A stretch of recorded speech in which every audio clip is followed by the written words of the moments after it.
In October of 2002, Mark and his wife Kathy were on their way to a very special event. It was their own baby shower, being held for them by Kathy's family all the way over in Baltimore, Maryland. For them, this was a 7-hour drive from their home in Ohio. Because of the long trip, Mark and Kathy really tried to get out the door as early as they possibly could. But, as it often happens, one thing led to another, and they ended up getting a pretty late start. By the time midnight rolled around, they were getting close. They were only about an hour away from their final destination. But at this point, after hours on the road, they both desperately needed a bathroom break. And so, they saw a sign for a rest stop and pulled off the highway. It was in a place called Frederick County, Maryland, which is about an hour outside of Washington, D.C. As they drove into the rest area parking lot, they noticed it was completely empty. It was late, dark, and quiet.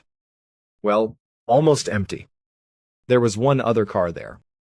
It was a dark blue, late-model 4-door sedan.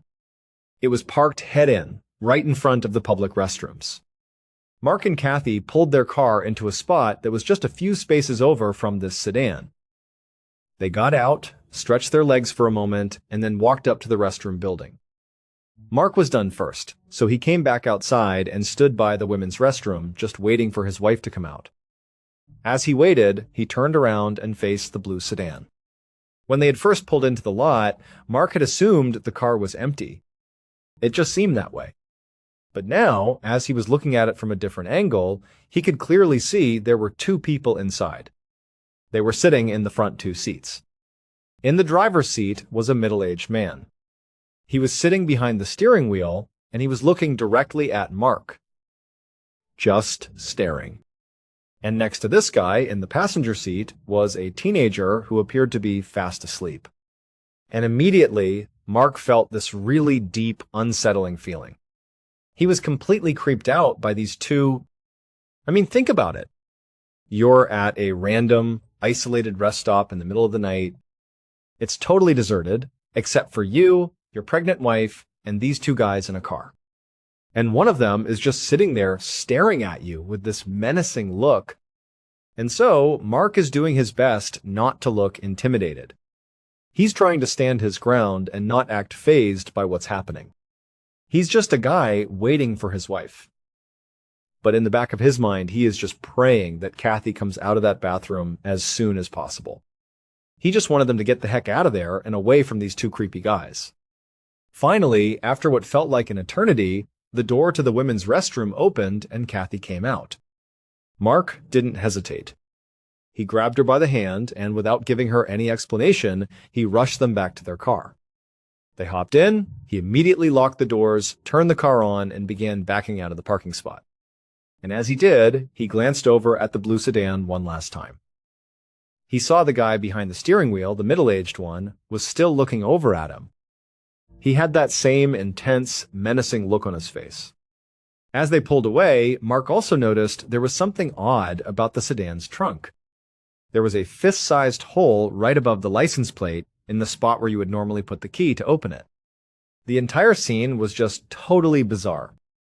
After Mark and Kathy sped out of the rest stop and were safely back on the highway, Mark finally explained to Kathy what had happened.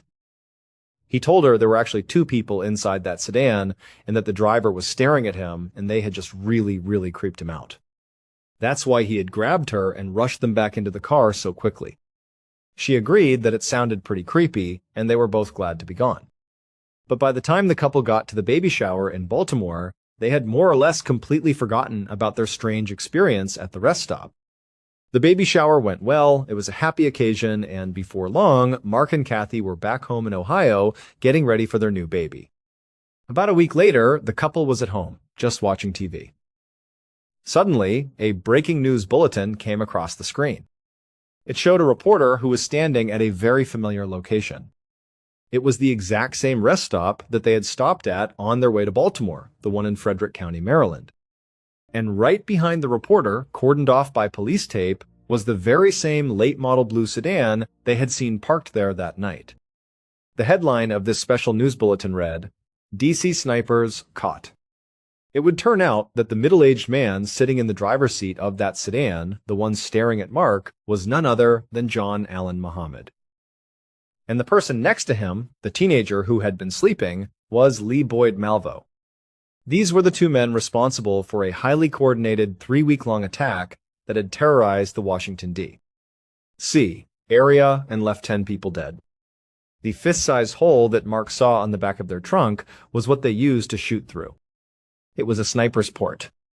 It allowed them to stay completely concealed inside the trunk of the car while they were shooting their victims from a distance. The police revealed that Muhammad and Malvo had been using that particular rest stop in Frederick County as a place to lie low and hide out in between their killings. When Mark and Kathy had pulled in next to them that night, the snipers were only about halfway through their killing spree. Mark believes the only reason he and his pregnant wife were not targeted is because the killers were most likely trying to keep that specific rest stop off the police radar. It was their safe spot, their hiding place. And so they wouldn't have risked an attack right there because it would have brought law enforcement to the one place they felt secure. Although, ironically, that rest stop is exactly where they would ultimately be caught. In the end, John Allen Muhammad was executed by lethal injection in 2009, and Lee Boyd Malvo is currently serving multiple life sentences. Back in 1988, a 35-year-old man named Ivan McGuire was an experienced skydiving instructor. He had over 700 successful jumps to his name, so he knew exactly what he was doing. On April 5th of that year, he was working in North Carolina, and he was tasked with a very specific job. He was going to be filming other instructors and their students as they jumped out of the plane. The way this worked was pretty straightforward. Ivan would go up in the plane with the instructor and their student. Ivan would then be the first one to leap out of the plane.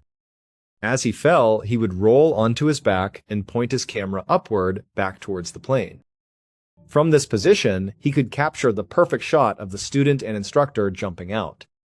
Ivan would then continue to film them as they all fell through the air right up until they pulled their parachutes. At that point, he would stop filming and pull his own. Now, this being 1988, the filming equipment that Ivan was using was much larger and more cumbersome than anything you would use today. He had a voice-activated camera attached to his helmet. From there, a long cord ran down to a big, heavy VHS deck that he kept inside of a backpack. It was an awkward setup, but he was used to it. So, despite the nuisance of the equipment, Ivan went up with the first student and instructor of the day. He jumped, he filmed, and he successfully recorded their jump. Everything went perfectly. When he got back on the ground, Ivan went over to the riggers, who were the people responsible for packing the parachutes. He gave them his rig so they could pack it for him for the next jump. Then, Ivan went over to a bench and began fiddling with his camera equipment. It was clear he was a bit frustrated with the way it was set up, and he was making all sorts of adjustments to the camera and the backpack.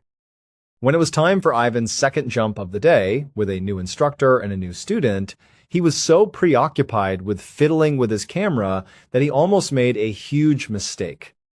He completely forgot to grab his parachute. He ran over to the plane, and he was just about to get on when someone yelled out, "Hey, Ivan, you're not wearing a parachute!" He stopped, looked down, and said, "Oh my goodness, you're right!" He ran back over, grabbed his parachute rig, put it on, and then loaded back into the plane. He went up to altitude, he jumped out, he filmed the instructor and student, and it all went great. He made it safely to the ground, and his second jump was a success.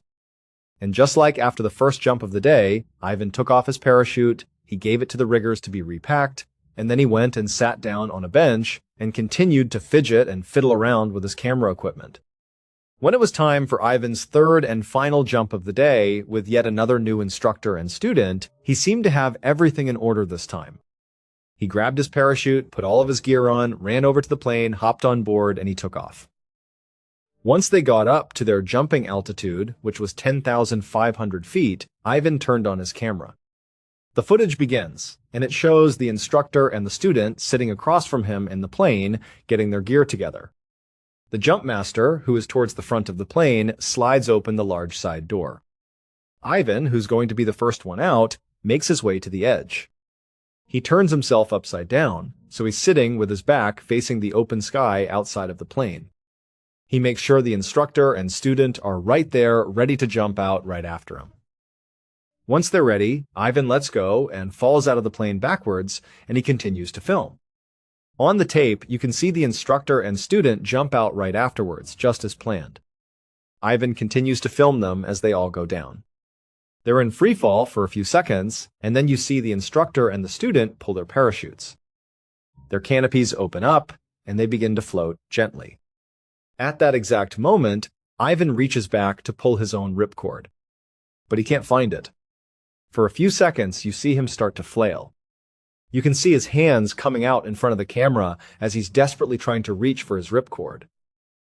And then, in that horrible moment, he realizes what's happened. That parachute rig he grabbed before he loaded up on the plane was not a parachute. In his haste and distraction, he had grabbed his heavy backpack, the one that had that big VHS deck in it. When he put it on, he had mistaken its weight and feel for his parachute. And so now, he's falling at terminal velocity over 120 miles per hour with absolutely no way to stop himself. He begins yelling. You can hear him scream, "Oh no! Oh God, no!" He keeps reaching back as if he's just going to magically find the cord, but there's nothing there. After a few agonizing seconds, you can see the ground getting closer and closer and closer. And then the footage cuts out. Ivan's body was later found about 1.5 miles outside of the designated drop zone, deep in the woods. His camera and the videotape were severely damaged from the impact, but investigators were able to splice the tape back together. And that's the only reason we know what happened in his final, tragic moments. An investigation into his death showed that the pilot had made the same mistake Ivan did. When the pilot saw Ivan get on the plane with that backpack on, he simply assumed it was a parachute. And so, ultimately, Ivan's death was ruled a terrible accident. As a fair warning, if you look into this case, you will almost certainly come across the actual footage of Ivan's final jump. In 1980, a young man named Bobby Shafran was on his way up to Sullivan County Community College, which is about 2 hours outside of New York City, to begin his freshman year. Even though he was from the general area, he didn't know a single person that was going to this particular school. And so, he was pretty nervous about it. Plus, he hadn't been that popular in high school, and he always had a bit of a hard time making friends. When he pulled into a parking spot at the school, he saw a sea of people getting out of their parents' cars, carrying boxes and luggage up to their dorm rooms. He took a deep breath, hopped out of his car, grabbed his backpack, and began walking across the lawn towards the dorm building. On his walk over, Bobby was surprised when he felt like all these random strangers on the lawn were looking at him like they knew him. It was a strange feeling. A couple of people even yelled out to him and said things like, "Hey, it's good to have you back here." One girl actually ran up to him, gave him a big kiss on the cheek, and said, "Oh my gosh, I'm so happy you're back." Bobby was completely confused and said, "I think you got the wrong person. I don't know you." She just laughed and ran away. And so Bobby is totally bewildered by this. He doesn't know anybody here, but for some reason, everybody seems to know him. He walks up the steps, and he goes inside the dorm building. And as he's walking down the hall, people are high-fiving him and patting him on the back. Then, right as he's about to turn the corner towards his actual dorm room, someone down the hall behind him yells out, "Hey, Eddie, what's going on, man?" By this point, Bobby knew whoever it was had to be yelling at him. This whole situation had been so weird, he felt like this had to be a case of mistaken identity. And so Bobby turned around and he saw at the other end of the hall another student who he didn't know, clearly waving at him and yelling, "Hey, Eddie, come here!" "What's going on, man?" And so Bobby walks up to him and says, "Hey, I'm not Eddie. I don't know what's going on, but everybody thinks I'm somebody that I'm not. But I'm not Eddie." "Who's Eddie?" And the guy just said, "Yeah, okay, Eddie. It's good to have you back here, man," and then walked off. And so Bobby's just standing there thinking, what is going on here? So Bobby turns and he goes back up to his dorm room. He goes inside and shuts the door. He's thinking, I just want to be left alone for a second because this is just not right. This is not how a freshman who doesn't know anyone gets welcomed at any school or any place in the world. This is totally unusual. In just a couple of minutes, after being inside of his dorm room, he hears a knock on the door. And Bobby's like, "Oh, great. Who is it now? Who is it that thinks I'm someone I'm not?" So he opens the door, and there's another student who he doesn't know standing there. And this guy, his face just drains of all color. He starts shaking when he sees Bobby. And they're both just looking at each other like, what's going on here? And the student says to Bobby, "Were you adopted?" And Bobby said, "Yeah." And then the student asked, "Is your birthday July 12th? And Bobby said, "Yeah." And so the student goes, "Okay, my name is Michael, and I am best friends with a guy named Eddie Galland, and you are his clone. You have got to be his identical twin." At this point, to Bobby, this almost made a bizarre kind of sense. But it was so crazy to imagine having some identical twin out there that he never knew about. And so Bobby asked Michael if he could go meet Eddie, because he's got to be a student here. And Michael said, well, actually, Eddie decided not to come back to school this year, which is probably why everyone he had talked to was so excited to see him. They all loved Eddie, and they thought Bobby was him, and they were psyched to have him back. After talking for a couple of minutes, Michael tells Bobby that they have to go call Eddie. They have to set up a meeting so that Bobby can meet Eddie, and vice versa. And so, Michael and Bobby run outside to a payphone booth. They hop inside, they're crammed in there together, and they dial up Eddie's number. As soon as Eddie answers, Bobby grabs the phone and just says, "Hey Eddie, my name's Bobby, and everybody here thinks I'm you." And then Eddie says, "Yeah, I've been getting a lot of calls about that too." Bobby would later say that when he first heard Eddie's voice, it sounded just like his own voice coming through the phone. And so ultimately, Eddie invited Bobby and Michael to come to his house so that he and Bobby could see if it really was true, if they really were twins. And so Michael and Bobby hopped into Bobby's car and they sped 2 hours to Eddie's house. When they got there, it was the middle of the night. Eddie's house was the only house in this quiet suburb that had all the lights on. Michael and Bobby walked up the path towards the front door of Eddie's house, and right as Bobby was about to knock on the door, it flew open. And standing in front of Bobby was his exact clone. It was Eddie. And Eddie was looking back at Bobby, and he couldn't believe what he was looking at. They were definitely identical twins. They both immediately saw it. Michael would say that after Bobby and Eddie just stared at each other for about a minute, they just started laughing. It was like they were total strangers, but at the same time they had this instant connection. They immediately knew they were related.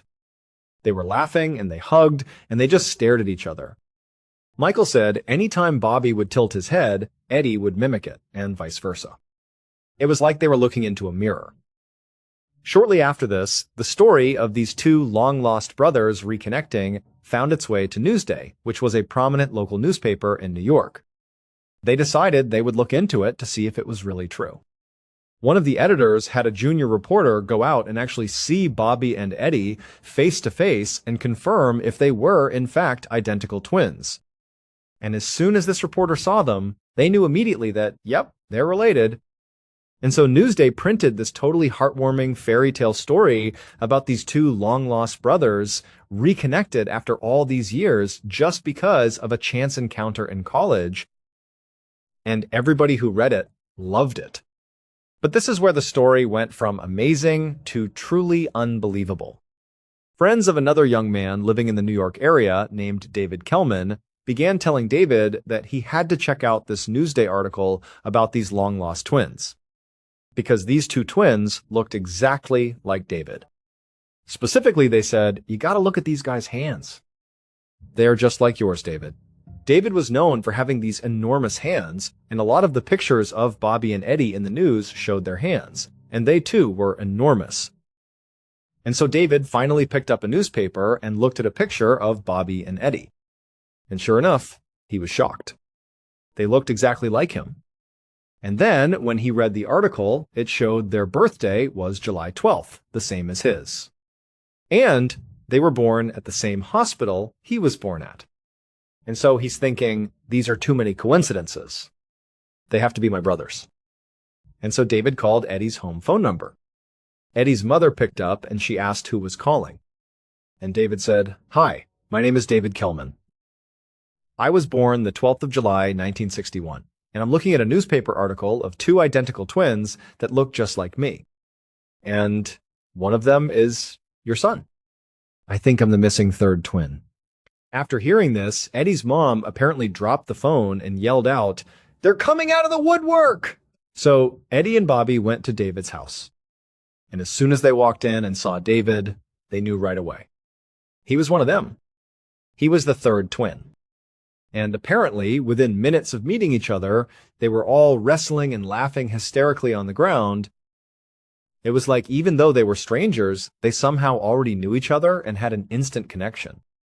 David's family members that witnessed this first interaction said it was the most incredible thing they had ever seen. That it was just so wonderful to see these long-lost siblings finally reconnected. Shortly after David realized he was the third missing twin, Newsday did another story, talking about how there were actually 3 missing twins that had all been reconnected. And once again, it was just this incredible Cinderella story. And now, this story went all over the world. They were on the cover of every magazine, every newspaper. They were on every talk show. And everybody had the same question. What similarities did they discover? And they would say, well, we all wrestled in junior high school and high school. We all smoked the same brand of cigarettes. We like the same food. We have the same taste in women. And on these talk shows, when they would answer these questions, it was immediately clear that they all shared the exact same mannerisms. On the show, they would routinely interrupt each other and finish each other's sentences. It really was like they were the exact same person, despite having been raised completely separate from one another. The boys loved the attention they were getting. They had become international rock stars overnight. And all 3 of them were immediately so close. They were best friends right away. They moved into an apartment together, they went out partying, they even met Madonna. It was just this incredible time in their lives. And so, they weren't really asking too many questions about why they had been separated in the first place. But their parents were asking a lot of questions.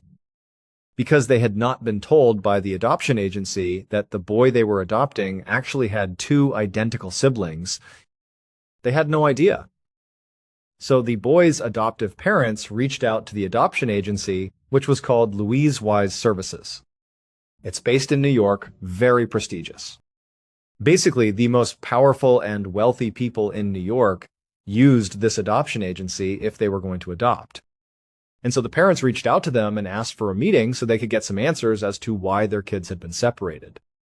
The parents went to New York, they went into this meeting room with the top brass of Louise Wise Services, and they said, "Did you separate our sons at birth on purpose?" And one of the executives said, "Yes, we did."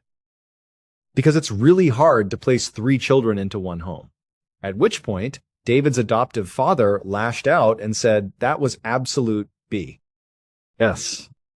He said if they had told him his son had 2 identical siblings, he would have taken all 3. But the agency stood by their decision and said that's the only reason it happened. And so, sorry, that's all we can tell you. The parents were very frustrated and felt like there was much more to the story. In fact, they felt like the agency was actually lying to them about why they had separated their sons in the first place. But they couldn't get any more information, so they left the agency.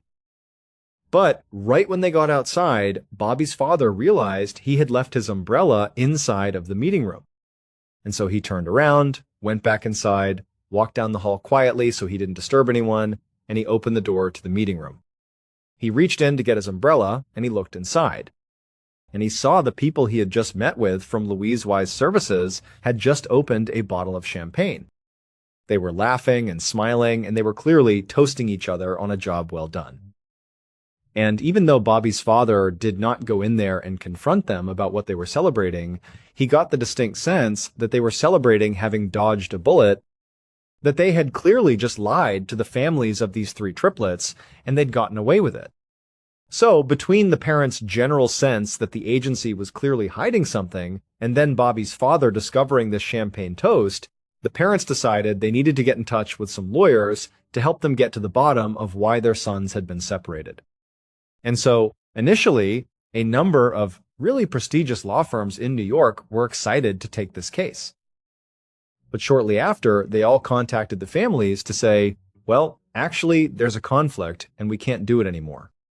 The parents believed this was because the adoption agency, Louise Wise Services, and some of their more prominent and powerful clients were pressuring the lawyers not to dig into this.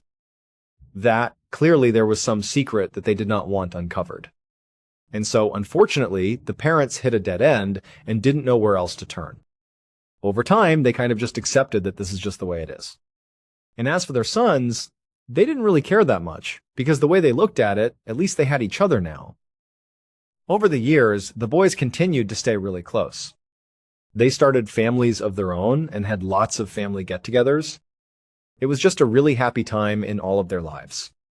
At some point, the boys actually went into business together and opened their own restaurant in New York called Triplets. In the first year, it was extremely successful. It did over $1 million in revenue. But in the second year, the brothers started to fight with each other about how to run the restaurant. And in many ways, this was their first major conflict. They hadn't grown up together, they had never really fought before, and so now they're fighting over money and how to run the business, and it got really bad really quick. They just could not come to any sort of compromise. And so, at some point, Bobby left the business. He said, I don't want to do this with you guys anymore. And apparently his departure just completely ruined the dynamic of the three brothers. Eddie was the most affected by this fracture in their relationships. All he wanted was for his brothers to be really close and for their families to spend time together, and now all of that was in jeopardy. And so Eddie started showing signs of severe depression and was ultimately hospitalized for 3 weeks. And then, shortly after getting out of the hospital, he took his own life. This was beyond devastating for the two surviving brothers and the rest of their family. Around this time, a journalist named Lawrence Wright, who had always had a fascination with identical twins, found an obscure scientific article. It was called Psychoanalytic Study of the Child. It detailed a New York-based study about identical twins that were intentionally separated at birth and then given to different adoptive families to be studied. Although it wasn't clear what they were actually studying or why they needed identical twins to do this research, in this article, Lawrence discovered that all the babies that had been used in the study came from the same adoption agency. The same one the triplets had come from, Louise Wise Services in New York. And so Lawrence called Bobby and told him that based on this article, it seems like he and his brothers were used in a scientific study. Bobby and David were totally furious. They felt like they'd been treated like lab rats. They also wondered if their being separated at birth had a negative impact on their mental health and if that might have contributed to Eddie's depression and untimely death. Lawrence wound up writing an article about this twin study he had discovered. And after he published it, another set of twins found out they had been a part of the study and discovered each other. These two women were also struggling with depression, furthering the idea that the study could have led to irreparable harm to their subjects' mental well-being. At this point, David and Bobby did not expect anybody to be held accountable for this study. Instead, they just hoped to find out why it was done and what they were testing for and what the results were. And so they began working with Lawrence to try to get those answers. They contacted Louise Wise Services, who did admit that yes, this was part of a study. But they didn't get any information about what the results were or why they did it. And so they did some digging, and they discovered the guy in charge of the actual scientific study was a doctor named Peter Neubauer, who was a very well-known psychologist in New York. Lawrence managed to get an interview with this doctor, but the doctor basically said, I won't answer any of your questions, and I won't give you any information about this study. And he never published his findings. Right before the doctor died in 2008, he made sure the entire study was put under seal inside of the Yale University archives, so no one could access it until the year 2066. This has led many people to believe that the reason he set the date so far out was to guarantee that all of these subjects in this study would have died by the time it was made publicly available, protecting his own legacy and the people that were involved. In the recent documentary called 3 Identical Strangers, Dr. Neubauer's personal assistant, a woman by the name of Natasha Josephowitz, was interviewed. They asked her if she could shed any light on why this study was done, what they were testing for, and what the results were. She said that she was not actually part of the study, she was just on the periphery, but she was privy to what they were doing. She said the point of the study was to finally put to bed the age-old question of whether it was nature or nurture that made a person who they ultimately become. Basically, are your surroundings the thing that makes you who you are, or is it just your genetic makeup? Are you predestined to become a particular person, independent of how you were raised? And she said the results were incredible. That basically it has nothing to do with nurture. It's all about your genetic makeup. That we unconsciously trend towards specific behaviors and decisions, but we believe it's free will. We believe we're choosing to do certain things, but in reality, it's basically predetermined. And specifically in the triplets case, Bobby was intentionally placed into a more affluent household, where his father was a doctor and his mother was a lawyer. Eddie was placed into a more middle-class family, with his father being a teacher and his mom being a stay-at-home mother. And David was put into a low-income household where they were all immigrants, English was a second language, and they owned a small shop. Natasha said this study demonstrated that despite these boys being put into different socioeconomic levels, it had almost no impact on who they ultimately became. She said she doesn't know why the study wasn't published, but she hopes someday it will be. Also in this documentary, a doctor named Lawrence Perlman, who was actually one of the researchers in the study that would make house visits to each of the boys' houses as they were growing up, he had a different story. He visited under the false pretext that they were there as part of a routine follow-up for the adoption agency. He went on record and said that the study was not just about the effects of socioeconomic class. It was really about the effects of different styles of parenting. He said in the triplets case, each of the boys had been placed into their respective households after that household had already adopted another child from the same agency. That first child effectively became the guinea pig, where scientists would come in and study the child, creating a baseline of how these parents parent. And then, once that baseline was established, the triplets were sent into their respective homes, with the researchers knowing full well how they were each going to be brought up. The adoptive father was the key variable. Bobby's father, the doctor, was rarely around, but was devoted and loving. David's father, the shop owner, was around all the time and adored his son unconditionally. But Eddie's father, the teacher, was very strict and rough with Eddie. He was quick to discipline him and rarely showed any affection. And while Dr. Perlman does not come out and say that Eddie's relationship with his father probably had an effect on him becoming depressed, there are many other people close to this case that believe that's exactly what it was. That David and Bobby had a stable, healthy upbringing, and Eddie did not. And so when he was faced with the crisis of the brothers separating, Eddie couldn't handle it. These same people refute what Natasha said about the findings of the study, that we're all genetically predisposed. They say if that was the case, then why haven't David and Bobby taken their lives? But ultimately, because the study was never published, we won't know for sure why it was done, what they studied, and what the conclusions were. All we have is speculation and second and third-hand information. But what we do know for sure is that these surviving triplets and their families are furious that this study was ever done. They feel like it ruined their lives. Following the release of the documentary, Bobby and David were actually granted early access to the study that was sealed inside of Yale University. When they looked at it, they were expecting to be blown away with the results. But it turned out to be over 10,000 pages of very technical information, and much of it was heavily redacted, so they couldn't even read most of it. They were not able to deduce what the purpose of the study was in the first place or what it accomplished. It was all just very ambiguous. This study was ultimately shut down permanently in 1980, the same year the triplets discovered themselves.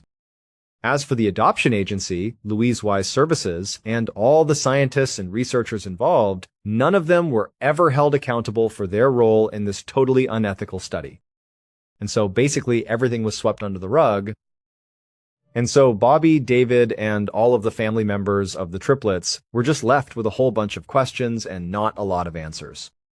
Thank you so much for watching. Let me know what you thought of today's episode in the comments. And remember, we have a whole playlist of true crime episodes ready for you to binge right now. Until next time, see ya. In South China, there's a stretch of wilderness that calls to hikers from all over. It's a trail that runs for about 100 kilometers, a path known as the Mleho Trail. At first glance, it looks like any other beautiful hiking route, winding through forests and over mountains.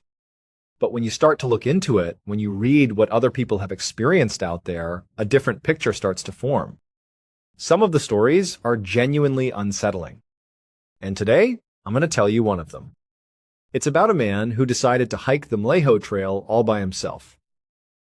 And out there, in the quiet of the wilderness, he came into contact with something that he, and really nobody else, has ever been able to explain.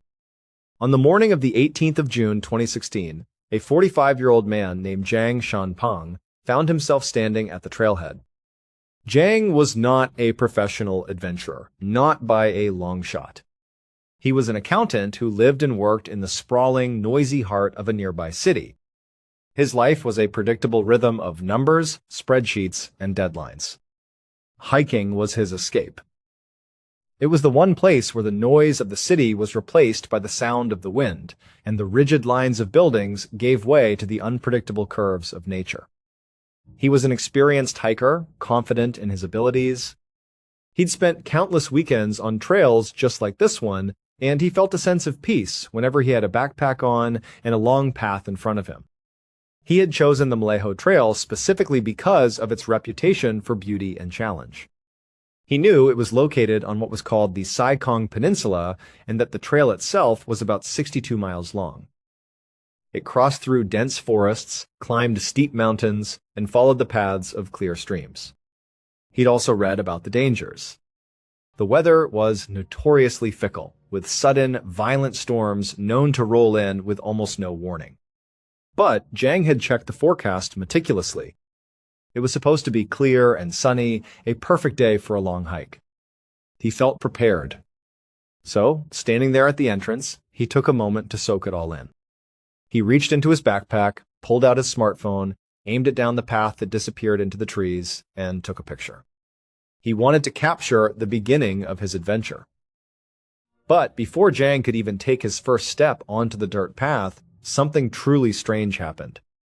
The sky, which had been a brilliant blue just moments before, suddenly shifted to a dark, almost sickly greenish color. It was a hue he had never seen in the sky before. And then a massive clap of thunder echoed through the mountains, a sound so loud it felt like it was right on top of him. Almost instantly, a furious storm was raging overhead. Rain started lashing down, and the wind howled through the trees. Zhang was stunned. He just stood there, watching this incredible, impossible storm materialize out of thin air. He was completely unprepared for this. His gear was for a sunny day, not a torrential downpour. He started to question his whole plan. Maybe this was a sign. Maybe he should just turn around, get back in his car, and go home. It was clearly too dangerous to continue. But as he was weighing his options, just as suddenly as it had started, the storm stopped. The dark green sky cleared, the rain ceased, and the sun broke through the clouds. Within a minute, it was beautiful and bright again, as if the storm had never happened at all. Zhang was baffled. He waited for a few more minutes, half expecting the tempest to return, but it didn't. The sky remained a perfect, peaceful blue. It was bizarre, but the path ahead looked inviting again. Shaking his head in disbelief, he decided to carry on. He posted the photo he had just taken to his social media, adding a caption that said something like, "Very strange weather out here, but I'm continuing my hike."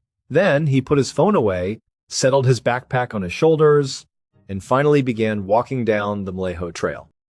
For the first hour or so, everything was perfect. The air was warm but not too hot, his pack felt light on his back, and the views were absolutely breathtaking. Every time the trail climbed to a ridge, he could look out and see the vast expanse of the South China Sea, its waves glittering in the sunlight. The air was so clean and crisp, a welcome change from the thick, hazy air of the city he was used to. This was why he did it. this feeling of freedom and solitude. He walked at a steady pace, just enjoying the moment, stopping every now and then to take another picture of the stunning landscape. He felt completely relaxed, completely at peace. After about an hour of this blissful hiking, Jang came to a part of the trail that began to climb a fairly steep incline. He'd handled plenty of hills already, and this one didn't look particularly difficult. So he just lowered his head and started the upward trek. But as he made his way up this specific hill, he started to feel off. It began subtly. He felt a little woozy, a little lightheaded. He chalked it up to the exertion of the climb. But then came a more specific and much stranger sensation. He began to feel like the air all around him was getting incredibly hot.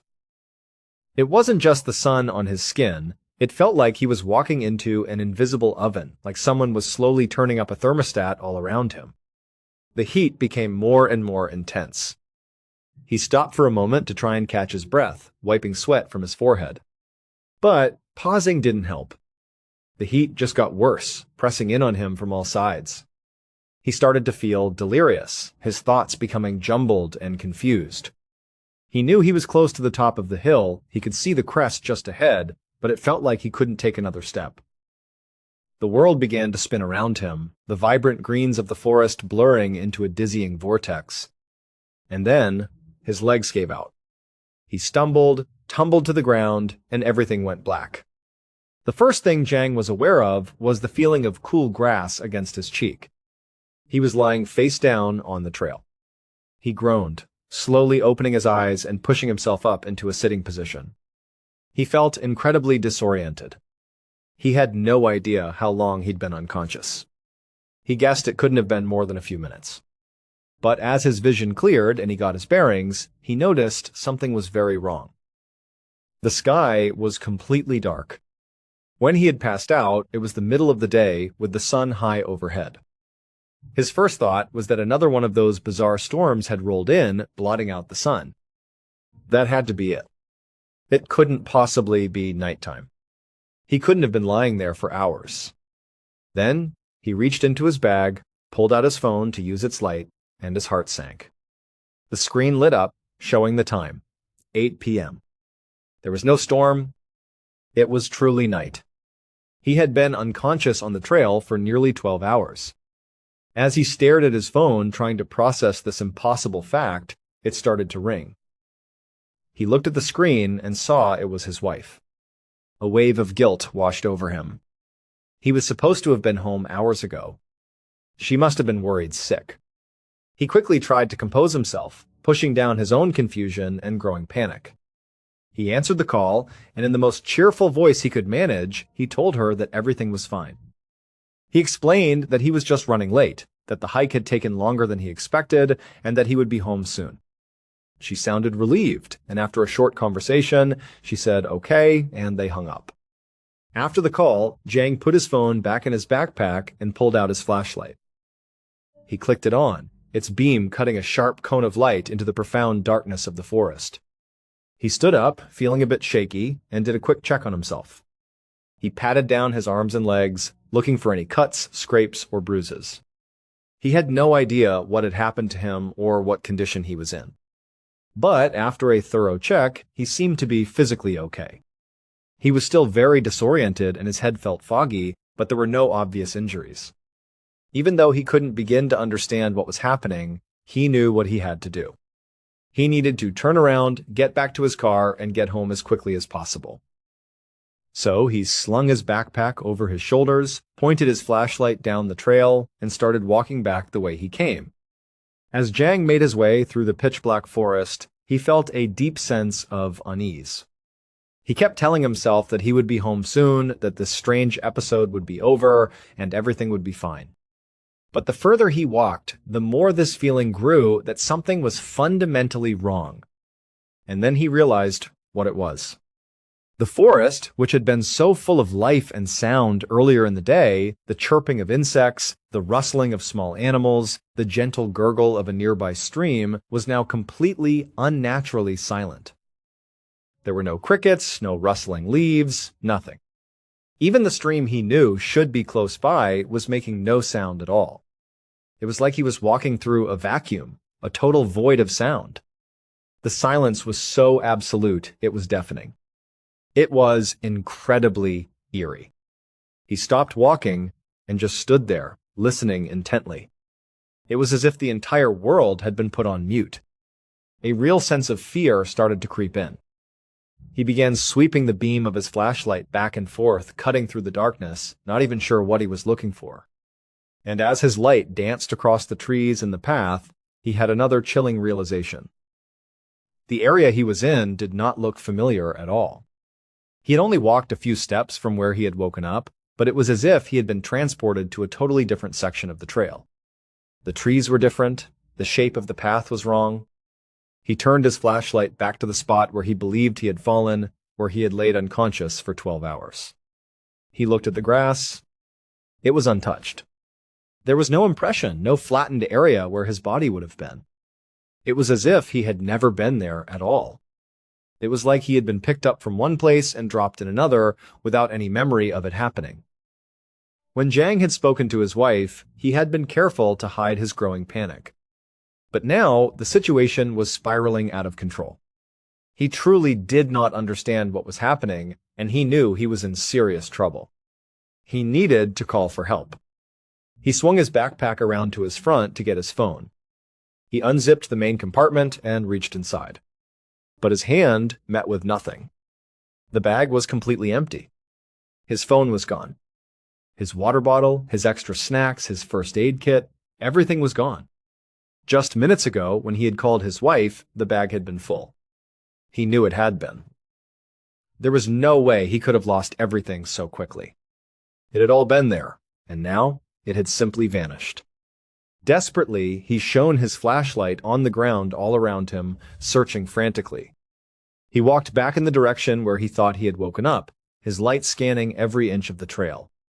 Maybe his things had fallen out when he passed out, but he found nothing. It was all just gone. At this point, with the silence, the unfamiliar surroundings, and his missing supplies, the fear became overwhelming.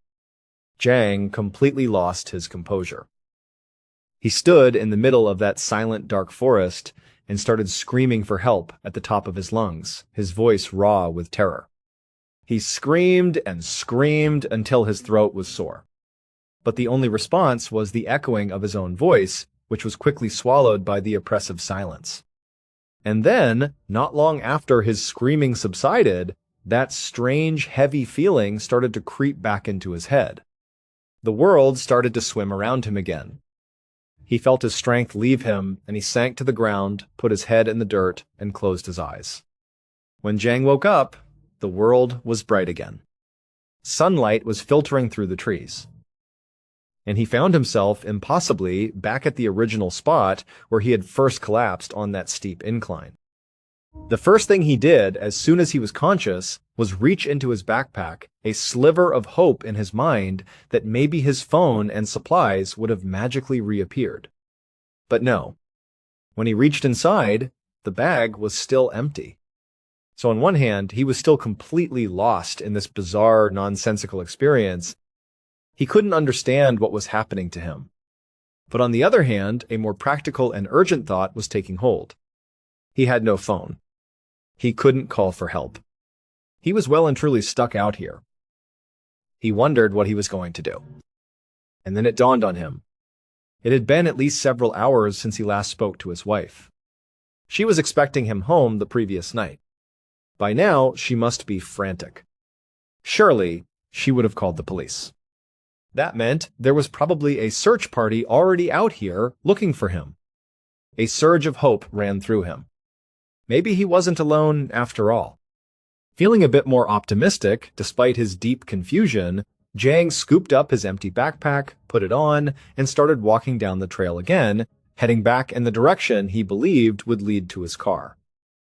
Phelpy periodically called out, shouting for help, hoping that a search party or even just another hiker was nearby and would hear him. But after walking for what felt like over an hour, he still hadn't reached the trailhead. The forest was still eerily, unnervingly silent. He hadn't seen or heard another living soul. He was totally and completely alone. Jang started to wonder if his strategy was wrong. Maybe his best bet wasn't to try and hike his way out. Maybe he should just stay in one place and wait. If there was a search party, they would eventually find him. It seemed like a more sensible plan than wandering aimlessly through an increasingly strange and unfamiliar forest. But as he was considering this, he looked up ahead around a bend in the trail, and he saw something he had not seen on his way in. There was a small pond. It was nestled amongst the trees, its surface perfectly still. And on the far side of this pond, he could just make out the shape of a person standing with their back to him. An enormous wave of relief washed over Jang. Finally, here was someone who could help him, someone who could get him out of this nightmare. He started walking faster, heading towards the pond. As he got closer, he cupped his hands around his mouth and called out a loud, clear hello, trying to get the person's attention. Now, in that moment, Jang expected one of two things to happen. Either the person would hear him, turn around, and see what he wanted, or they wouldn't hear him and would just continue to stand there. But neither of those things happened. The instant Jang's voice echoed across the water, the person began to sprint away from him, disappearing into the trees without ever turning to look back. Jang was in a crisis. He was desperate. This was the first person he had seen, and he couldn't let them get away. Acting on pure instinct, he took off running after them. He shouted the whole time, trying to reassure them, telling them he wasn't a threat, that he was lost and needed help. He reached the edge of the pond and ran around its perimeter, his eyes locked on the figure that was still running off into the woods. Jang was exhausted. He hadn't had any food or water for a long time, and he was not feeling his best. But somehow, fueled by pure adrenaline, he started to gain on the person. He pushed himself harder, closing the distance as they weaved through the trees. And then, suddenly, the figure just stopped. They didn't turn around. They just stood perfectly still in the middle of the woods. Jang was running so fast, he almost crashed right into them. He skidded to a halt, just a few feet away, panting heavily. He stared at the back of this person, who still hadn't turned to look at him, not even once. Between gasps for air, Jang said, "Please, I need your help." He was completely out of breath. But the person in front of him, who had been running at a full sprint, wasn't breathing heavily at all. They weren't moving. They were just standing there, a silent statue with its back to him. And as Jang stood there, catching his breath and staring, he realized that something felt deeply wrong. And then, the person began to turn around to look at him. As they slowly rotated, an incredible sense of dread washed over Jang. He had chased this person down because he needed their help, but now that they were turning to face him, he was suddenly terrified. He didn't want to see their face. Something was horribly off. The person completed their turn and looked directly at Jang. And what he saw was so terrifying that he froze on the spot, his breath caught in his throat. He just stared, unable to believe his eyes. This was not a person. It was some kind of shadowy figure, a silhouette of a human, but with no features. There was no face, just a smooth, dark void. And it was staring right at him. Jang was paralyzed by fear. He couldn't move, couldn't breathe. He just looked right back at this impossible creature. And then the figure took an aggressive step towards him. And then another, and another, until it was just inches away from his face. Jang was so terrified he squeezed his eyes shut, bracing for the end, expecting to die at any second. A moment passed, and then another. When he finally found the courage to open his eyes, the figure was gone. For about 5 minutes, Jang just stood there, shaking, in utter disbelief of what he had just experienced. This entire ordeal had been terrifying, but that specific interaction with the shadow figure was on another level of horror. He had no way to process it. But after a few minutes, his survival instinct kicked in. He thought to himself, I don't want to stay here and try to figure this out. I need to get out of here right now. So, Jang finally mustered his courage and turned to start walking back towards where the pond should have been, back to the trail. But when he turned around, the pond wasn't there anymore. It was just an endless expanse of trees. The pond should have been right there, but it had vanished. And he realized something else. When he had started chasing the figure, it was broad daylight. And now, it was total darkness again. Once again, he had somehow been transported to a new location and jumped forward in time by several hours, with no idea how it had happened. And as this realization washed over him, he started to feel that familiar heaviness in his head. The world started to swim, and before long he had fallen to the ground, closing his eyes once more. When Jang woke up again, it was suddenly bright out. So again, more time had passed. And this time, he was magically lying right next to the very pond that had vanished the night before. At this point, Jang was seriously starting to think that he had lost his mind. That had to be the explanation. He had gone insane. Or maybe he had a serious head injury from his first fall, and it was causing these vivid, terrifying hallucinations. He didn't know what to believe. But at the same time, he knew that all he could do was get up, try to find the trail, and try to get back to his car. That was his only goal. So that's what he did. Jang pushed himself to his feet, made his way back up to the trail, and began walking in the direction he believed led back to the start. But after hiking for a while, nothing looked familiar. It was like he was on a brand new trail, one he had never been on before. The forest continued to be eerily silent. And every time he called out for help, his voice was met with nothing but silence in return. Eventually, he reached a section of the trail that sloped downwards. When he got to the top of the slope and looked out ahead of him, he saw something down below that made his blood run cold. There was a huge cemetery. Jang had studied maps of this entire area before his hike. He knew the trail, he knew the landmarks. And he knew for a fact that there was no cemetery in the middle of the Mleho Trail. This couldn't be here. But by now, Jang had seen so many impossible things that he didn't know what was real anymore. He told himself, this has to be another hallucination. It can't be real. But he walked down the hill and entered the cemetery anyway. He reached out a trembling hand and touched one of the old weathered headstones. It was solid. It was real. This cemetery, for right now at least, was absolutely real. As he looked at the dates carved into the stones, he could see that some of them were over 200 years old. As Jang was trying to take in this new, impossible reality, he looked up and saw, a couple hundred meters away, a group of what appeared to be people. They were clustered around a grave. For a brief moment, he felt that same sense of relief he'd felt at the pond. Here were people. They were probably just visiting their relatives. They could help him. But before he could run over and ask for their help, he watched as one of them turned their body and looked back in his direction. And instantly, Jang's body was flooded with terror once again. This was not a person. It was another one of those faceless, dark figures, just like the one he had encountered near the pond. And he had the horrible, certain feeling that this thing was looking right at him. Horrified, Jang just turned and ran, plunging back into the silent woods. That night, he found himself, inexplicably, back at the small pond again. He didn't even know how he got there. But at this point, he had stopped questioning it. He didn't understand any of this. As he sat next to the still water, that familiar heaviness came over him again, and before long, he was on the ground, closing his eyes. This time, however, as he drifted into unconsciousness, he entered a strange sort of dream state. He became aware that there were whispers all around him. Somebody, or something, was trying to communicate with him. At first, he couldn't make out what it was, but then he realized it was like the earth itself was talking to him. It felt like the rocks, the trees, and the nearby water were literally speaking to him.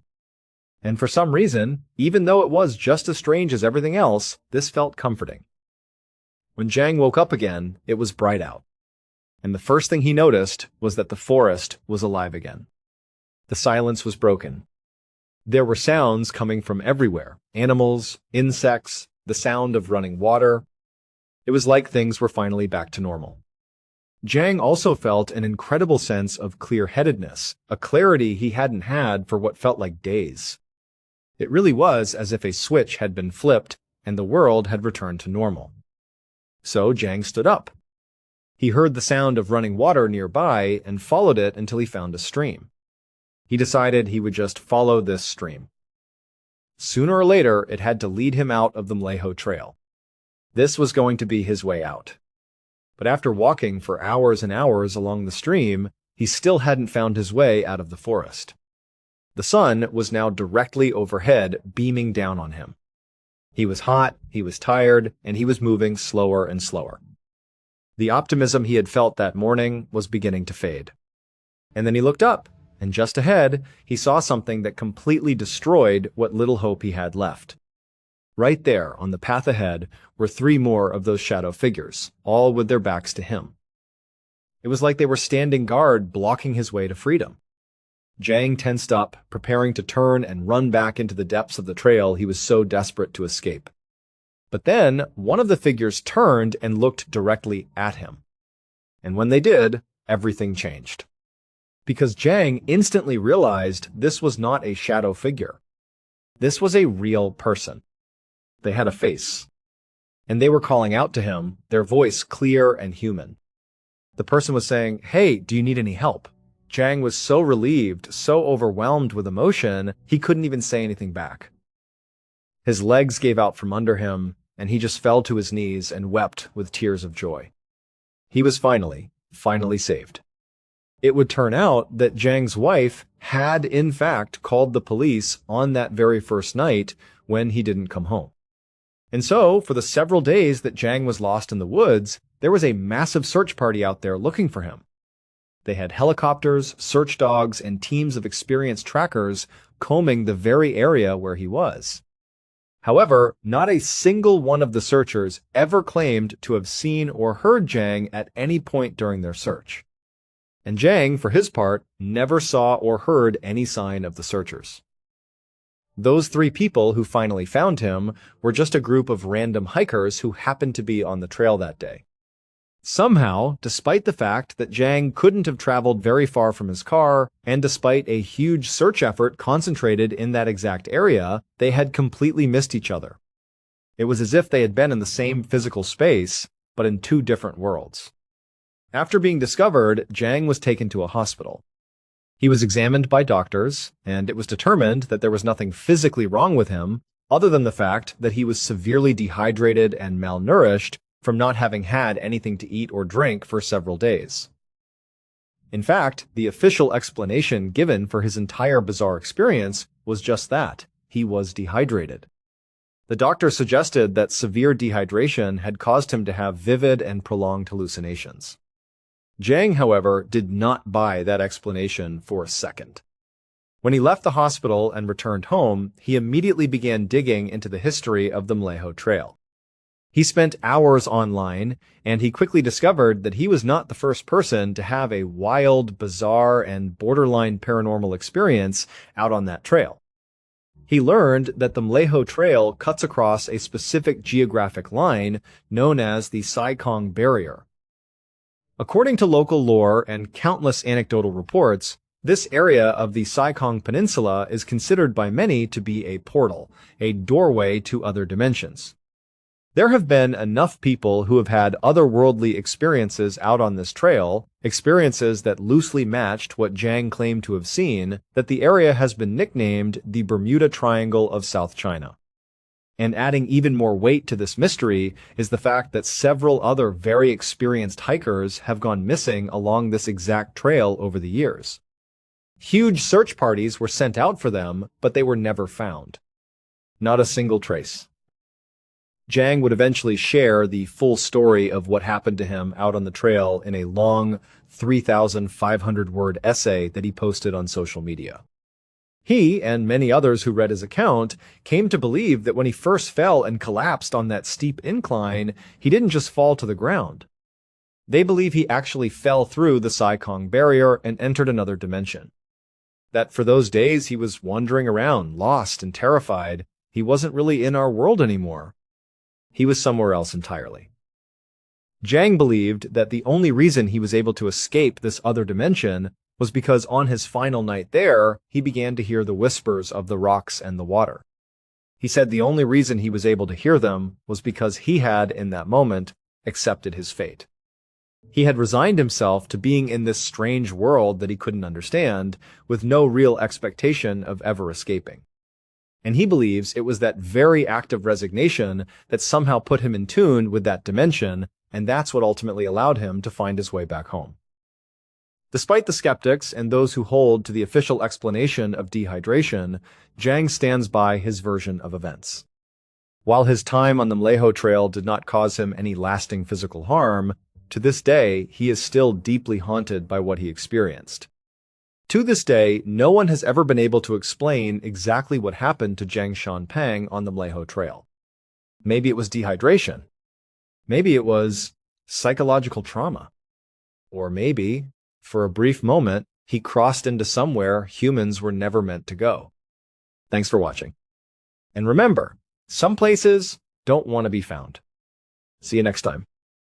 In the early 1990s, a young woman in her 20s named Krista Froder was managing a retail store called the Boston Store in Madison, Wisconsin.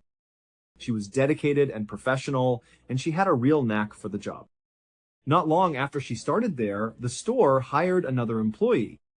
His name was Bart Halderson. Like Krista, he was in his early 20s, though he was about 3 years younger than her. He was brought on as a clerk. Now, Bart and Krista didn't know each other before they started working together, but their shifts often lined up, and as time went on, they naturally started talking and getting to know one another. It didn't take long for them to realize they had a surprising amount in common. They had both grown up in the general area just outside of Madison. They had even graduated from the same college, the University of Wisconsin-Madison. And they discovered a shared passion for home design. Krista, who had majored in art history, was particularly passionate about the interior side of things, how a space could feel, the colors, the furniture, the whole atmosphere. Bart, on the other hand, was just one of those people who seemed to be born with a natural talent for fixing things. With just his bare hands and a few tools, he could figure out almost any problem. Growing up, his favorite projects were always related to home repairs. It didn't matter if it was something small and simple or a huge, complex undertaking. He just found this deep sense of satisfaction in keeping a home in perfect working condition. And so, surrounded by the daily routines of retail, Bart and Krista bonded over these shared interests and their similar background. Their casual work friendship slowly blossomed into something more, a genuine romance. By 1994, they had both moved on from the Boston store. They had gotten married and moved into their first apartment together in DeForest, Wisconsin, which wasn't too far from Madison. Life was starting for them, and everything felt full of promise. 2 years later, in 1996, Bart and Krista welcomed their first child, a little boy they named Mitchell. The moment Mitchell was born, Krista knew she wanted to stay home with him to be there for every little moment. Bart was completely supportive of her decision. He went out and secured a great job as an accountant, a position that paid well enough to support their growing family. Just 18 months after Mitchell arrived, they welcomed their second and final child, another boy whom they named Chandler. Their family felt complete. A few years after Chandler was born, Bart and Krista had diligently saved up enough money to finally buy a house of their own. The house they chose was a modest, small, 2-story home in a very quiet, peaceful little town in Wisconsin called Windsor. Windsor was close to DeForest where they had been renting, but this little house was different. It was theirs. It was perfect for Bart, Krista, and their 2 young boys. It wasn't just about having enough space for the family to grow. Because it was their own home, Krista could finally unleash her passion for interior design. She carefully planned the layout of every room, and she took immense pride in keeping the house perfectly tidy and beautiful at all times. For Bart, this house was a canvas. He immediately dove into one home repair project after another. This house became his trophy, a symbol of everything he had worked for, and he was determined to keep that trophy polished and pristine. But it wasn't just the physical house that made it feel like their forever home. It was the community. As soon as they moved in, Bart and Krista made friends with all of their neighbors. The people on their street were incredibly friendly and welcoming.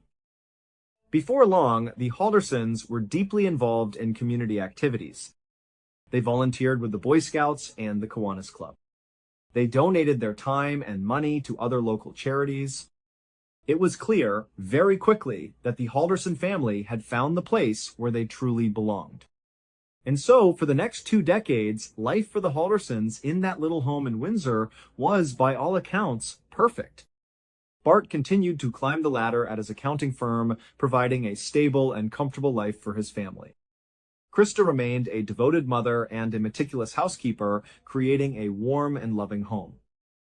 As for their sons, Mitchell and Chandler, they were given every opportunity their parents could possibly afford them. They grew up in a loving, supportive environment, and both of them seemed to thrive. By 2021, the picture of the Halderson family was one of complete success. The older brother, Mitchell, who was now 25, had moved out and was living on his own in an apartment. He had graduated from college and landed an incredible IT job with a very successful local company. He was engaged to be married and was on the verge of buying his own house. He was following right in his parents' footsteps, building a solid and happy life for himself.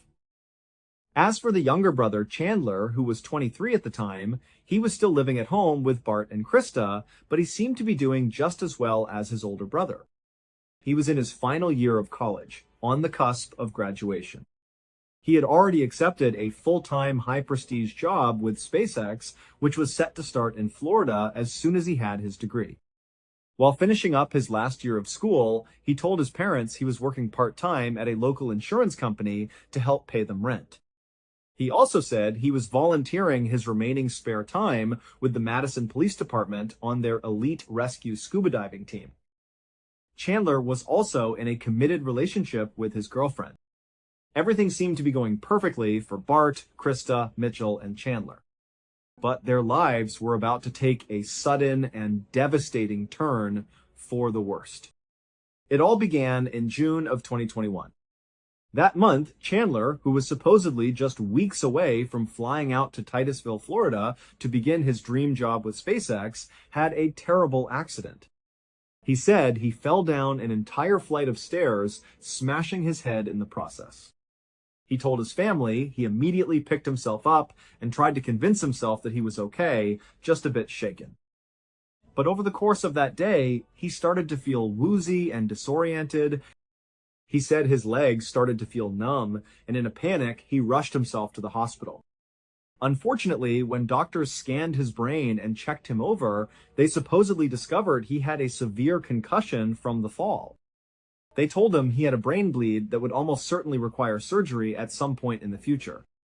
And the numbness in his legs, they said, appeared to be the result of permanent nerve damage.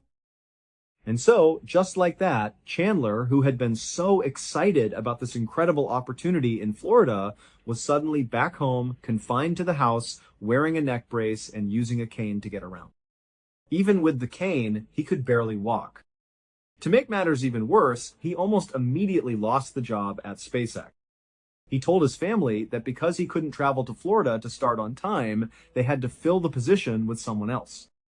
Chandler did his best to stay positive and optimistic in front of his family, but this was a crushing blow. Everything he had seemingly worked so hard for had just been snatched away. It was crushing for his family, too. Seeing their beloved Chaz, as they called him, lying on the couch all day, looking totally miserable and depressed, was awful. But as terrible as Chandler's accident was, the trauma it inflicted on him and his family was nothing compared to what was about to happen next. The Haldersons owned a small cabin in a part of Wisconsin called White Lake. It was located about a 3-hour drive north of their home in Windsor. The cabin was nestled inside a rural forested area right near a large lake, also called White Lake. This cabin had been in the Halderson family since the 1940s. When Mitchell and Chandler were little kids, Bart and Krista would take them up there all the time. They'd go fishing, swimming, or just relax by the water. It was their family vacation spot. But at some point, as the boys got older, they weren't as interested in going to the cabin anymore. As a result, Bart and Krista basically stopped going up there. However, just 2 weeks after Chandler's horrific injury, a huge storm rolled through the White Lake area. After the storm passed, Bart and Krista received a phone call. Some people who lived permanently in White Lake called them and said, "Hey, I was driving past your cabin and I saw there were some broken windows. It looks like your cabin might have been damaged by the storm." And so, Bart and Krista started to worry. They thought, "Oh my goodness, we have to get up there as soon as we can to patch up that window and check for any other damage before another storm rolls through and completely ruins the place." So, Bart and Krista pulled out their calendar. They saw that the next weekend was the 4th of July weekend. The 4th of July is a very big holiday in America, a celebration of independence. In White Lake, they celebrate it with a big parade down Main Street and a spectacular fireworks display out over the lake. Bart and Krista figured, you know what, let's just hold off for a couple of days and time our trip with the holiday weekend. We can make the necessary repairs and also enjoy the festivities, turn it into a little mini vacation. And so, that was the plan. But right before they were supposed to leave for this trip up to White Lake, Bart and Krista started acting a little strange. On the evening of Thursday, July 1st, the day before they were scheduled to leave, they began packing their things. Since Chandler was living with them and couldn't go anywhere due to his injury, he was at home and saw them getting ready. At one point, he got up and hobbled over, trying to help them pack, but it was short-lived because his legs were just too weak. So he sat back down and just watched them. And what he saw was odd. They were packing lots and lots of cash and several silver bars into their luggage. Chandler thought this was strange, but he decided not to say anything. He figured, you know what, maybe they want to stash their valuables in the cabin for safekeeping. It's their business, not mine. So Bart and Krista continued to pack, and Chandler continued to watch. At some point, he asked his parents, "So how are you getting up to White Lake?" His parents just said, "Oh, we're getting a ride from our friends, another couple. They're driving us up." But they didn't tell him who the couple was. They were vague, just saying, "our friends." Again, Chandler is sitting there thinking, okay, this whole thing is a little bit weird, but he told himself, it's their business. I'm not going to press them about it. They obviously don't want to tell me. So he just let it go. At some point, Bart and Krista finished packing. They moved all their luggage to the front of the house, right near the front door. A little while later, they and Chandler all went to their separate rooms and went to sleep. The next morning, Friday, July 2nd, Chandler got up early, around 6 in the morning. When he woke up, he began slowly hobbling his way down the stairs. He expected to see his mom and dad in the kitchen, having breakfast and getting ready to leave. They certainly wouldn't have left without saying goodbye. But when he got downstairs, the house was dark and completely empty. All of the bags that his parents had packed the night before and placed by the front door were gone. Chandler thought, did my parents get up at 5 in the morning and leave without telling me? He went to the front door and looked out the window, thinking maybe they were just waiting outside. But when he looked out, his parents weren't there. And sure enough, both of their cars were still parked in the driveway. So Chandler was left to conclude that, well, I guess my parents did get picked up by whoever these mystery friends were, and they just didn't feel the need to wake me up and tell me they were leaving. This did leave Chandler feeling a little shaken. He kept thinking about the strangeness of what they were packing, the fact that he didn't know who they were with, and now this sudden, quiet departure. But again, Chandler just told himself that his parents would be fine. These were just a few random, weird things, but they didn't necessarily mean there was a problem. So Chandler managed to push his concerns out of his mind and went about his day. Since his parents were now going to be gone for the weekend, he promptly called his girlfriend, Catherine, and asked her to come over and stay with him for a couple of days. She came over, and because Chandler couldn't really do anything because of his injury, they basically spent the weekend lounging around, eating nice food, and watching Netflix. But by the end of the weekend, on Sunday morning, there was an unspoken feeling that something was wrong. Chandler had told Catherine about the strange circumstances of his parents' departure, but he had assured her, "I'm sure it's fine," and she had agreed, saying of course his parents were fine. But by Sunday, Bart and Krista still hadn't called or texted. They hadn't checked in with Chandler or Mitchell or anyone. They were just completely silent. And whenever Chandler or Catherine tried calling Bart or Krista's cell phones, the calls didn't even ring. They went straight to voicemail. But late that day, on Sunday, July 4th, just as real concern was starting to mount, a text message came through to Chandler's phone. It was from his mom, Krista. The message basically said, "Hey, we arrived in White Lake.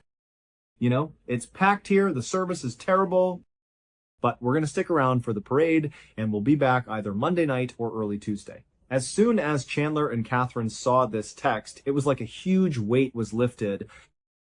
All their worries seemed to vanish, and they were just excited to see Bart and Krista when they came back the next day or the day after. But the next day, Monday, Bart and Krista did not come home. They didn't call anyone, they didn't text anyone. And again, whenever anyone tried calling their cell phones, which now included Mitchell, who had been looped into the situation, the calls went straight to voicemail.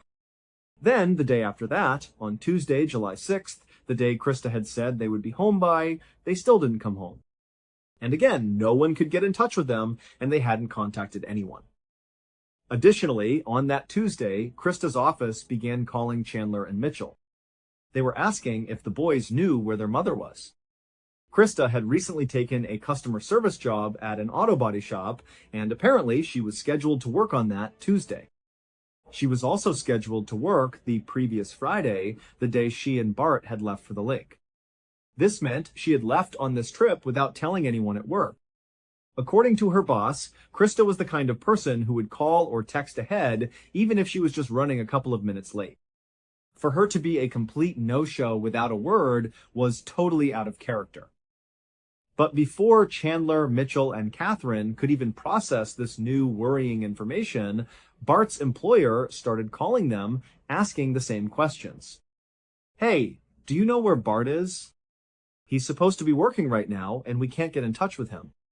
He didn't put in for any time off." So all afternoon on Tuesday the 6th, Chandler, Mitchell, Catherine, and other family members were frantically trying to call Bart and Krista. They were calling other people they knew in White Lake to see if anyone had seen them, but nobody had. And so finally, the next morning, on Wednesday, July 7th, when there was still no word from Bart and Krista, Chandler went to the police and filed a missing persons report. Almost immediately, the police in Windsor contacted the police up north in White Lake.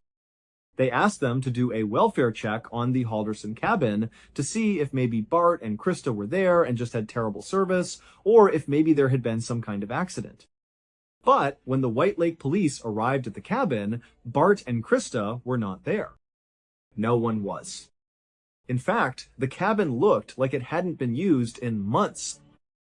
The outside was totally overgrown with weeds, and inside there was no food in the fridge. And most interestingly, the police told Chandler, Mitchell, and Catherine that there was no damage to the cabin. There were no broken windows, no obvious signs of any storm damage at all. After this revelation, of course, the family's minds started racing. Wait a minute. Who called them and told them to go up there to fix broken windows that weren't even broken? Were those the same mystery friends who drove them up in the first place? What was going on? Was this some sort of trap? Had they been set up? Were they okay? By the following day, Thursday, July 8th, there was still no sign of Bart or Krista, and the police didn't have any new leads to speak of. Chandler was desperate. He went to the local media and pleaded with them. "Please run a story about my parents. Get the word out that they're missing. Maybe someone knows something and will come forward." And the local media did just that. While this media coverage was going on, Chandler went back to his home and, with his cane, hobbled door to door, asking each of his neighbors if they had a security camera on the front of their house. He was hoping a camera might have captured an angle of the street and might have seen his parents on the morning of July 2nd when they supposedly climbed into that mystery couple's car. Chandler hoped that if he could get that footage, someone might be able to identify who these mystery friends were. But unfortunately, none of his neighbors had the right footage. As it would turn out, though, it didn't matter. Because on that same day, the 8th, the police made a discovery. At first, it seemed relatively small, a minor detail. But when they examined it more closely, they realized it was a huge breakthrough, one that would completely break the case wide open. To understand this breakthrough, we have to go back to the 29th of June, 2021. This was 3 days before Bart and Krista supposedly hopped into that mystery car and headed up to White Lake. On that day, June 29th, Bart had finally had enough. There was something that had been bothering him for a very long time, and he had finally decided that today was the day he was going to get to the bottom of it. So Bart pulled out his phone, he punched in a number, and he put it to his ear. After a few rings, a young man named Omar Job answered the call. In total, Bart and Omar would speak on the phone for 17 minutes. For the first half of the call, it was basically just Bart being angry and aggressive towards Omar. But during the second half of the call, when Omar finally had a chance to speak, Bart's tone completely changed. He was no longer angry. He actually sounded totally defeated. After this 17-minute phone call finally came to an end, Bart was left in a state of shock. But he knew what he had to do next. He needed to set up an even more intense meeting with a group of people, and he needed to tell them what he had just learned from Omar. Within 24 hours, Bart had arranged this additional high-stakes meeting. It was scheduled for 3 in the afternoon on July 1st. July 1st was the day before Bart and Krista would supposedly leave for White Lake. And so on July 1st, the day of this pivotal meeting, Bart was working from home. At some point, he looked at his watch and saw it was just after 2 in the afternoon. Even though the meeting was still an hour away, the location was a bit of a drive, and he knew he needed to leave soon. So Bart stopped working, and he sent a text message to Chandler, who was in the house with him. The text just said, "Ready to leave when you are." Chandler was fully aware of how important this meeting was for his dad. He also understood the terrible position his dad was in. And so he had agreed to go with his dad to this meeting. After a couple of minutes, both Chandler and Bart had gotten dressed and were ready. They met downstairs on the first floor. After a quiet nod to each other, they began walking towards the front door. But then, something happened. Chandler was standing just behind Bart. As they moved towards the door, Chandler reached out and grabbed a rifle that he had hidden on the first floor. He raised it, and he fired at least 2 shots into his father's back. And then, once his father fell to the ground, either dead or dying, Chandler, as calm as can be, pulled out his own phone. He texted his mother and told her, "Hey, Dad's phone is dead, so just text me." Then, Chandler sent his mother another text, a chillingly normal one. "Get soda on your way home." His mother simply replied, "Kay, I can," smiley face. All Chandler was trying to do was buy himself as much time as possible to prepare the house for his mother's return. Over the next couple of hours, we don't know exactly what Chandler did, but it's assumed he moved his father's body into a hiding place. And then, after maybe trying to clean up a little bit, Chandler laid in wait for his mother. At 4:58 p.m., Krista clocked out of her job at the automotive shop. She made a quick stop at a store to buy Chandler some soda. And then, between 5:15 and 5:30, security cameras on neighbors' houses captured her car pulling into her driveway. A couple of minutes later, she walked inside of her beautiful little dream home, the home where she had raised her family for the past 2 decades, only to be immediately gunned down by her own son the second she walked through the door. It would turn out Chandler was living a complete double life. He had never graduated from college. He had attended college, but only for about a semester, and he had flunked out. But he just kept telling his friends and his family that he was progressing through his classes and that he had eventually graduated. It was all a lie. He also did not have a job at the insurance company. He just told his family that he worked from home, which really meant he sat in his room and played video games all day. He was not a rescue scuba diver for the Madison Police Department. For one, he wasn't a scuba diver. And two, the Madison Police Department did not have a rescue scuba diving team. And, needless to say, he did not have a job with SpaceX. He had never even applied. As for his head injury, he may have bumped his head at some point, and he did go to the doctors by himself sometime in mid-June. But that doctor just told him he might have a mild concussion and offered him a neck brace, telling him he didn't even need to wear it unless he wanted to. But Chandler very quickly turned this non-injury into a debilitating, crippling, life-altering condition. He literally hobbled around everywhere with a neck brace and a cane, and the reason he did that was because he needed an excuse. He needed a reason for why he wasn't starting his non-existent job at SpaceX. In short, Chandler lied about virtually every aspect of his life to virtually everyone he knew. And for the most part, people believed him. However, his parents were becoming more and more suspicious, especially in 2021. He was telling them, oh yeah, I'm working at the insurance company, but he never had any money. He could barely pay them rent if he paid at all. And so his dad, Bart, would ask him, how is it that you're employed but you have no money? The way Chandler handled this was elaborate. He would create fake email accounts, pretending to be people in human resources at the insurance company. Then, acting as them, he would write these convoluted emails with ridiculous excuses for why Chandler hadn't been paid yet. He would have that fake email account email his real account.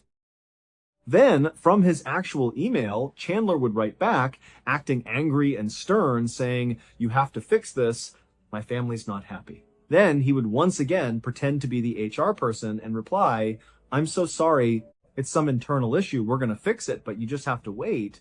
Chandler would take these fake exchanges and forward them to his father, and while Bart didn't necessarily believe what he was seeing, it was enough to get him to stop asking questions, at least for a little while. But Bart and Krista were also suspicious of other parts of Chandler's life, like his school records. At some point, he needed to show them his transcripts. He would tell them, oh, I can't access my transcripts, and Bart and Krista were like, why can't you? Just log in and pull up your unofficial transcripts. The way Chandler handled this was the same way he handled the insurance company lie. He created fictitious email accounts of people who were supposedly college advisors at Madison College, where he claimed to have graduated from. He would conduct these phony back-and-forth email chains where it looked like the college was telling Chandler, sorry, you can't get your transcripts. It's this huge problem that's totally our fault, not yours. But you just have to wait. There's nothing we can do right now. When Chandler would forward these exchanges to Bart, Bart would get totally worked up about it. Finally, he demanded that Chandler give him a phone number so he could talk to one of these college advisors himself. So Chandler went out and bought a burner phone from a convenience store. He gave that phone number to his dad. And when his dad called the number, somebody picked up, introducing themselves as Daniel Spieth. But it was really just Chandler disguising his voice. And this Daniel Spieth gave Bart the same spiel about how sorry he was and how it was all the college's fault that they couldn't get his son's transcripts and he was just going to have to wait. And so finally, on the 29th of June, 2021, Barney had enough. He was convinced his son was lying. There was just too much about his son's life that didn't add up. So Bart decided he was just going to call Madison College himself, pretend to be Chandler, and see if he could get the transcripts. And so he dialed the number for customer service at Madison College. And after a few rings, Omar Job, a customer service representative, picked up. Initially, Bart was aggressive and mean towards Omar for no real reason other than his immense frustration with the whole situation. He's on the call pretending to be Chandler, and he's barking at Omar, give me my transcripts right now. I go to your school. There's no reason you can keep them from me. But after a couple of minutes, Omar was finally able to get a word in. He said, hey Chandler, I looked you up in the system, and you don't go to this school. You've never gone to this school except for maybe one semester, and you failed out. It's at this point, when Bart hears these words, that he just pauses for a really long time on the call. Then he begins asking follow-up questions, questions that aren't really connected to getting transcripts anymore, because now he knows the transcripts don't exist. He begins asking Omar, does Daniel Spieth still work there? Omar looks him up and says, no, there's no Daniel Spieth that works here. And there's no Daniel Spieth that's ever worked here. Because Chandler had used 5 or 6 different fake names when pretending to be college advisors, Bart, in addition to asking about Daniel Spieth, asked about every other name he had interacted with. And one by one, Omar told him, I'm sorry, those people do not work here. I've never heard of these people. They're not in our directory. I'm sorry. At the end of that 17-minute call, Bart knew. His son was living a monumental lie. So he hung up with Omar, and then Bart called the real college advisors at Madison College. He set a meeting for July 1st at 3 in the afternoon. And then he told Chandler that he had set this meeting and that Chandler was going to come with him, and together they were going to ask those advisors why they couldn't produce Chandler's transcripts. Bart, of course, knew Chandler didn't have transcripts. So he likely set this meeting up as an ultimatum, a way to force Chandler to finally call the meeting off and come clean about this huge lie, so that Bart could help his son get back on the right track, stop lying, and start living a real life. But the way Chandler handled being caught was not to own up to any of it. He didn't call off the meeting. He just waited until the day of the meeting, and then he killed his father, killed his mother, and then dismembered their bodies. He burned their body parts in the family fireplace, including their heads. And when he couldn't completely destroy their bodies that way, he took what was left of their remains and scattered them all over town, in parks, in forests, in rivers. He even put his father's headless, armless, legless torso behind his girlfriend's parents' house. And all the while he's doing this, he's spinning this ridiculous story to his girlfriend, to his brother, to other members of the Halderson family, to the police, to his parents' colleagues. He tells them Bart and Krista just up and left on the morning of July 2nd with this mystery couple. And oh, by the way, my parents were packing cash and silver bars in their luggage. So, I don't know, they went up to White Lake and now they're gone. I don't know what happened to them. We don't know why Chandler chose this specific story. It's unclear if he was trying to make it seem like his parents were suspicious and had gotten into something that got them harmed or kidnapped, or if he was trying to make it seem like his parents were just gullible and had been taken advantage of. We don't know. He was just trying to make the whole situation seem plausibly suspicious. Ultimately, though, Chandler did so many things that got him caught. From the mountain of physical evidence he left behind inside of the house where he killed and dismembered his parents, and also at the various dump sites where he didn't even bother to bury the body parts. He would just put them underneath some sticks and branches, so they were very easy to find. To his extremely suspicious behavior on July 7th when he walked into the police station to report his parents missing. That whole time he was talking to police officers, he was acting so weird and saying things that just didn't make sense. He came off like a guy who did not care at all that his parents were gone and who was clearly hiding something. But the big breakthrough that happened on July 8th, the one that broke the case open, stemmed from that text message that Krista's phone sent to Chandler's phone on July 4th. When Chandler walked into the police station on July 7th and said his parents were missing, one of the first questions they had for him was, okay, well, when was the last time you spoke to your parents? Chandler told them he got a text message from his mother on Sunday, July 4th. He showed them the message. It said they had arrived in White Lake and they were going to be sticking around for the parade and they'd be back in a couple of days. But the police noticed a critical flaw. The text message had been sent on July 4th. But in White Lake that year, the big 4th of July parade was on July 3rd. So when this text came through, the parade that anyone in White Lake would have been aware of, it's a small place, you wouldn't miss it, had already happened. So why would Krista be texting her son that she was going to stick around for a parade that was already over? This led police to check phone records. And they would discover that yes, that text message was sent from Krista's phone to Chandler's phone, but when it was sent on July 4th, Krista's phone was not in White Lake.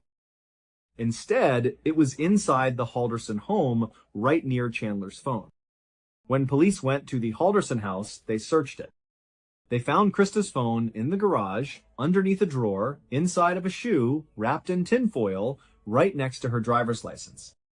Chandler had obviously sent that text message himself using his mother's phone. But he had gotten the date of the parade wrong. This one discrepancy opened up the floodgate. Before long, it was beyond obvious that Chandler was the killer. And after a thorough investigation, it was determined that Chandler had acted entirely alone. His girlfriend, Catherine, and his brother Mitchell had nothing to do with it. They were just innocent bystanders caught in his web of deceit. Chandler would ultimately be found guilty of killing his parents. He would be sentenced to life in prison without the possibility of parole. To this day, Chandler has still not taken any responsibility for what he's done. Instead, he just tells anyone who will listen that his plan is to continue to appeal his verdict, clinging to his lies until the very end. Thank you so much for watching. Let me know what you thought of today's episode in the comments. And remember, we have a whole playlist of true crime episodes ready for you to binge right now. Until next time. See ya. On the evening of the 13th of January, 2002, a 42-year-old man named Ronald Huff walked through the door of his studio apartment in the city of Newark, Delaware. The air outside had been crisp and cool, but the moment he stepped inside, a wave of oppressive heat hit him. It was how he always kept it, blazing hot, a detail that seemed odd to anyone who visited, but for Ronald, it was normal. He'd just returned from a visit with his grandmother, a weekly ritual for him, but today was different. He felt deeply, profoundly sick. A strange weakness was creeping through his limbs, and a dizzy spell was making the room tilt slightly. Ronald worked at a local auto dealership. He was a quiet guy, a hard worker who mostly kept to himself. His coworkers knew him as reliable, if a bit of a loner. He didn't talk much about his personal life, and no one really pressed him on it. He'd come in, do his job, and go home. That was Ronald. So for him to feel sick enough to consider missing work was a big deal. He shrugged off his heavy coat, the one he wore even on milder days, and tossed it without looking onto a nearby object. It landed draped over one of the many handmade wooden cages that were scattered around his small living room, almost like pieces of furniture. There were cages of all sizes, some stacked, some sitting alone, creating a strange labyrinth in the cramped space. He dragged his feet across the floor, his body feeling heavier with each step, until he reached the kitchen counter where his landline phone sat. He picked up the receiver, the plastic cool against his clammy skin, and dialed the number for the dealership. When the office manager answered, her voice cheerful on the other end, Ronald's was weak and strained. He explained that he wouldn't be able to make it in the next day. He was feeling really unwell, he told her, not offering any more details. He hung up the phone and leaned heavily against the counter, closing his eyes for a moment, trying to fight off the lightheadedness that was washing over him. The heat in the apartment suddenly felt suffocating. Then a sound from behind him cut through his dizzy haze. It was a low, guttural hiss. It was a familiar sound, one he heard a dozen times a day, and it was a sound that meant someone was hungry. Without even thinking, Ronald turned and walked over to his refrigerator. Instinctively, he reached out with his right hand to grab the handle and pull the door open. But the second his fingers wrapped around the handle and he applied pressure, a sharp, shooting pain jolted up his arm. He winced, pulling his hand back. He'd forgotten. His right hand was wrapped in thick white bandages covering a nasty injury he'd gotten a week earlier. Grimacing from the pain, he switched hands, using his left to open the heavy fridge door. The cool air that spilled out was a momentary relief from the stifling heat of the room. After grabbing what he needed, he shut the fridge and walked back over to the kitchen counter. Next to the phone was a large glass jar. He unscrewed the lid and plunged his hand inside, pulling out a whole fistful of live cockroaches. They were huge, each one about 2 inches long, their legs and antennae wriggling frantically against his palm. He walked a few steps away from the counter and simply opened his hand, letting the cockroaches drop to the floor. They hit the linoleum with a series of soft clicks and scattered in every direction, disappearing into the shadows under the cages and furniture. That was one chore done. With the feeding finished, Ronald decided he just needed to lie down. The sickness was getting worse. The dizziness was back with a vengeance. As he started to walk across the kitchen, heading towards his bedroom, the world suddenly began to spin violently. The floor seemed to drop out from under him, and he could barely keep his balance. He felt a wave of nausea and weakness so profound that his legs started to buckle. He tried to keep moving to just make it to his bed, but his body wouldn't cooperate. He stumbled, then stumbled again, his steps clumsy and uncoordinated. He lurched sideways, throwing his arms out blindly to try and catch himself. His outstretched arm hit something solid, and his fingers found the edge of his apartment door. He grabbed onto the doorknob, his knuckles white, trying to steady himself and stay on his feet, but it was no use. The strength was just gone from his body. He turned, pressing his back hard against the solid wood of the door, hoping it would hold him up. But he was so woozy, so incredibly weak, that his legs finally gave out.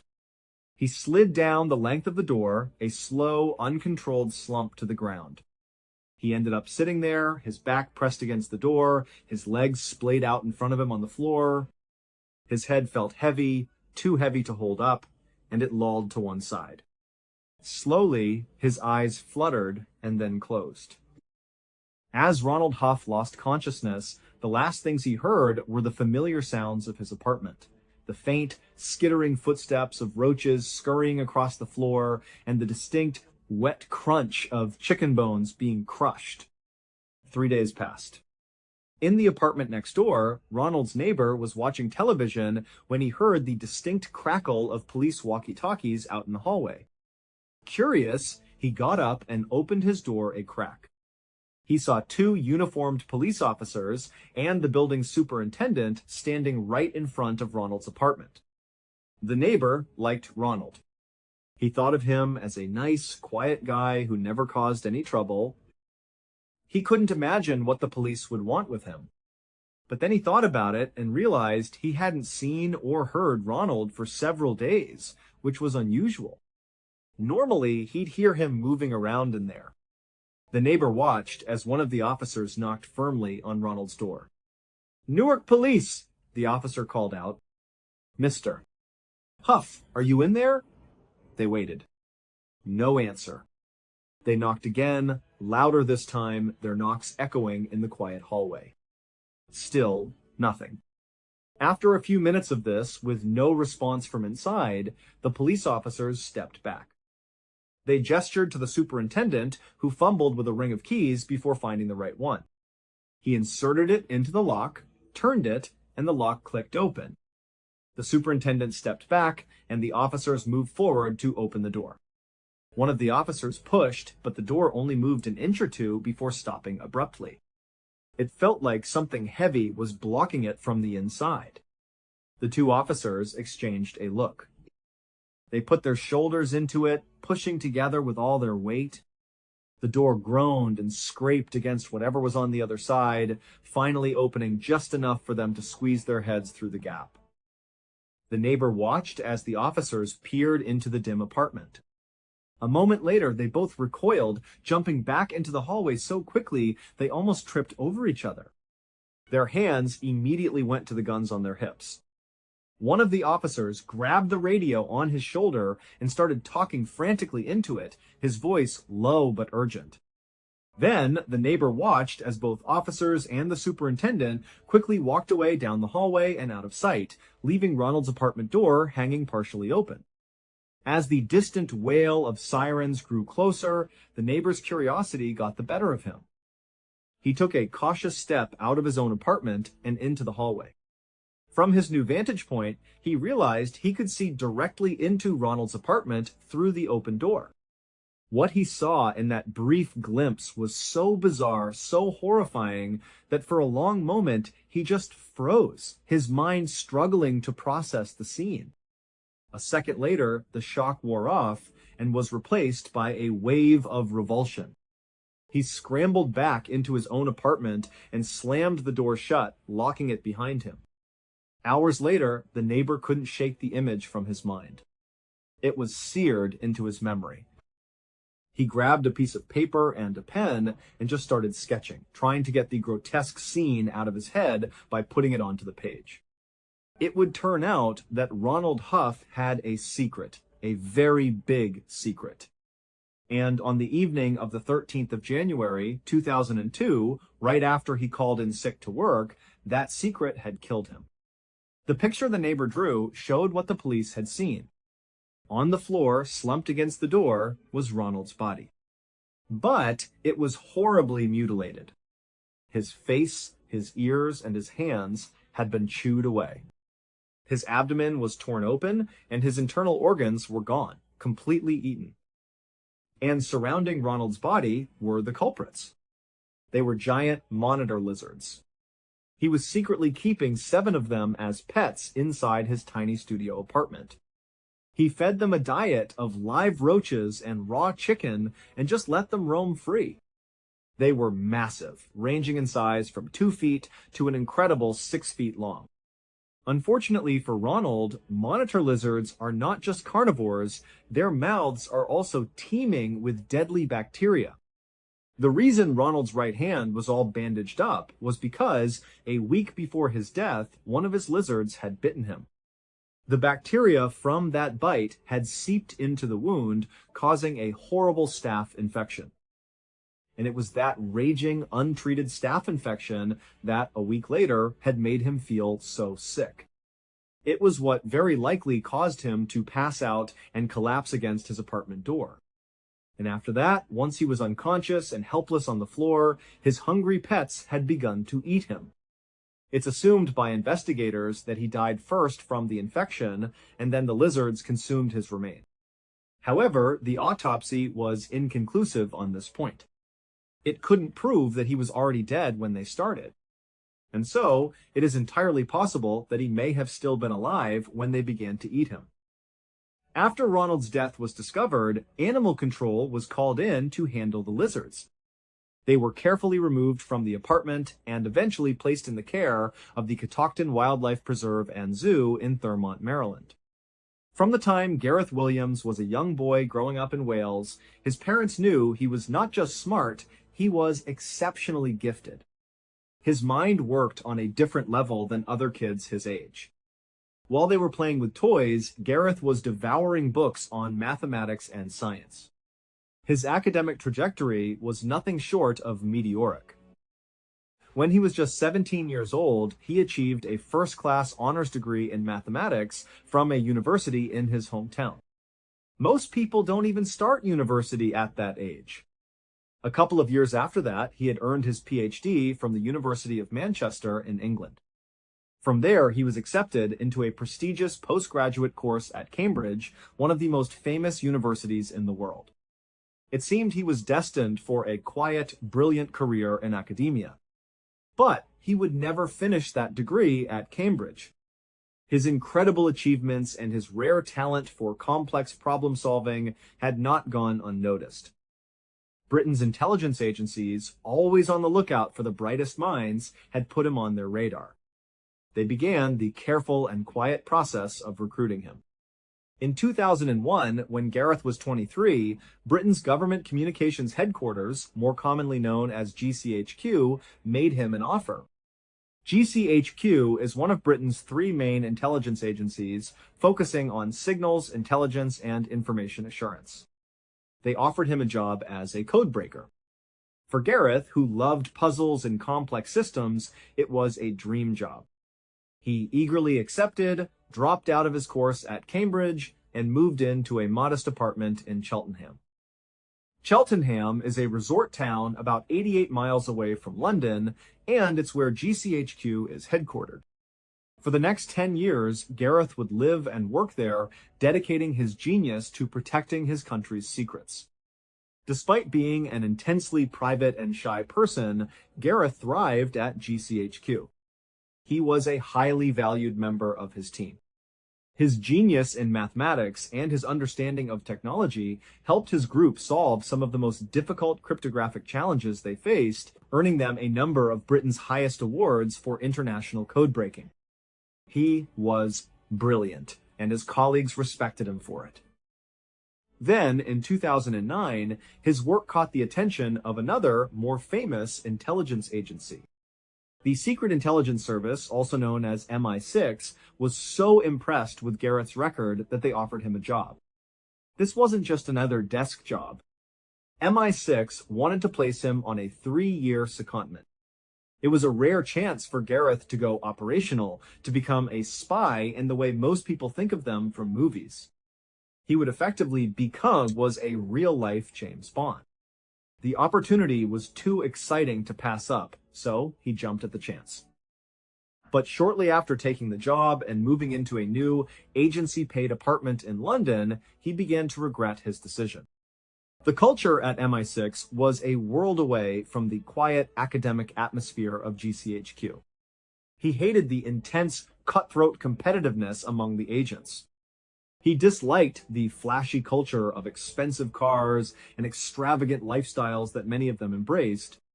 He especially disliked the constant pressure to go out drinking and partying with coworkers every weekend. It was all part of the work hard, play hard ethos, but it wasn't who Gareth was. All he wanted to do was his job, to focus on the puzzles and the problems, and then be left alone in his private life. At GCHQ, that was perfectly acceptable. Nobody cared if he was an introvert. But at MI6, his quiet and reserved nature made him an outsider. He didn't fit in, and he was unhappy. He missed Cheltenham and his old job. He had already told his bosses he wanted to end his secondment early and return to GCHQ. Before he was scheduled to leave MI6, he took his annual 2-week vacation. But when that vacation was over, he didn't show up for work at his office in London. And for some reason, for an entire week, nobody at MI6, one of the most sophisticated spy agencies in the world, checked in on him to see where he was. It wasn't until his sister, Sari, became worried after not being able to reach him for several days that anybody started looking into his disappearance. She called the police and reported him missing. On the 23rd of August 2010, a uniformed officer was dispatched to Gareth's apartment in the Pimlico neighborhood of London to conduct a welfare check. The officer knocked on the door several times, calling out Gareth's name, but there was no answer. Following procedure, the officer located the landlord, got the key to the apartment, and let himself inside. He called out for Gareth as he entered. The first floor of the apartment was tidy, but there was no sign of him. The officer proceeded up the stairs to the second floor, still calling out Gareth's name with each step. The second floor was also empty, but there was one closed door at the end of the hallway. It was the door to the bathroom. What the officer found on the other side of that door would trigger a media firestorm and spark conspiracy theories that would make international headlines for weeks. When he opened the door, he stepped into a small, clean bathroom. Everything seemed normal except for what was in the bathtub. Sitting in the middle of the tub was a large red North Face duffel bag. And inside of that duffel bag was the badly decomposed body of Gareth Williams. The zipper of the bag was padlocked shut from the outside. The key to that padlock was found later underneath Gareth's body inside the bag. The crime scene was bizarrely clean. There were no fingerprints on the rim of the bathtub or inside it. There were no fingerprints on the bag itself, not on the fabric, not on the 2 zippers, and not on the padlock or the key.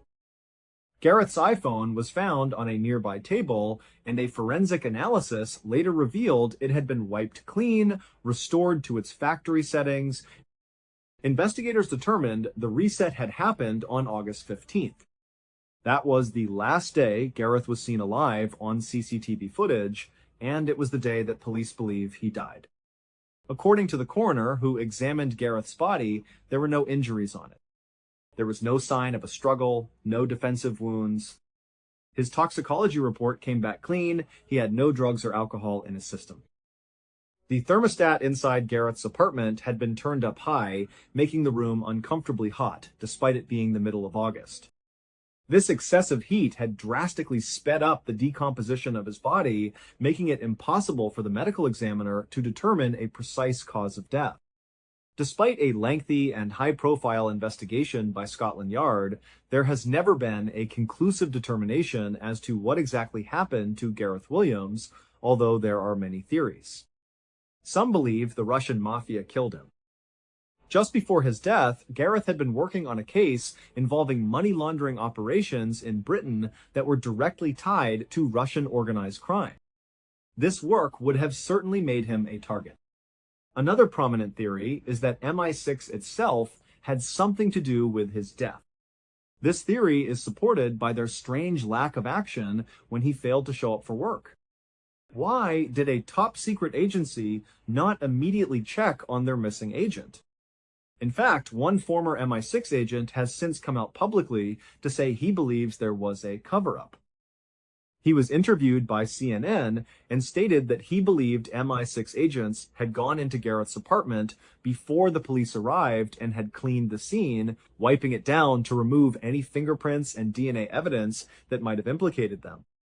The last major theory, and the one that the authorities eventually settled on, is that Gareth did this to himself accidentally. During the investigation, it was discovered that he made occasional visits to bondage and claustrophilia websites. There was also an anecdote from his landlord who said that on at least one occasion, Gareth had to call out for help because he had tied his own wrists to his bed frame and couldn't get himself undone. The theory was that he had climbed into the bag as part of some sort of escapology or sexual ritual and had become trapped. But this theory has a massive flaw. During the inquest into his death, two experts, both skilled escapologists, attempted to replicate the scenario. They tried to get inside a similar-sized duffel bag, zip it up, and padlock it from the outside. They tried over 400 times and failed every single time. They concluded it was impossible for Gareth to have done it alone. And even if, by some miracle, he had managed to get inside the bag and lock it, how could he have done so without leaving a single fingerprint on the bag, the lock, the zippers, or the bathtub? When his body was found, he wasn't wearing any gloves. Ultimately, despite all the red flags and the sheer impossibility of the official explanation, Gareth Williams' death was ruled to be probably an accident, and the case was officially closed 3 years after he was found. Growing up, Pauline Dakin always had a nagging feeling that there was something just a little bit off about her family. It was a sense of unease she couldn't quite put her finger on, a shadow of anxiety that seemed to follow them everywhere. Years later, she would find out that her childhood instincts were absolutely right. In 1970, when she was just 5 years old, her parents, Ruth and Warren, separated. For Pauline, this wasn't a huge shock. Her father, Warren, was a heavy drinker, and his temper could be explosive. The house was often filled with tension. But after the separation, when Pauline, her mother, and her older brother moved into a different house on the other side of Vancouver, Canada, things didn't get better. In fact, Pauline noticed her mom started to act even more anxious, almost paranoid, all the time. But she never explained why. When Pauline was 9, her mother gathered her and her brother in the living room and announced they were going on a surprise vacation to Winnipeg, a city over 1,000 miles away. They packed up the van, hopped in, and started the long drive across the country. When they finally arrived, they pulled up to a small house, their supposed vacation home. But once they were inside, Ruth sat her children down and informed them that this was not a vacation. This was their new home. They were never going back to Vancouver. Pauline and her brother were devastated. "Why?" they asked. "Dad is still back in Vancouver." "We want to see Dad." But their mother's face was grim. She just said, "I'm sorry, kids. This is just the way it has to be. When you're old enough, I promise I will explain everything." Confused, sad, and missing their father, Pauline and her brother had no choice but to start a new life in Winnipeg. Over the next 4 years, Pauline never saw her father and eventually lost touch with him. She slowly started to adjust to her new life, making a couple of close friends at her new school. She was just beginning to feel like Winnipeg was home. But right as she was starting to feel a sense of normalcy, her mother announced once again that they needed to move. Immediately. This time, they were going all the way to New Brunswick on the far eastern coast of Canada. Their mother made them swear an oath of absolute secrecy. They were not to tell anyone, not a single soul, about the move. But later that day, Pauline was with her best friend Wendy, and the secret just slipped out. She couldn't help it. So when Ruth came to pick Pauline up from Wendy's house, the two girls had to stage a very casual, breezy goodbye, pretending like they would see each other at school the next day, all so that Pauline's mother wouldn't suspect she had broken her promise. Once they were in New Brunswick, the family finally seemed to put down roots. They stayed there for many years. But her mother's strange anxiety never went away. She was still paranoid about something, always looking over her shoulder. The kids just had no idea what it was. Fast forward to 1988. Pauline was now 23 years old. She had moved out of the family home and was living with her boyfriend about 2 hours away. She was working as a reporter for a local newspaper. One day, her mother called her with a strange request. "I'd like to meet you at a motel," she said. "I'm finally ready to tell you everything. The truth about your childhood." Pauline was intrigued and a little nervous, but mostly excited. This was the conversation she had been waiting for literally decades. So Pauline eagerly drove to the motel. When she arrived, she saw her mother pacing anxiously in the parking lot. She walked up to her mom with a smile, about to say hello, when her mother suddenly looked at her, put a single finger to her lips, shushing her. Then, her mother jammed a plain white envelope into Pauline's hands. Scrawled on the front of the envelope were a few words. "Don't say anything. Put your jewelry inside of this envelope. It's probably bugged. I will explain everything inside. Just please don't speak." Pauline was completely bewildered, but she did as she was told. She took off her watch and her rings, put them in the envelope, and handed it back to her mother. The two of them then walked silently into the motel and into the room her mother had rented. When they went inside, a man was sitting in a chair in the middle of the room. Pauline recognized him immediately. It was Stan Sears, the reverend from their old church back in Vancouver. Her mother had worked as his secretary for the entire time they had attended that church. Pauline had always known that her mother and Stan were very close friends. They had even kept in touch after the family left Vancouver, with Stan periodically showing up for visits in both Winnipeg and New Brunswick. So, while it was a surprise to see him there, it wasn't a total shock when Pauline's mother confessed that she and Stan had fallen in love many years ago. They had been having a secret relationship ever since their time in Vancouver. But that revelation was nothing compared to what Pauline heard next. Her mother, with Stan nodding gravely beside her, explained the real reason they had to move so many times during her childhood. It was because her father, Warren, wasn't just a violent alcoholic. He was a mobster, a key member of an organized crime syndicate in Vancouver. Right after she and Warren separated, her mother found out that the mob had put a hit out on her. They believed that since her husband could no longer control her, she was a liability who knew too much. Stan then explained that he also had a hit on his head. The mob knew about his relationship with Ruth. On top of that, Stan had been providing pastoral counseling to a man in his congregation who, it turned out, was also a mobster. The mob believed this man had confessed critical secrets to Stan, making him an even bigger liability. At first, Stan said he didn't believe it. It sounded too crazy. But then he found out that the man he had been counseling had been assassinated, found dead in the trunk of his car. That's when he knew the threat was real. They decided they couldn't go to the police. Pauline's mother knew what happened to families who snitched on the mob. They were made into examples. So instead, they decided to go into hiding together. When Pauline and her family moved to Winnipeg and then to New Brunswick, Stan had secretly moved there as well, living nearby under the radar. That's why Pauline would see him show up periodically to visit. Pauline was in a state of complete shock, but at the same time, a strange sense of relief washed over her. It was a crazy explanation, but it was an explanation. It made sense of all the strange, terrifying things from her childhood.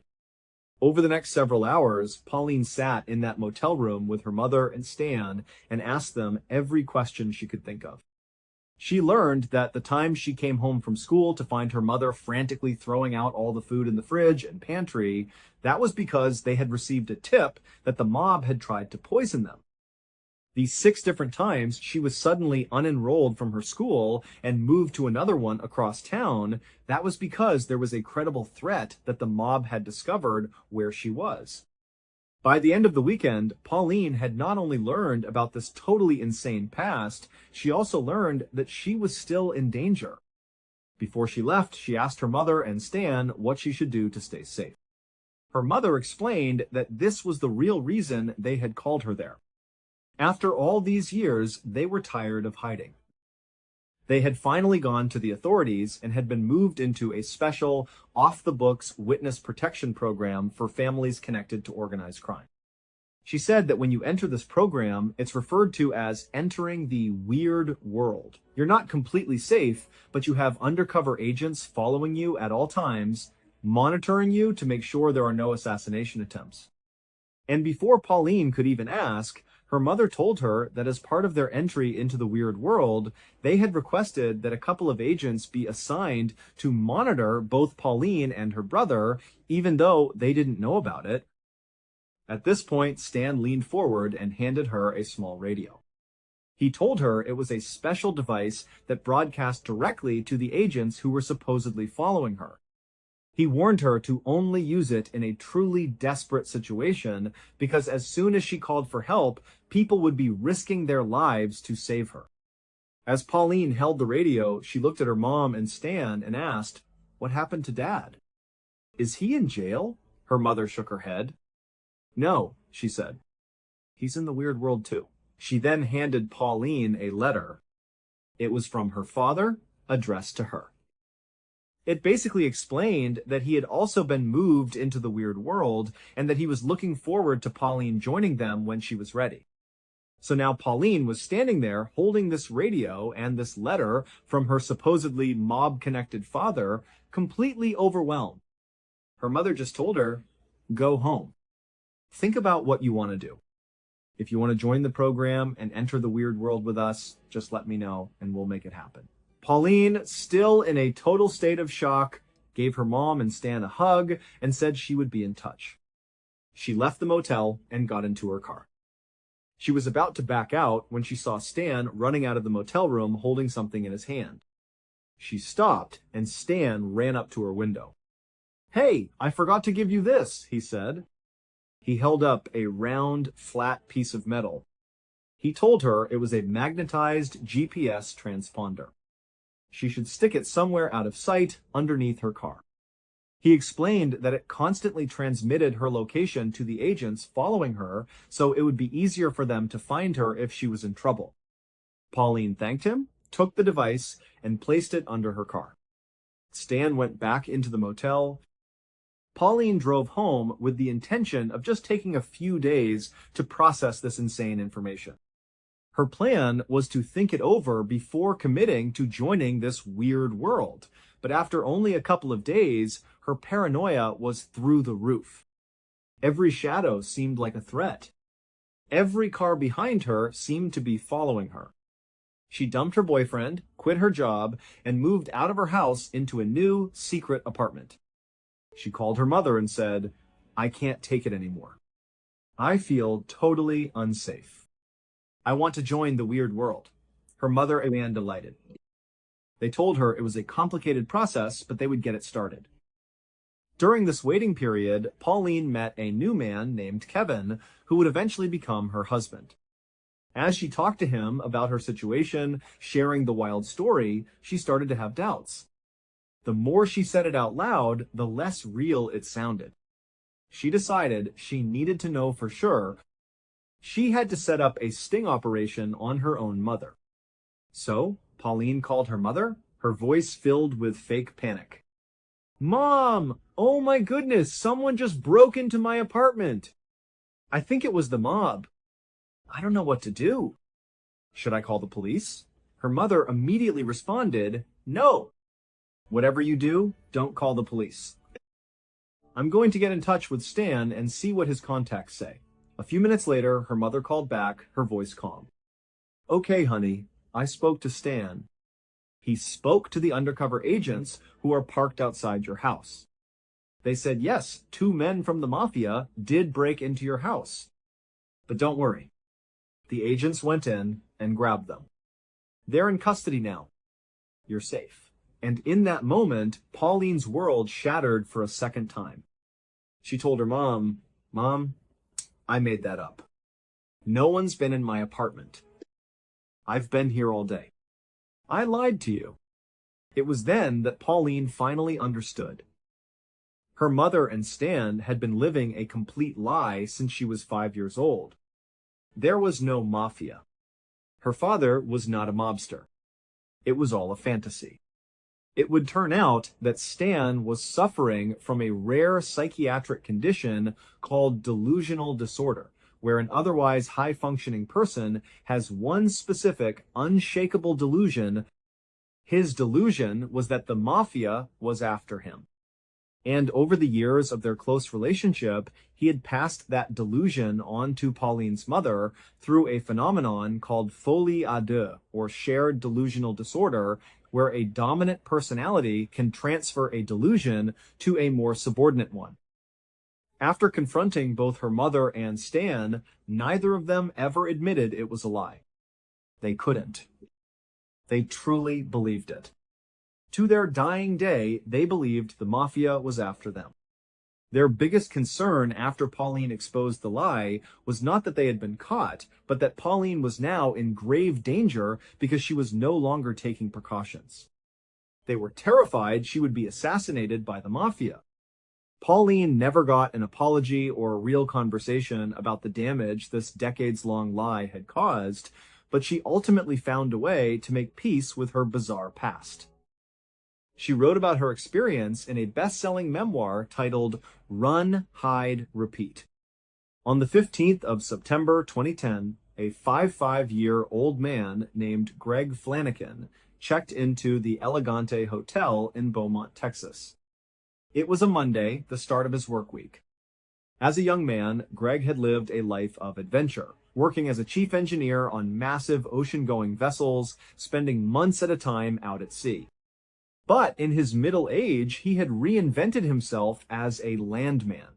It was his job to travel around and secure leases for mineral rights and land for drilling operations. He was slender and looked fit, which was surprising considering he never exercised and had been a chain smoker for most of his life. He kept a close-cropped white beard and had the tanned, weathered skin of someone who had spent a lifetime outdoors. Every Monday morning, Greg would make the 2-hour drive in his pickup truck from his home in Lafayette, Louisiana, all the way to Beaumont, Texas, where his company would always put him up in a room at the Elegante. The hotel was nothing special, not fancy, but not a dive either. To Greg, it didn't matter. All he needed was a bed to sleep in and a television to watch. His room, number 348, was simple. When you walked in, there was a small bathroom immediately to the right. A little farther in, the room opened up. Straight ahead was a window that looked down over a small courtyard pool lined with potted plants. The main space had a queen-size bed pushed up against the right wall, and on the left wall, there was a dresser with a TV on top. Greg wheeled his single suitcase into the room and placed it at the foot of the bed. He unzipped it and began his weekly routine. He carefully pulled out the collared shirts he would need for the week, making sure they stayed wrinkle-free, and hung them neatly in the closet. He then took out his toiletries, which were kept in a cloth bag with a convenient hook, and he hung the bag from the towel rack in the bathroom. After unpacking, he took off his worn-in brown work boots and his faded blue jeans and slipped into a comfortable pair of pajama pants. Anytime Greg stayed at the Elegante, he rarely left his room. There was a bar downstairs in the hotel lobby, but Greg wasn't much of a drinker or a socializer. He much preferred to have quiet nights by himself, just relaxing and watching TV. So, that night, Greg walked over to the wall unit and cranked the air conditioning up as high as it would go. He liked to sleep in a room that was practically freezing cold. Then, he got into bed, but he didn't lie down. He propped two big pillows up against the headboard and leaned back, getting comfortable for a night of channel surfing. He took a clean towel from the bathroom and laid it out on the empty side of the bed next to him. On this towel, he methodically arranged all his nighttime essentials: his ashtray, his pack of cigarettes, his lighter, his cell phone, the TV remote, and a candy bar. Everything he needed within arm's reach. He picked up the remote, turned on the TV, and began flicking through the channels. He eventually landed on a station that was playing the movie Iron Man 2. Good enough, he probably thought to himself. He put the remote down, picked up his candy bar, and unwrapped it. He took a bite, then grabbed a cigarette from the pack, lit it, and settled in, smoking and watching the movie. The following morning, Susie Flanagan, Greg's wife, didn't get her usual morning call from her husband. Every single morning that he was away for work, without fail, Greg would call her to say good morning and check in. It was their routine, and this was a major break from it. She started to feel a little worried. She tried calling his cell phone, but it just rang and rang until it went to voicemail. He never picked up. Growing more concerned, she called his office in Beaumont. He didn't answer his desk phone either. After trying his office a second and third time, one of his coworkers finally picked up. They told her that Greg hadn't come into work yet and they hadn't heard from him. Now Susie was genuinely concerned. A knot of dread formed in her stomach. She felt like something was wrong. She asked his coworkers, "Do you mind just going over to his hotel? Can you knock on his door and just make sure he's okay?" They agreed immediately and said they would head right over. Two of his coworkers drove to the hotel. They went up to the third floor to room 348 and knocked on Greg's door. There was no answer. They knocked again, louder this time, calling his name. Still silence. They went back down to the front desk and got the hotel manager, who came up with a master key. The manager unlocked the door and pushed it open, and right away they found Greg. He was lying dead in the middle of his hotel room floor. The position of his body suggested he had fallen first to his knees and then pitched forward onto his face. His left arm was sort of tucked underneath his body, and still clutched between the first two fingers of his left hand was a cigarette that hadn't fallen. It had burned all the way down to the filter. The room was exceptionally warm, and Greg's skin had a strange grayish-blue tint. Immediately after seeing him, his coworkers called 911. Shortly after the paramedics arrived, Detective Scott Apple of the Beaumont Police Department pulled up in his cruiser. Apple was a short, very fit guy with silver hair that he wore spiked up. He looked like a cop straight out of Central Casting, and he was known for working cases relentlessly. When he got up to room 348, he saw no signs of a break-in. Nothing inside the room seemed to have been disturbed. There was no blood and no obvious wound on Greg's body, with the single exception of a slight abrasion on his cheek, likely from when he fell and hit the carpet. Detective Apple looked around the room and found Greg's wallet, still in the back pocket of his jeans, which were folded on a chair. It was full of cash. Robbery was clearly not a motive. He went back out into the hall and began interviewing the occupants of the surrounding rooms. No one had heard anything unusual. No one had seen anything suspicious. He went back into the hotel room and conducted a more thorough search, looking for any kind of drugs or any substance that Greg might have taken that could have led to his death. There was nothing. No prescription pill bottles, no illegal drugs, no alcohol. Later that day, after the family had been notified of Greg's passing, his grief-stricken wife, Susie, called Detective Apple. Through her tears, she told him, my husband did not take good care of himself. He had a terrible diet. He's been smoking like a chimney since he was a teenager, and he never went to see a doctor. I always told him if he wasn't careful, something like this was going to happen. I always worried that he might have a heart attack or something. At this point, everyone involved was thinking the same thing. Greg's family thought he had died of natural causes, and Detective Apple agreed. Based on everything he had seen at the scene, there was absolutely no evidence of foul play. It just looked like a tragic case of a man whose unhealthy lifestyle had finally caught up with him. Greg's body was sent to the Jefferson County morgue to be examined by Dr. Tommy Brown, who was the local medical examiner. He was a veteran pathologist who had seen just about everything. Dr. Brown had read the preliminary report, which suggested Greg had likely died of a massive heart attack. When Greg's body was wheeled in, there was nothing on initial visual inspection that contradicted that theory. The only two marks, Dr. Brown noted on the outside of Greg's body were the small abrasion on his face from the fall and another very small, almost insignificant abrasion on his crotch. Beyond that, his body was completely unblemished. There were no bruises, no cuts, no signs of a struggle. But when Dr. Brown began the internal examination, the case took a shocking turn. It looked like someone had literally crushed Greg's insides. His entire torso was filled with blood. Food from his intestines had been ripped out and was loose inside his abdominal cavity. He had multiple broken ribs, several of his internal organs were lacerated, and there was a small, neat hole in his heart. Dr. Brown was completely baffled.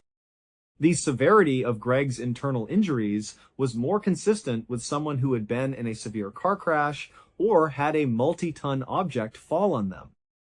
But Greg didn't have any of the corresponding external injuries that would support those scenarios. And he was found in the middle of a locked hotel room where nothing was disturbed and no one had seen or heard a thing. Dr.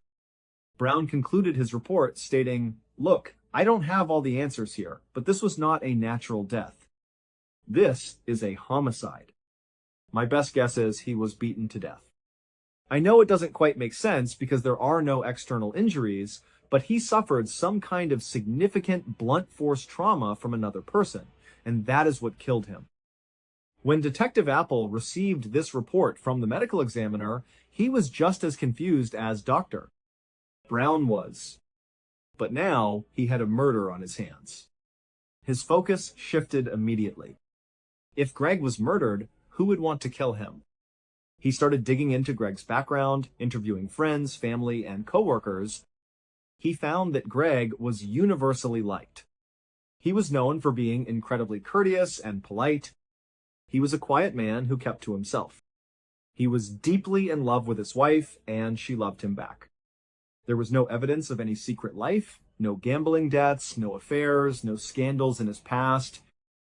He was just a genuinely nice, normal guy. It made absolutely no sense why anyone would want to kill him, let alone with such bizarre, unexplainable violence. After a few months, the investigation had gone nowhere. In reality, it had never even really gotten started, because there was no logical starting point. The only odd detail from the crime scene that Apple kept coming back to was that the room was unusually warm when the body was found, which was the opposite of how Greg liked to keep it. But a warm room didn't explain why his insides were crushed. And so, with no leads and no suspects, Apple was about to put the case on the back burner when he made a small discovery. He was reviewing hotel records and found in the maintenance logs that on the night Greg died, he had been making popcorn in his room's microwave and had somehow managed to blow a fuse. It wasn't just his power either. The blown fuse had also cut the power to the room on his right, the room on his left, and the room directly below him. The log showed that Greg had called the front desk and a maintenance man had been sent up to reset the breaker. This opened up two new, albeit weak, theories for Detective Apple.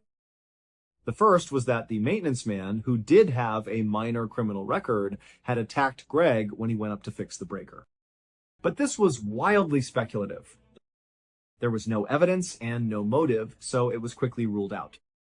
The second theory involved Greg's neighbors in room 349.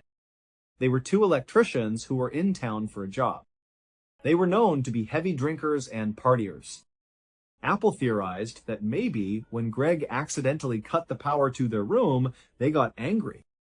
Maybe they went out into the hall, saw Greg, and figured out he was to blame. And then, in a drunken rage, they attacked him, killing him. It was a stretch, but it was the closest thing to a potential motive Apple had found. So, Detective Apple put on a hidden camera and went to interview the two electricians again. When he spoke to them, they were very forthcoming. They seemed honest and were appropriately curious and concerned about what had happened to Greg. They told Apple, "Look, we had no interaction with him at all.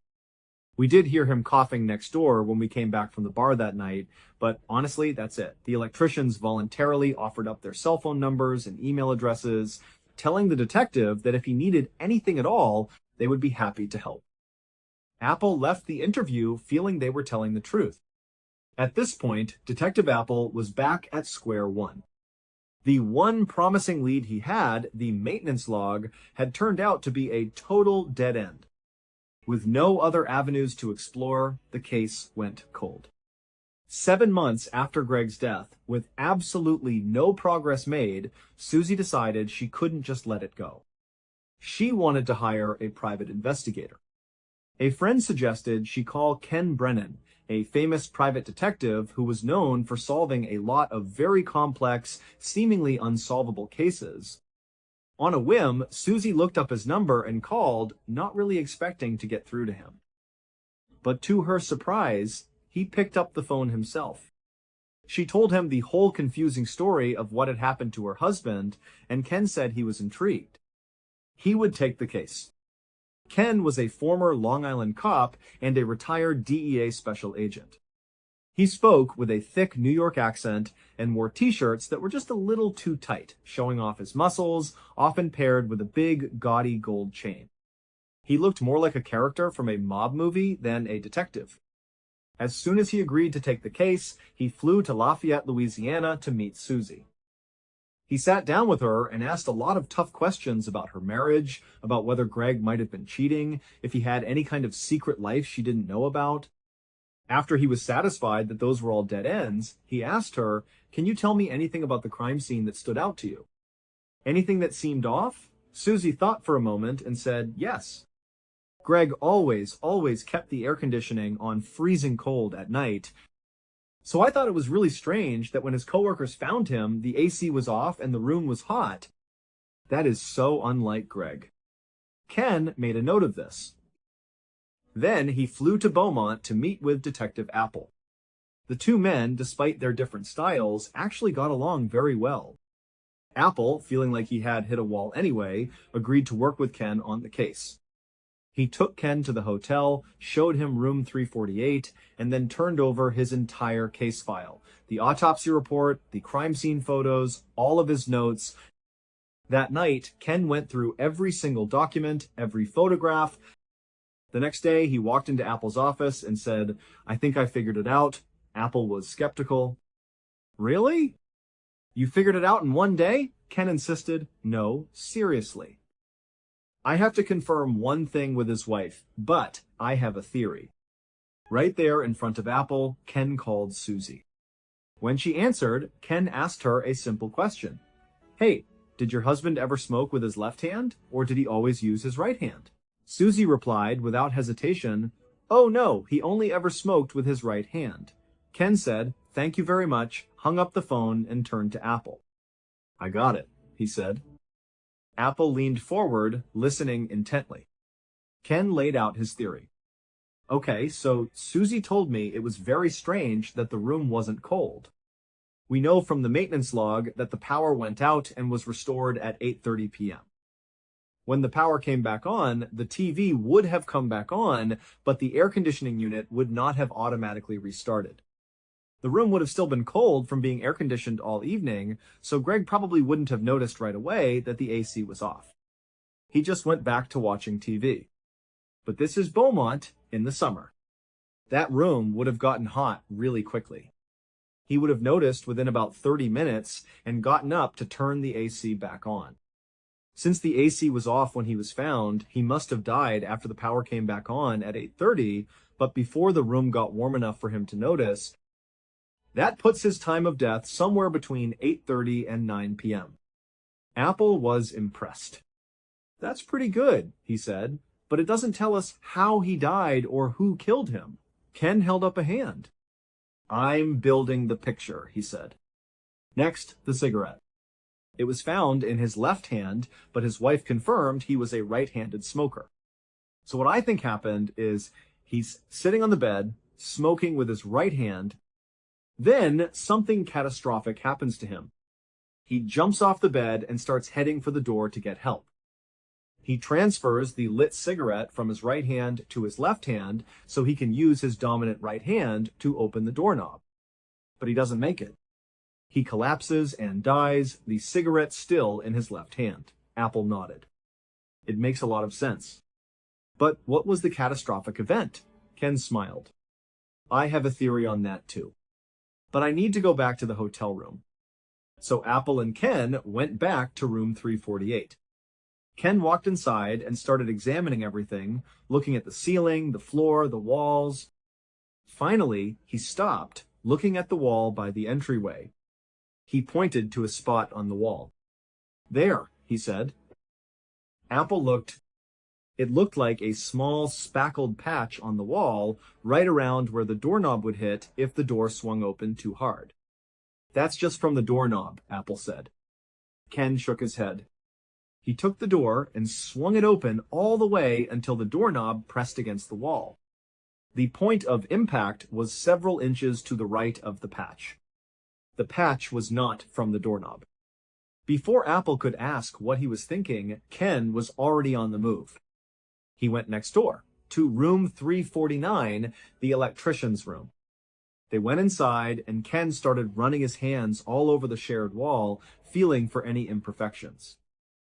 Eventually, he stopped. He looked up at Apple, then took his index finger and pushed on one specific spot on the wall. As Apple watched, Ken's finger went right through. He had pushed out a small plug of dried toothpaste that had been used to conceal a tiny hole in the wall. Apple immediately called in a crime scene unit.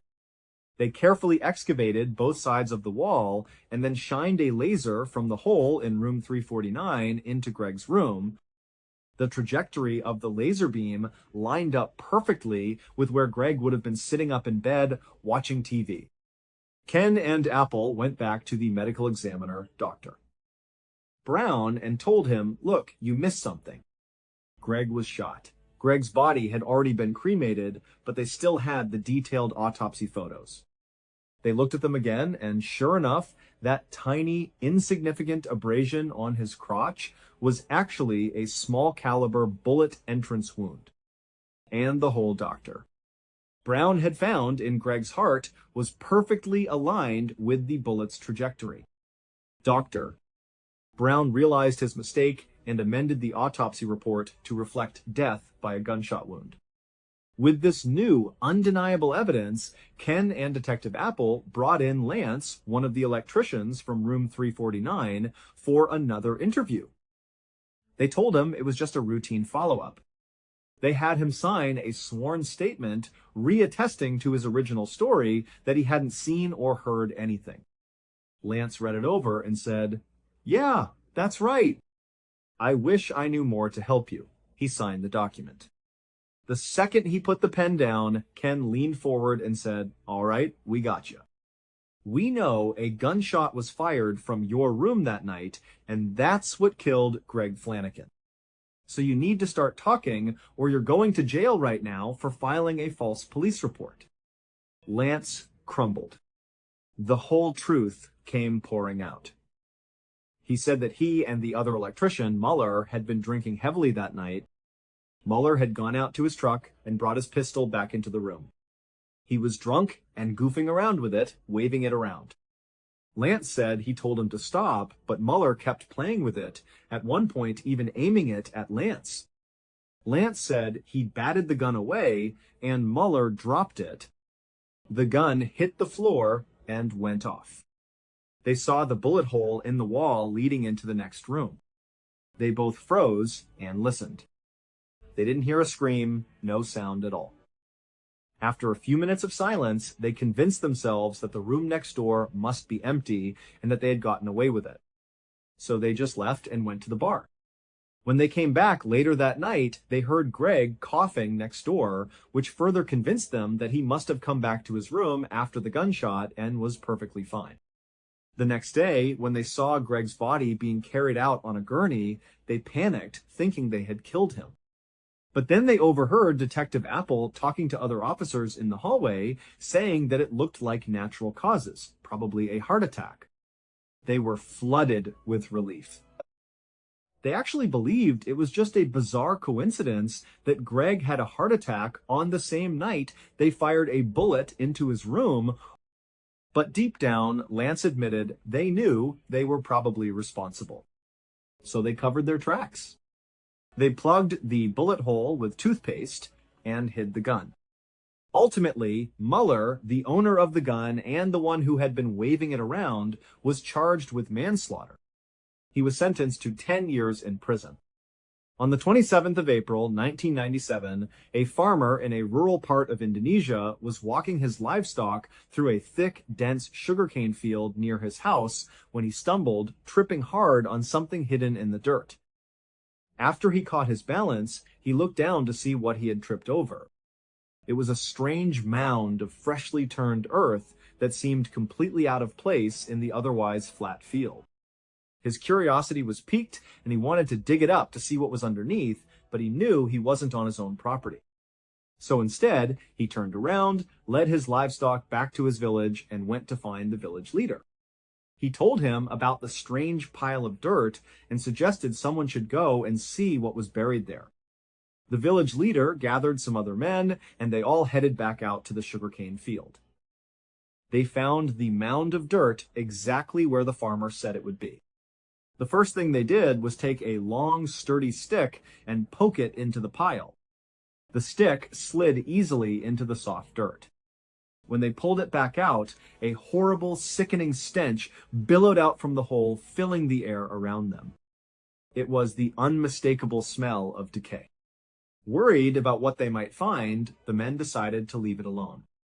They went back to the village and reported the strange, smelly mound to the local authorities. The authorities, however, told them to go back out there, dig up the mound, and report back on what they found. So, the village leader and a few more men returned to the field, this time armed with shovels. They began to dig into the soft earth. Pretty quickly, their shovels struck something soft, buried just beneath the surface. They put their shovels down and started digging carefully with their hands. After clearing away a bit more dirt, they uncovered a human face looking right back at them.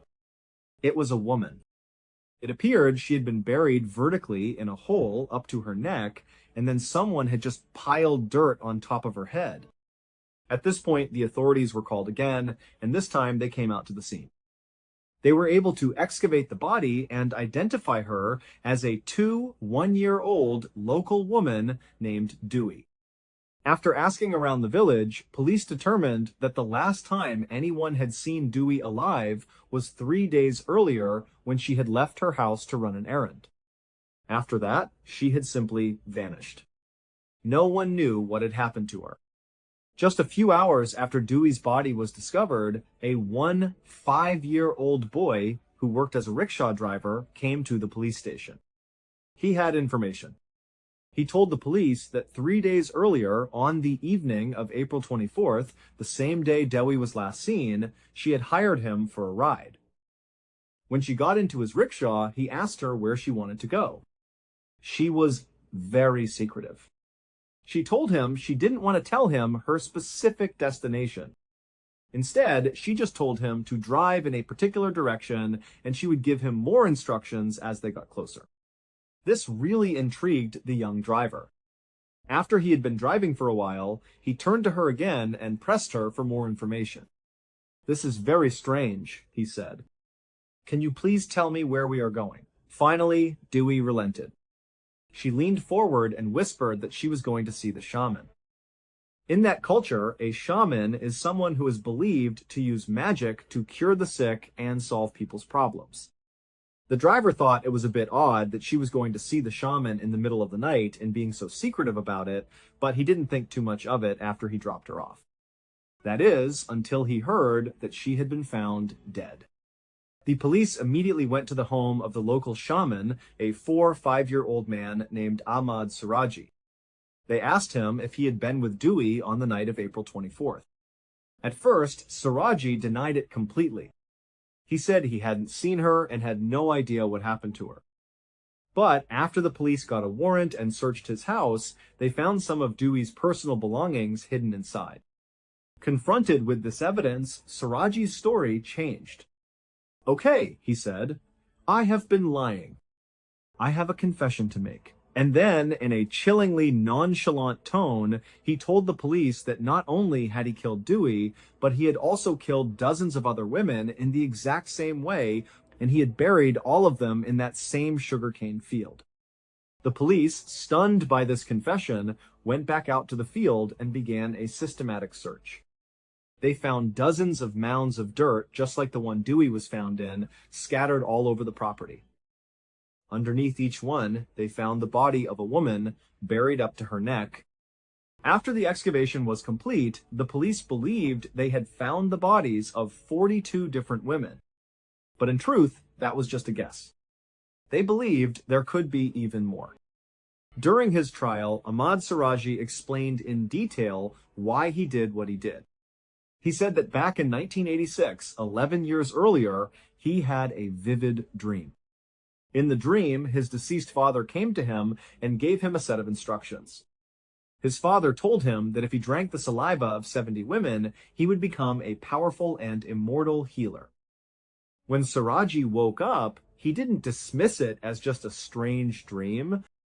He believed he had received a genuine spiritual command from his father's spirit. He decided he would do as he was told. But his father hadn't explained how he was supposed to get the saliva from these 70 women. After thinking about it for a few days, Siraji decided that the most efficient way to complete his task would be to kill the women and then forcibly take their saliva. To find his victims, Siraji began spreading a rumor throughout his village that he was a shaman with supernatural powers.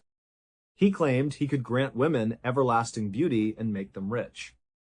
And in his community, many people believed him. As the rumor spread to surrounding areas, women began to come to him requesting his services. He would tell them to come back to his house late at night when it was completely dark and to not tell anyone where they were going. When a woman arrived, she would come inside his house and pay him a fee, which was roughly equivalent to $300. Then he would tell her that he needed to perform a special ritual to grant her beauty and riches. He would lead the woman out of his house through a nearby cemetery and into the dark sugarcane field. They would walk for a while until Siraji stopped them in a secluded spot. He would then hand the woman a shovel and tell her to dig a hole in the ground, assuring her that this was a necessary part of the ritual. So he would stand there and watch as she dug a hole until it was about waist deep. Then he would tell her to get into the hole and put her hands down by her sides. If she seemed nervous, he would calmly reassure her that this was all part of the process, that many other women had done it before, and that it was perfectly safe. Once she was in the hole with her hands at her sides, Siraji would take the shovel and begin to fill the hole back in with dirt, packing it tightly around her until she was completely immobilized from the waist down. At this point, with the woman trapped and helpless, Siraji would pull out a length of electrical cable, He would wrap it around her neck and strangle her to death. Once she was dead, he would drink her saliva. Then he would dig the hole a little bit deeper, put the body back inside, and bury her completely, making sure that her head was oriented so that her face was looking towards his house. He believed that having the spirits of these women constantly looking at him gave him more power. He said that in Dewey's case, when she first came to his house and paid the fee, she got scared. She was worried about going out into the dark field to do the ritual. So, Siraji told her to wait. He went into another room where his 3 wives were and told one of them, "Hey, I'm gonna go kill this girl and I need your help. I need you to go calm her down." His wife, who he claimed had no idea her husband was a serial killer, immediately went along with it. She went into the other room and assured Dewey that everything was totally fine, that they had done this ritual many times before, and that it was perfectly safe. She even offered to come along with them. At this, Dewey felt much more calm and agreed to go. The trio left the house, walked through the cemetery, and out to the field. Only 2 of them came back. Ahmad Siraji was executed in 2008 by a firing squad. His wife, who acted as his accomplice, was sentenced to life in prison. On the 20th of July 1968, a small fishing boat named El Fausto left its port on La Palma, one of Spain's Canary Islands, and set off for El Hierro, another island about 50 miles to the south.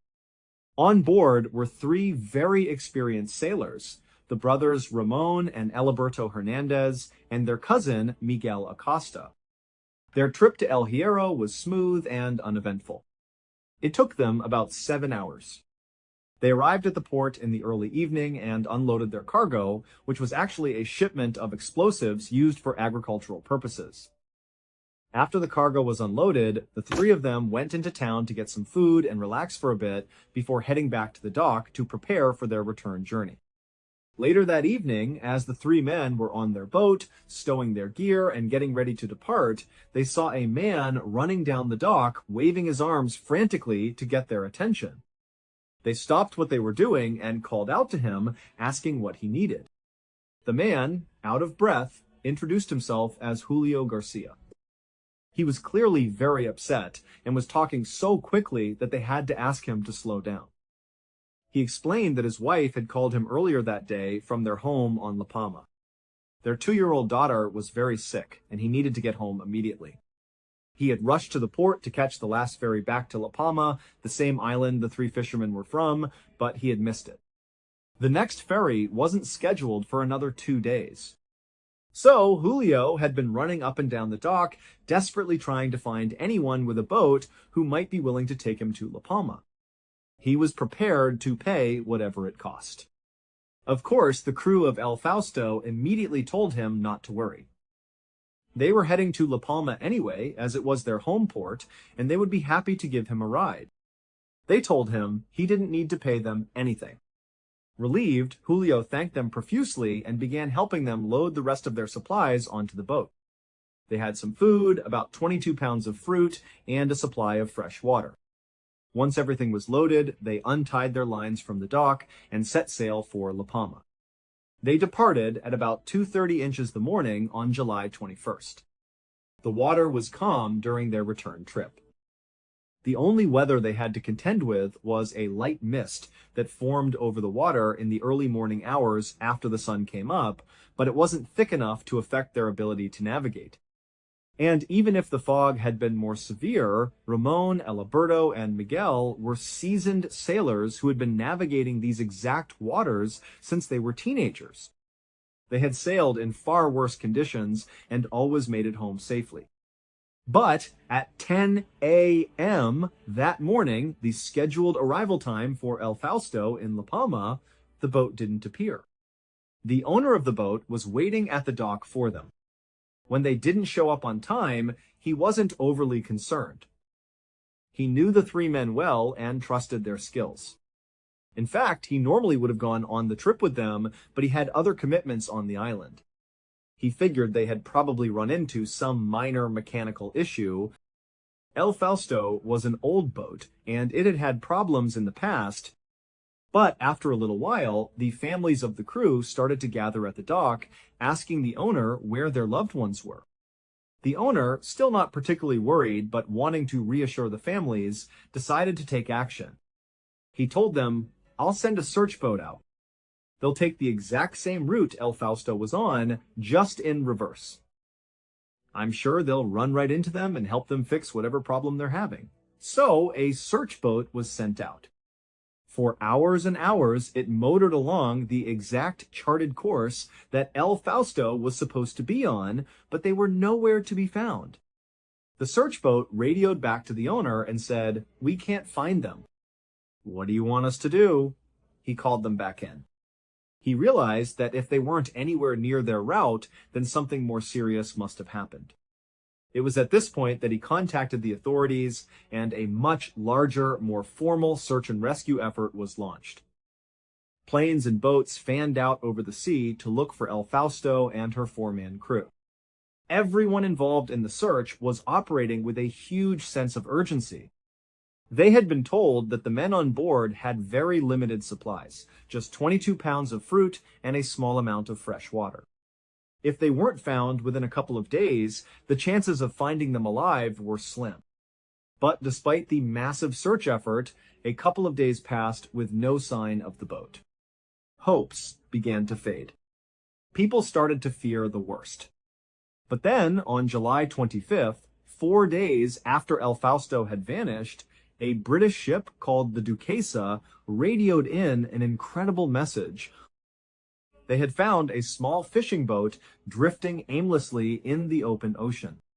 There were 4 people standing on the deck waving flashlights to get their attention. As the British ship got closer, they were able to read the name on the hull. It was El Fausto. El Fausto had been found about 120 miles west of La Palma. They had drifted way, way off course. But when the Duquesa pulled up alongside them, they could see that all 4 crew members were alive. In fact, they seemed to be in relatively good spirits. They were certainly dehydrated and starving, and very grateful for the water and food the British sailors gave them. They were obviously a bit shaken up from being lost at sea, but beyond that, they seemed okay. That message was quickly relayed back to the friends and family waiting anxiously on La Palma. When they were told that the men had been found and were alive, there was a huge celebration. They had all thought their loved ones were dead. But a couple of hours after that first joyous transmission from the Duquesa, a second, very strange message came through. The captain of the Duquesa reported that the crew of El Fausto was refusing to be towed back to shore. They were insisting that their boat was fine and that they just needed a few supplies and they would be on their way. The captain of the Duquesa was baffled. He asked them, "Then why are you out here? How did you end up 120 miles off course? Something must have gone wrong with your boat." But the men were evasive. They just said, "No, there's nothing wrong with the boat. No mechanical issues. Everything's fine. We appreciate the offer, but we don't need a tow." Even Julio, the man who had been so desperate to get home to his sick daughter, was saying the same thing. "No, we're good. We don't need a tow." The captain of the Duquesa couldn't believe what he was hearing. He thought, "What am I missing here? You drifted 120 miles out into the Atlantic. You're incredibly lucky we found you. You probably would have died of dehydration in a few days. We are offering to guarantee your safety, to bring you home to your families, and you're telling us to leave?" But he could not convince them. They were polite, but firm. They just needed some food, water, cigarettes, and a little bit of fuel. And so ultimately, the crew of the Duquesa gave them what they asked for. They provided them with enough fuel for about 18 hours of travel, along with plenty of supplies. The British sailors watched as the 4 men on El Fausto started their engine, waved goodbye, and sailed off to the east towards La Palma. The captain of the Duquesa radioed the authorities on La Palma and told them that based on their location and speed, El Fausto should be expected to arrive in port at around 7 p.m. that evening. Back on La Palma, a huge party started at the dock. Friends, family, and hundreds of other islanders gathered, drinking wine and celebrating the imminent return of the four men. But 7 p.m. came and went, and El Fausto did not appear. As the hours ticked by, the festive atmosphere turned to one of deep worry. The nightmare was starting all over again. The next morning, El Fausto and her crew were once again declared missing. This time, Spain launched the largest search operation in its history. Military bombers, Coast Guard ships, and civilian vessels scoured the area where the Duquesa had last seen them. For 2 weeks, they searched relentlessly, but they found nothing. No wreckage, no oil slick, no sign of the boat or its crew. Finally, the search was called off. The four men were declared lost at sea.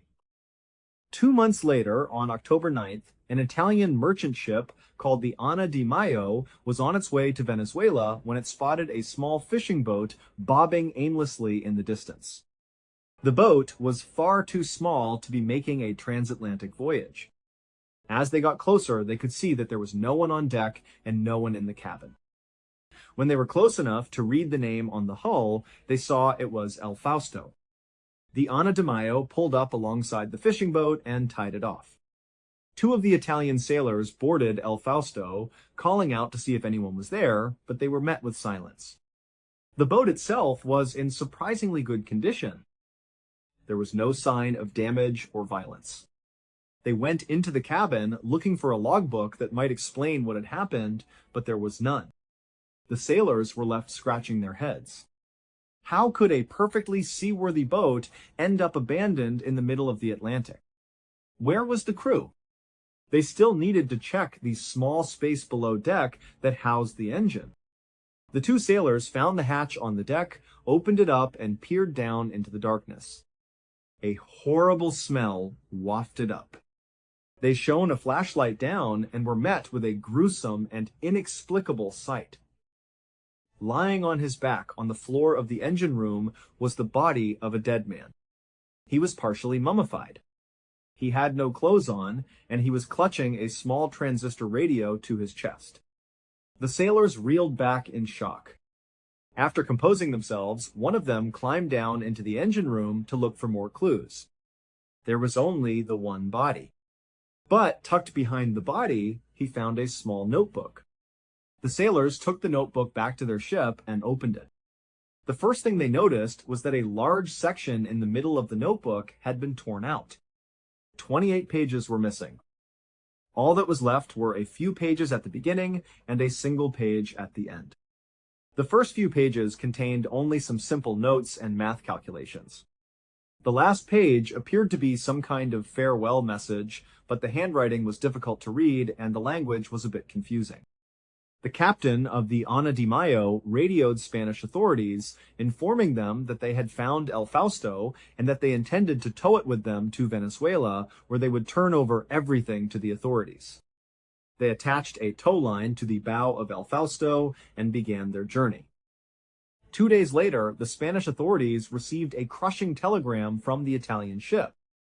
The night before, as El Fausto was being towed, it had suddenly lurched forward, its bow plunging down into the water.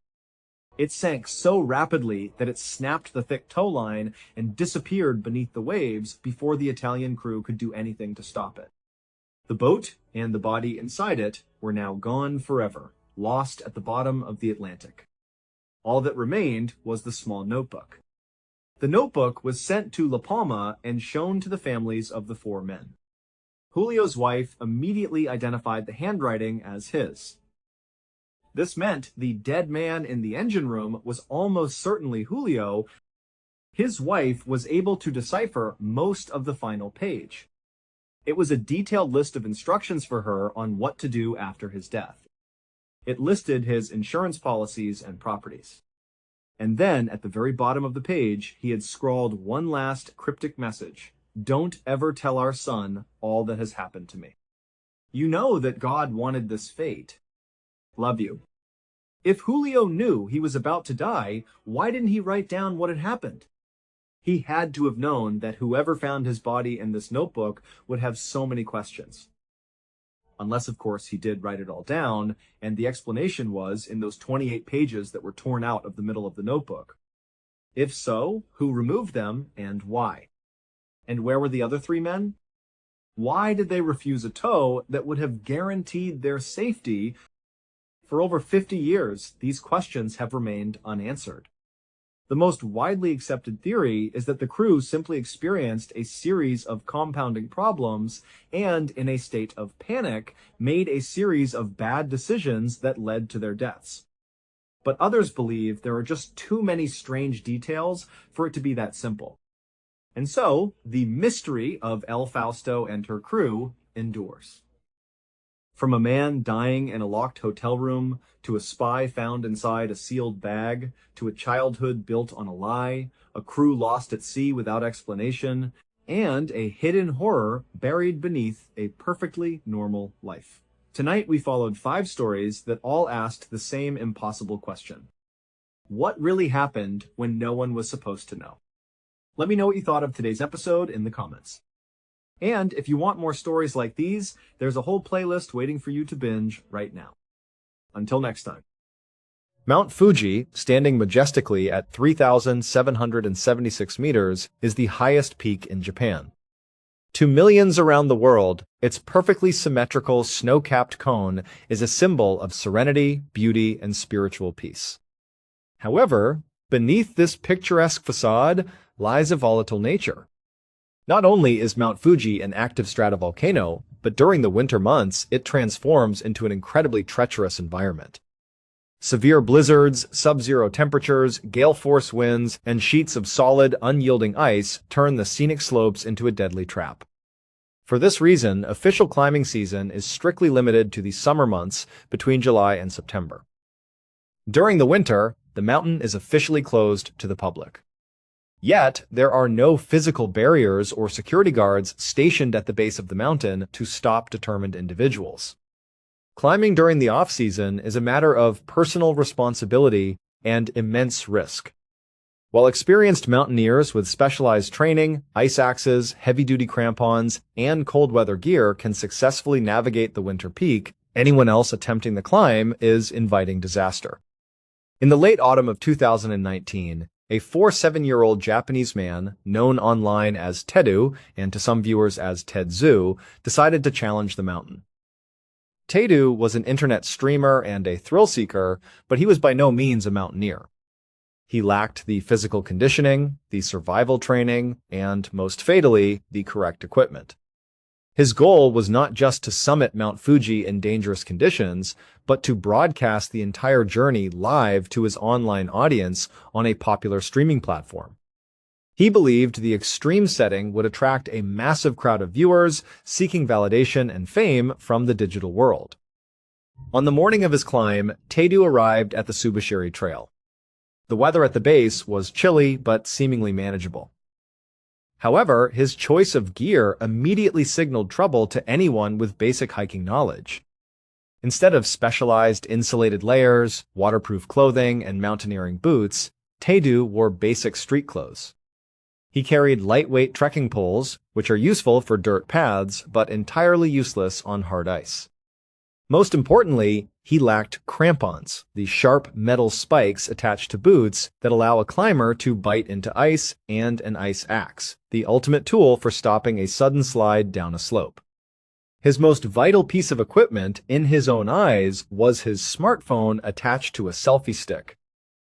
As Tedu turned on his live stream and began his ascent, the broadcast started on a cheerful note. He chatted casually with his audience, commenting on the volcanic ash beneath his feet and the beautiful scenery. Early on, viewers tuned in out of curiosity, sending words of encouragement and digital gifts.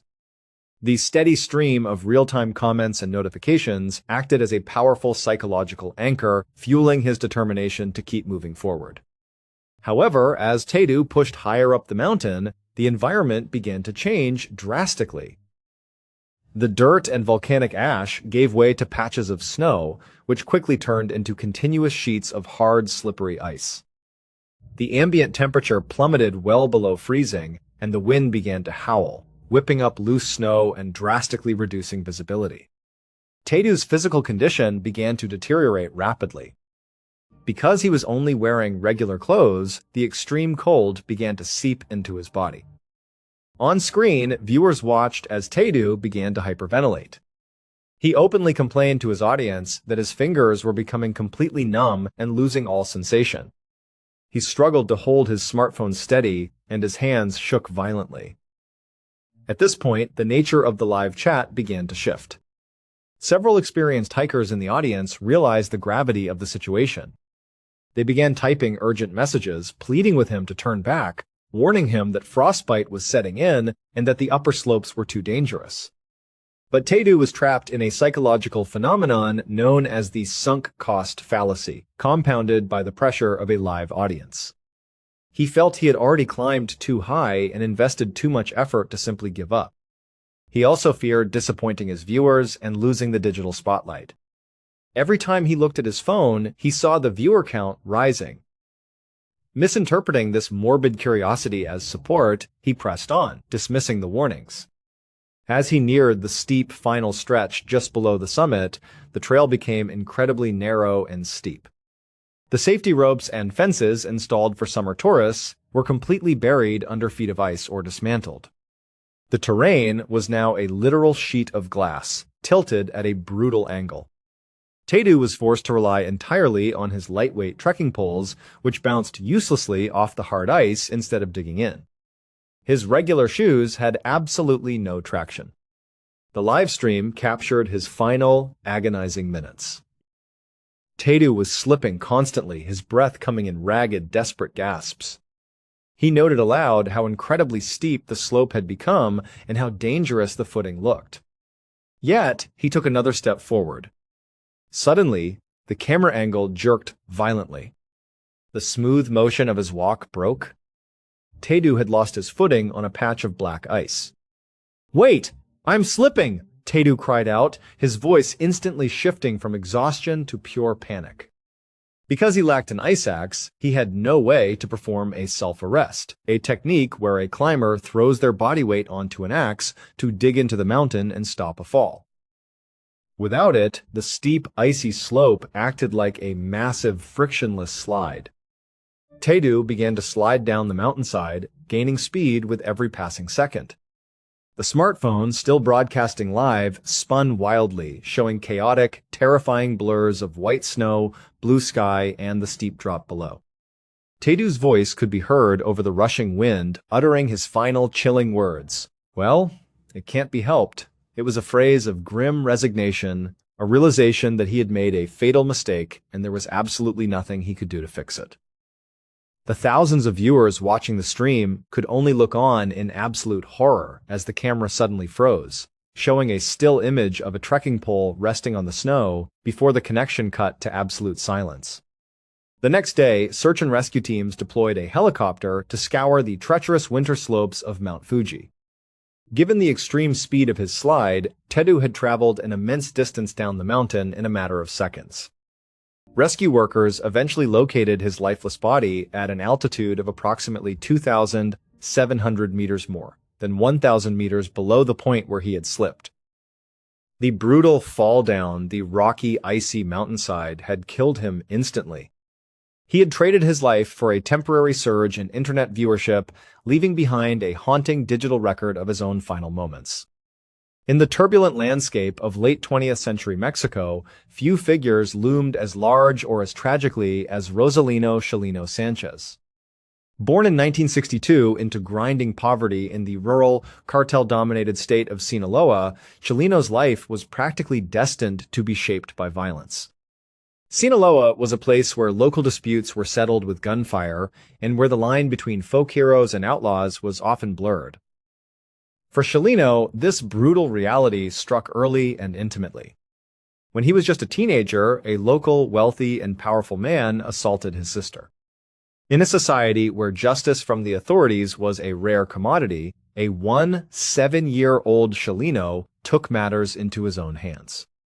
He tracked the man down to a local party and shot him dead, avenging his family's honor. Knowing that remaining in Sinaloa meant certain death or imprisonment, Chelino fled across the border into the United States. Settling in California, he survived by working various undocumented jobs, eventually teaming up with his brother, Armando, to operate a human smuggling ring. For a time, it seemed Chelino had escaped the cycle of violence, but Sinaloa's dark shadow caught up with him once more. In 1984, Armando was brutally murdered in a Tijuana hotel room. Devastated by the loss, Chelino sought a way to preserve his brother's memory and process his immense grief. He chose music. Chelino began writing corridos, traditional Mexican narrative ballads that historically told stories of the Mexican Revolution. However, Chelino modernized the genre, transforming it into narco-corridos, drug ballads. He did not sing about fictional heroes. Instead, he wrote raw, unvarnished, and deeply authentic songs about real-world cartel bosses, smugglers, gunfights, and betrayals. While spent time in a Tijuana prison for minor offenses, other inmates, many of whom were dangerous cartel soldiers, began hiring him to write ballads detailing their own exploits. Chelino possessed a rare gift. He could translate the gritty, violent realities of the criminal underworld into poetic, captivating lyrics. When he was released, his reputation exploded. Chelino's voice was untrained, raspy, and distinct, but what he lacked in classical vocal talent, he more than made up for in sheer authenticity. He sang with the conviction of a man who had lived through the very bloodshed he described. To the thousands of Mexican immigrants living in the United States and the youth back in Mexico, Chelino became an overnight cultural icon, pioneering a subgenre of music that would dominate the airwaves for decades. As his fame grew, so did the danger. In the world of narco-corridos, singing the praises of one cartel boss inevitably meant insulting a rival faction. Chelino knew he was constantly walking a tightrope, but he refused to back down. His legendary status was cemented in January 1992 during a performance at a club in Coachella, California. In the middle of his set, an armed man jumped onto the stage and pulled out a pistol, firing directly at the singer. Instead of running or ducking for cover, Chelino pulled a handgun from his own waistband and engaged in a fierce, close-quarters shootout with the assassin right in front of a terrified, screaming crowd. Though Chelino was hit in the torso and critical condition, he survived. The assassin was subdued, but the chaotic exchange left one bystander dead and several injured. This incident did not destroy Chelino's career, it turned him into a living myth. He was no longer just a musician singing about violence, he was a man who lived by the gun and was willing to die by it. He became the ultimate symbol of the unyielding, fearless outlaw. However, Chelino was a realist. He knew that surviving the Coachella shootout had only bought him a little time. He openly told friends and family that his days were numbered and that his enemies would eventually find a way to finish the job.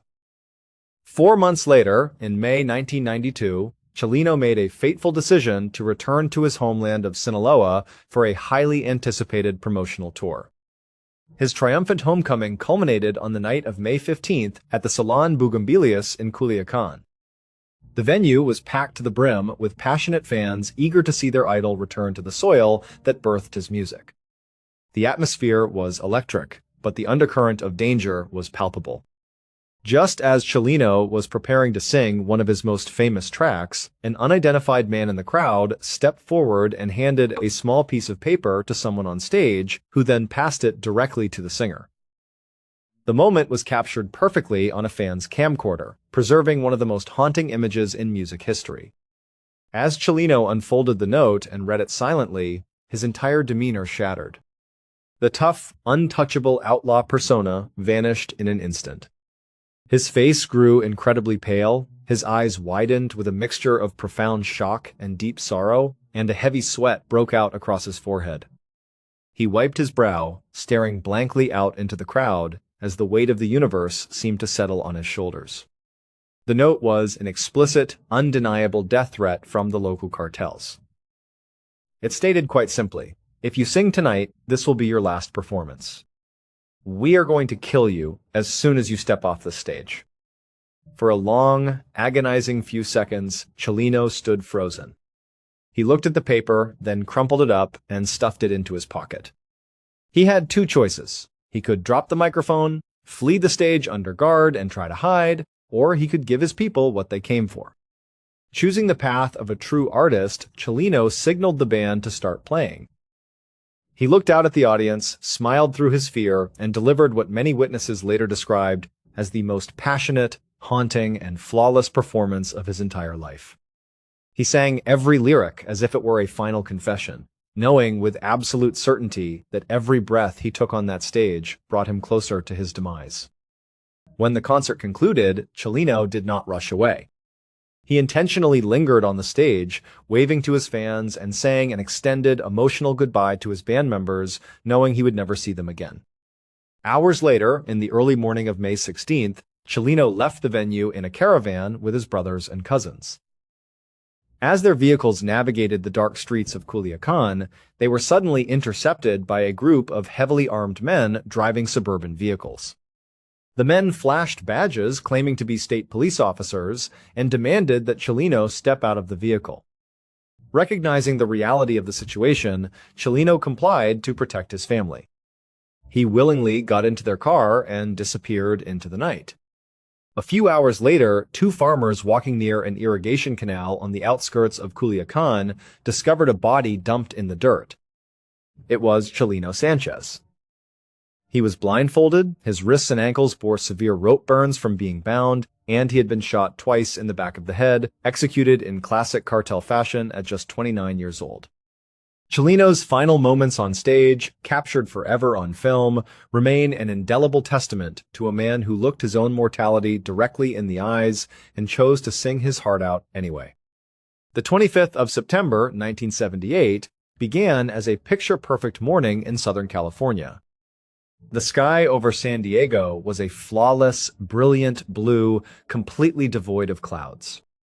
Visibility was virtually unlimited, extending for miles in every direction. For aviation professionals, it was the kind of pristine weather that promised an effortless day of flying. Among the thousands of people traveling through the air that morning were the passengers and crew of Pacific Southwest Airlines PSA Flight 182. PSA was a beloved regional airline affectionately known for its bright, cheerful brand. The company famously painted a black smile beneath the nose cone of every aircraft, earning them the nickname the Grinning Birds. The flight crew on duty was highly experienced. At the controls was Captain James McFerrin, a veteran pilot with over 14,000 hours of flight time, accompanied by First Officer Robert Fox and Flight Engineer Martin Wan. Flight 182 was a Boeing 727-200 commercial airliner en route from Sacramento to San Diego's Lindbergh Field, carrying 128 passengers and 7 crew members. Many on board were PSA employees commuting to work or heading home, creating a relaxed, friendly atmosphere in the cabin. At the same time, a completely different type of aviation operation was taking place in the very same airspace. A small, single-engine Cessna 172 was flying on a training mission. Inside the tiny cockpit were 2 men, David Boswell, a 35-year-old Marine Corps sergeant practicing instrument landing approaches, and his instructor, Martin Kazi, a seasoned 32-year-old pilot. They were practicing a series of specific maneuvers under the guidance of San Diego's Air Traffic Control, ATC. Because the weather was so exceptionally clear, the air traffic controllers instructed the crew of PSA Flight 182 to transition from instrument flight rules to visual flight rules, VFR. Under VFR, the ultimate responsibility for maintaining a safe distance from other aircraft shifts from the controllers on the ground to the eyes of the pilots in the cockpit. It is a fundamental rule of the skies: see and avoid. As the massive Boeing 727 began its descent into the San Diego area, the approach controller radioed Captain McFerrin, alerting him to the presence of the small Cessna ahead of them. The controller stated that the Cessna was maintaining an altitude of about 3,500 feet and heading in a similar direction. Captain McFerrin acknowledged the warning, and First Officer Fox quickly spotted a small plane outside his window. "Got him," Fox said, reporting to the captain that they had the traffic in sight. However, a fatal misunderstanding was quietly unfolding inside the Boeing's cockpit. The air traffic controller had warned them about Boswell and Kazi's Cessna 172. But because San Diego's skies were always busy, the PSA pilots had actually spotted a completely different third aircraft that happened to be flying in the vicinity. Unaware that they were looking at the wrong plane, the crew assumed the primary threat had already passed safely behind them. A few moments later, Flight 182 was handed over to the Lindbergh Field Airport Tower Controller. The tower controller, assuming the PSA crew was still actively watching the Cessna they had originally discussed, told them to maintain visual separation. Inside the cockpit, confusion began to brew. The pilots began to question where the Cessna actually was. "I think he's passed off to our right," Captain McFerrin muttered, looking out into the blue sky. "Yeah," First Officer Fox responded, though his voice carried a hint of uncertainty. The cockpit voice recorder would later reveal that the crew wasn't entirely sure. They began discussing the target in fragmented sentences. At one point, a voice in the cockpit murmured, "I hope so." Unfortunately, instead of asking air traffic control for an explicit clarification or requesting radar assistance to pinpoint the rogue aircraft, the crew allowed the conversation to drift. They assumed everything was fine. Meanwhile, the Cessna was flying directly ahead of the giant airliner. Because it was much smaller and slower, the Boeing 727 was rapidly gaining on it from behind. Crucially, due to the high-nosed pitch of the Boeing 727 as it prepared for landing, the Cessna fell directly into a catastrophic blind spot. It was positioned directly beneath the nose and cockpit floor of the airliner. The PSA pilots could look forward and sideways all they wanted, but it was physically impossible for them to see the small plane directly beneath their feet. Down on the ground, the automated conflict alert system at the air traffic control center began to flash and sound an alarm, indicating that the radar paths of the two planes were about to merge. The controller noticed the warning, but chose not to issue an urgent, evasive command to the PSA jet. Because the PSA pilots had explicitly stated earlier that they had the traffic, the controller assumed the commercial pilots were fully aware of the Cessna and were intentionally passing close by it. The controller merely radioed the Cessna crew to inform them of the fast-approaching jet. At exactly 9:47 a.m., the unthinkable happened. The massive belly and right wing of the Boeing 727 slammed into the tiny Cessna from behind at an altitude of approximately 2,600 feet. The impact was violent and instantaneous. The Cessna disintegrated into a ball of fire, its fuselage breaking into pieces and tearing into the right wing of the airliner. The collision completely shattered the internal hydraulic lines inside the Boeing's right wing, rendering the flaps and control surfaces entirely useless. The right wing erupted into flames. Inside the cockpit of Flight 182, a blaring chorus of master caution, alarms, and fire warnings filled the air. The plane instantly rolled violently to the right, its nose dipping down into an unrecoverable steep dive toward the earth. Despite the terrifying forces pulling at the aircraft, Captain McFerrin and his crew displayed incredible professionalism, fighting the controls until the very end. Realizing that the hydraulic fluid was completely gone and the plane was unresponsive, McFerrin keyed his microphone to radio his final transmission to the tower. "Tower, we're going down. This is PSA," he said, his voice remarkably steady despite the circumstances. "Okay," the tower controller replied, unaware of the scale of the disaster. "We'll call the equipment for you." Inside the cabin, passengers were thrown against their seats as the ground rushed up at a terrifying speed of over 300 miles per hour. In those final, agonizing seconds, the cockpit voice recorder captured a deeply human moment. Amidst the mechanical wailing of the dying aircraft, the crew said their final goodbyes. "Easy, baby," a voice muttered, trying to soothe the dying machine. Then, just before impact, a final voice whispered over the intercom, "I love you, Mom." At 9:02 and 7 seconds a.m., just 20 seconds after the collision, PSA Flight 182 slammed directly into the residential neighborhood of North Park, San Diego, exploding in a massive fireball that sent a column of black smoke thousands of feet into the air. The impact demolished an entire city block, destroying 22 homes. All 135 people on board the Boeing, both pilots in the Cessna, and 7 people on the ground were killed instantly, bringing the total death toll to 144.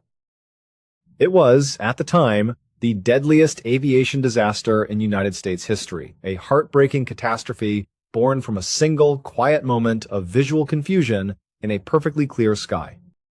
Human beings are hardwired to fear heights. It is an evolutionary survival mechanism designed to keep us away from steep drops and unstable edges. For 5-year-old Yenya Gomez, this fear was not just a passing discomfort, it was a deeply rooted, lifelong phobia. Yenya was a successful, intelligent young lawyer living in Colombia. She was known to her friends and family as someone who was generally cautious, analytical, and reserved. However, like many people who struggle with intense anxieties, Yenya harbored a quiet desire to conquer her fears. She wanted to prove to herself that she was stronger than the phobias that sought to control her. In July of 2021, an opportunity arose to face her ultimate fear.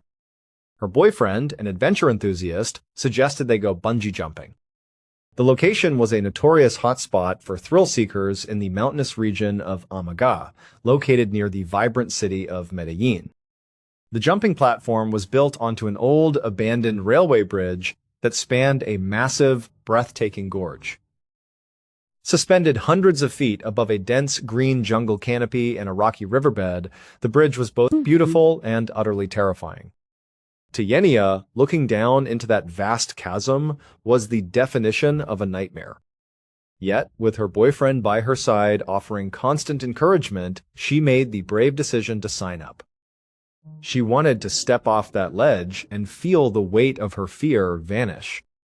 However, the reality of the experience began to fall apart the moment they arrived at the site. Because it was a popular weekend, the bridge was completely overwhelmed with tourists. The local adventure company running the operation was struggling to keep up with the massive crowd, resulting in chaotic organization and extremely long delays.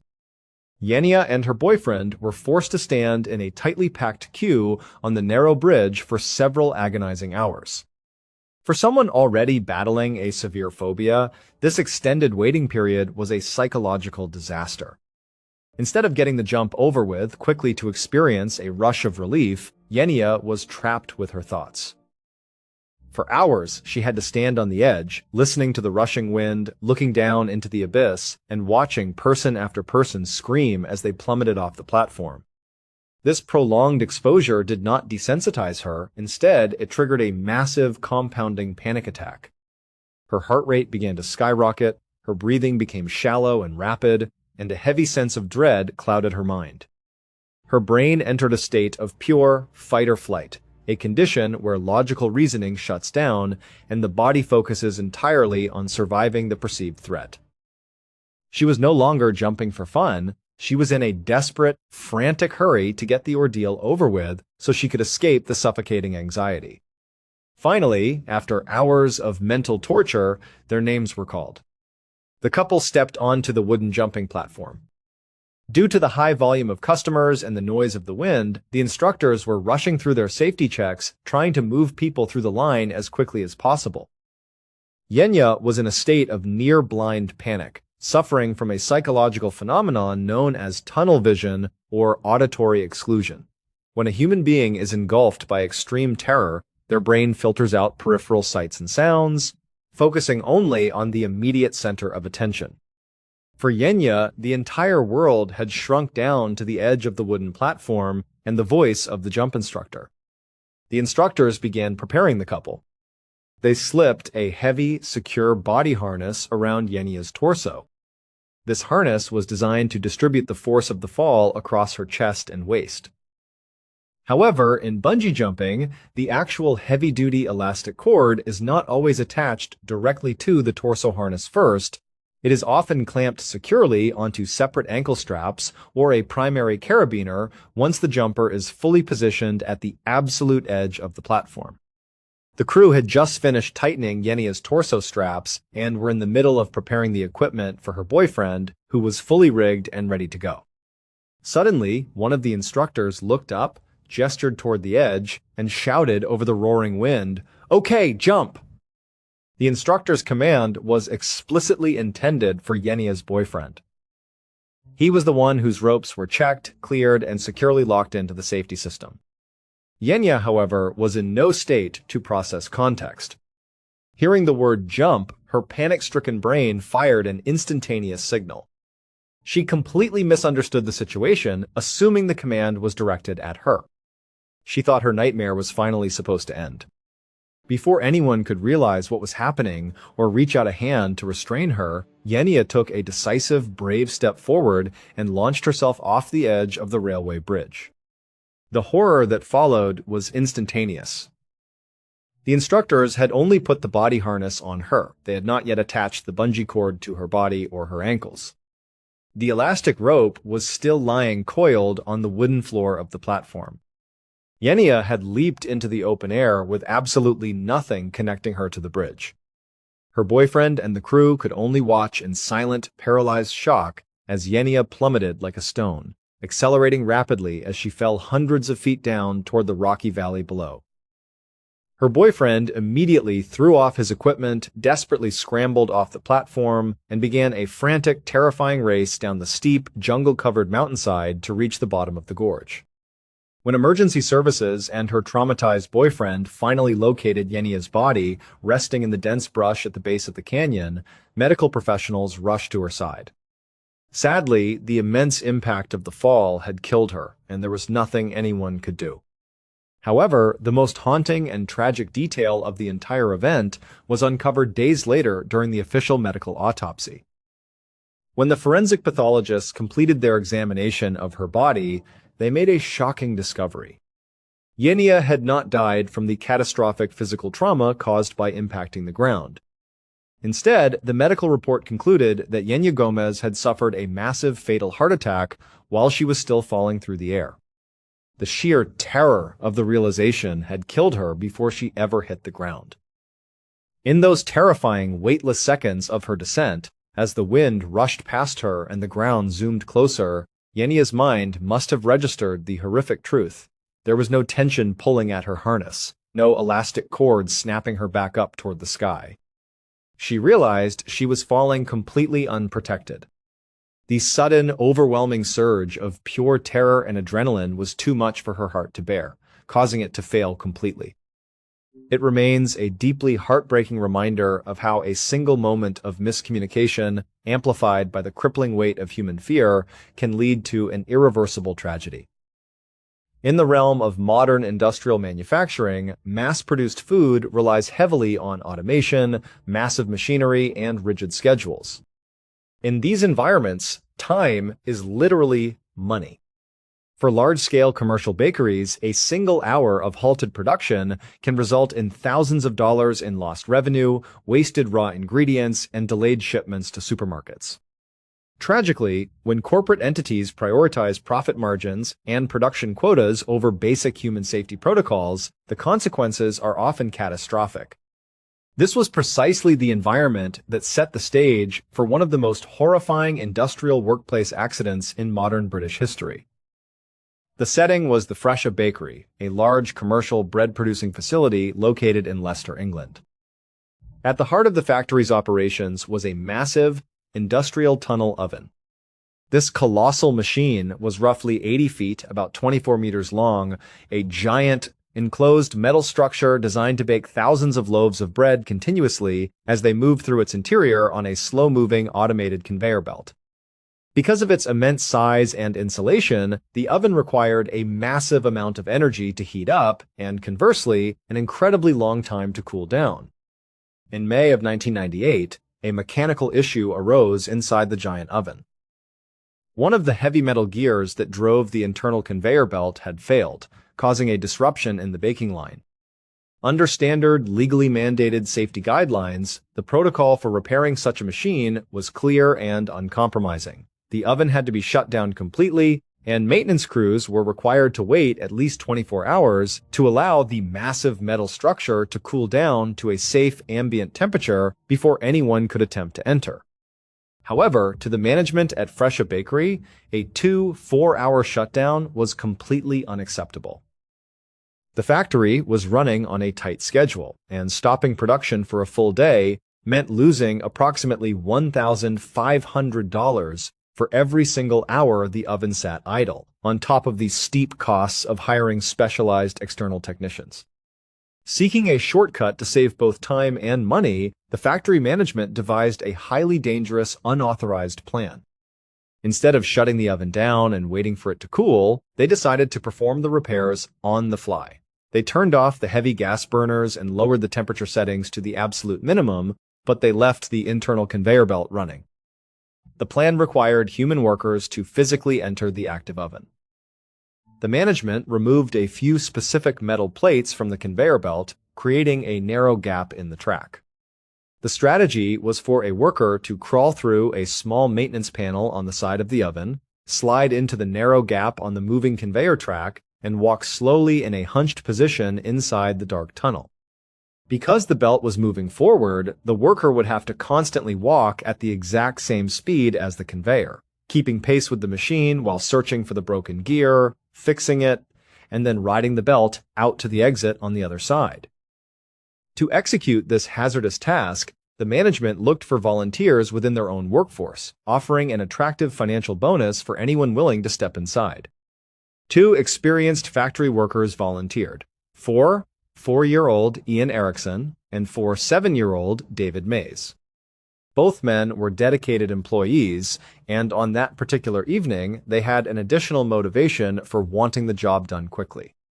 There was a highly anticipated football match airing on television later that night, and both Ian and David wanted to finish their shift as early as possible so they could go home and watch the game with their families.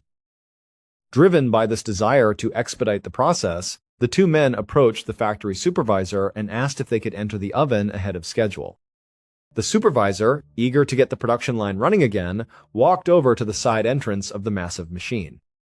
Instead of looking at the internal temperature gauges or using a proper digital thermometer to verify the actual conditions inside the core of the oven, the supervisor simply placed his bare hand near the air vent.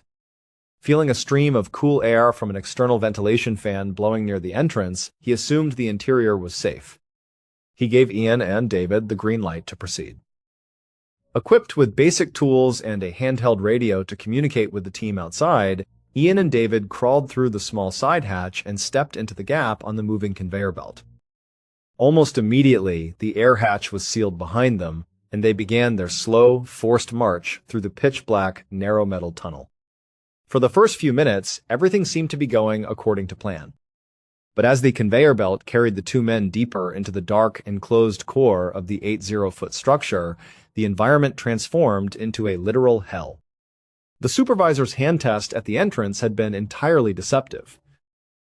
While the outer edges of the oven were cooled by the fans, the deep center of the massive industrial machine had retained a colossal amount of residual heat. About 5 minutes into the operation, Ian's voice crackled over the handheld radio. He informed the supervisor that the air was becoming uncomfortably warm. The supervisor, downplaying the danger, told them it was normal and urged them to keep moving forward. But within seconds, the temperature plummeted them into a panic. The heat in the core of the oven was radiating violently from the thick metal walls and the floor beneath their feet. "No, it's too hot in here!" Ian screamed into the radio, his voice suddenly filled with sheer terror. "It's incredibly hot, we can't breathe!" Horrified by the desperation in the worker's voice, the manager finally ran over to check the main control panel's digital temperature gauges. To his profound horror, the monitors revealed that the temperature in the center of the oven was resting at well over 200 degrees Fahrenheit, more than 93 degrees Celsius, a temperature hot enough to easily boil water and inflict severe, third-degree burns within seconds. A frantic, chaotic panic erupted outside the oven, but the management quickly realized they had trapped the men in an unrecoverable cage. Because of the oven's design, the massive conveyor belt could only move in one direction. It physically could not be reversed.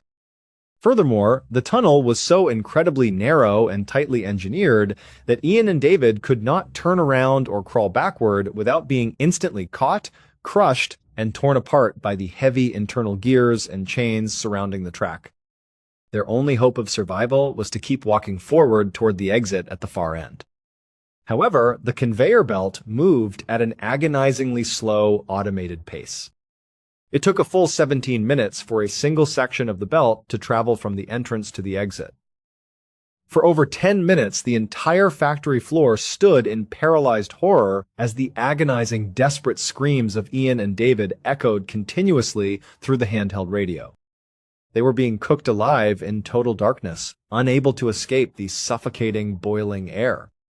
Desperate to save their friends, other factory workers grabbed heavy tools, axes, and crowbars, frantically hammering at the thick, insulated metal exterior of the oven, trying to breach the walls. But the industrial plating was too thick to break. By the time the conveyor belt finally reached the exit hatch, the screams over the radio had completely stopped. When the hatch opened, the rescue crew dragged Ian Erickson out of the machine. The extreme heat had overwhelmed his respiratory system and inflicted catastrophic thermal burns across his entire body. He had died of heat stroke and suffocation seconds before reaching the exit. David Mays, trailing slightly behind, had lost consciousness due to the extreme heat in the center of the oven, collapsed onto the moving track, and was subsequently caught and fatally crushed by the heavy machinery near the exit terminal. The tragedy sent shockwaves through the community and led to a massive investigation by health and safety authorities. The company was found guilty of extreme negligence and corporate manslaughter, receiving massive financial penalties, while the individual managers faced severe legal repercussions. The heartbreaking loss of Ian and David remains a grim, definitive example of the horrific cost of corporate greed, serving as a permanent warning of what happens when human lives are compromised for the sake of industrial efficiency. The forces of nature are often perceived as slow, predictable, and distant. We walk on paved roads, park our cars on solid concrete, and trust that the ground beneath our feet is unyielding. However, beneath the surface of our modern cities lies a complex, invisible network of infrastructure that, when combined with natural geological processes, can transform a mundane afternoon into a waking nightmare. Among all the sudden geological hazards, few are as terrifying or as inescapable as the sinkhole. By definition, a sinkhole is a massive depression or hole in the ground caused by some form of collapse of the surface layer. Most commonly, they form when water either from heavy rainfall, natural underground rivers, or ruptured internal water mains slowly dissolves the soluble bedrock layer, such as limestone or salt beds, underneath the soil. Over months or years, the water hollows out immense, vacant caverns beneath the earth, leaving only a thin, fragile crust of topsoil and asphalt above. To anyone walking on the surface, everything looks perfectly normal. But underneath, there is nothing but an empty, echoing void.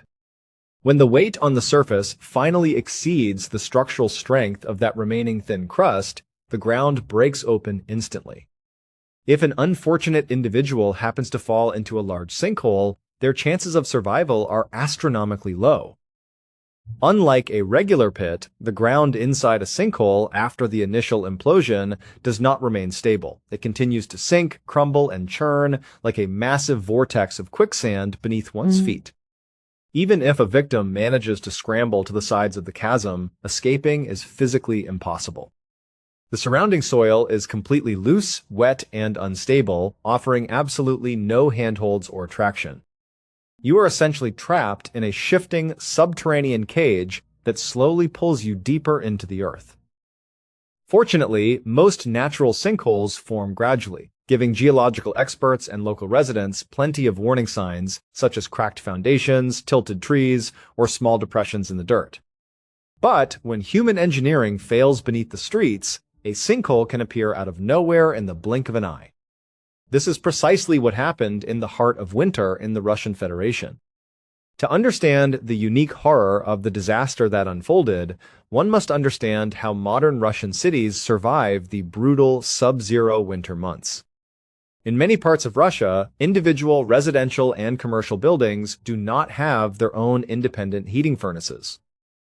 Instead, municipalities rely on a centralized district heating system. Massive industrial municipal plants boil colossal volumes of water and pump it through a vast, sprawling network of heavy-duty underground pipes directly into businesses, schools, and apartment complexes across the city. This water is not merely warm, it is pushed through the grid at boiling temperatures, radiating intense heat to keep entire communities from freezing to death. On the morning of the 19th of November 2019, in the Russian city of Penza, a historic industrial hub located approximately 340 miles south of Moscow, this vital life-saving infrastructure turned into a weapon of mass destruction. Deep beneath the asphalt of a busy local grocery store car park, a massive, high-pressure central heating pipe suddenly burst. Initially, nobody in the area had any idea that a catastrophic failure had occurred. The rupture happened several meters underground, hidden entirely from view. However, thousands of gallons of pressurized boiling water began to erupt from the broken pipe, violently washing away the packed sand, dirt, and stone foundation supporting the parking lot above. Within hours, the boiling torrent had carved out a massive hollow cavern directly beneath the asphalt. As the morning progressed, a few local witnesses walking past the car park noticed something unusual. Thin, ghostly plumes of white steam were gently rising from the cracks in the asphalt near the parked cars. In the freezing Russian winter air, however, seeing steam or heat radiating from underground vents was a common sight. None of the bystanders thought anything of it. They assumed it was a minor, routine venting of the city's heating system. No one mullah suspected that the solid-looking asphalt of the parking lot was now nothing more than a fragile, hollow shell suspended over a roaring reservoir of boiling water and liquid mud.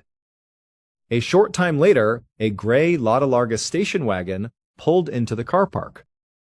Inside the vehicle were two local men aged 49 and 53 who had driven to the store to run a few ordinary daily errands.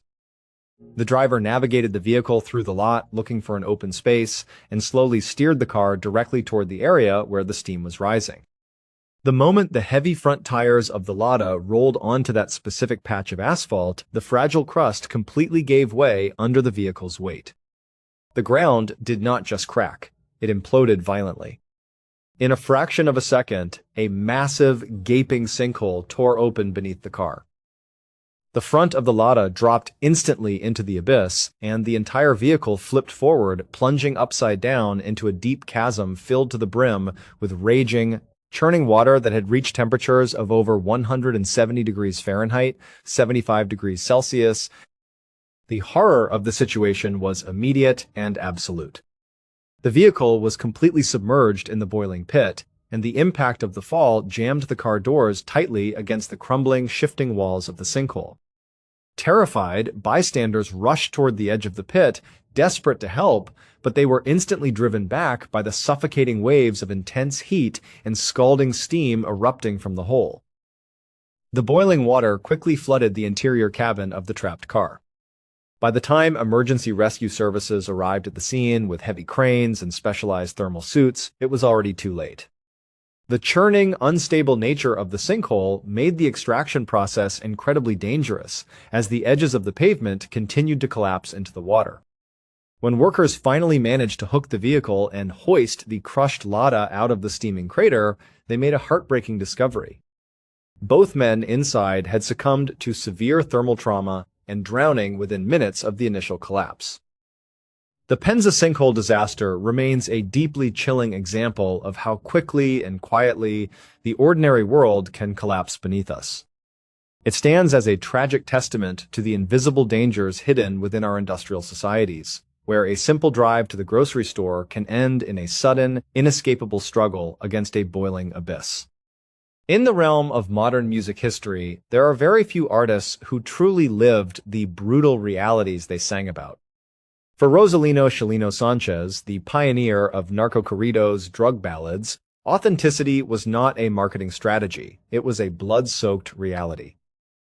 By the early 1990s, Chileno had transformed from a poor immigrant, fleeing a vendetta in Sinaloa, Mexico, into the undisputed king of underground Mexican music in the United States. His raw, unpolished voice resonated deeply with millions of working-class immigrants and youth who found solace in his gritty stories of smugglers, outlaws, and cartel violence. However, singing about the criminal underworld is an inherently lethal profession. In the highly volatile world of narco-corridos, immortalizing one cartel boss in a song meant instantly making an enemy of a rival faction. Chileno was fully aware that he was walking through a minefield with every performance. He knew that many of his songs had angered dangerous men, and he lived with the constant lingering knowledge that an assassination attempt was not a matter of if, but okay. Because of this ever-present danger, Chileno made it a strict personal rule never to travel unprotected. Whenever he stepped out in public or walked onto a concert stage, he carried a loaded semi-automatic handgun tucked discreetly into his waistband. This lethal convergence of music and violence reached a terrifying climax on the night of the 25th of January 1992. Chileno was scheduled to perform a highly anticipated concert at the Plaza Los Arcos, a popular nightclub in Coachella, California.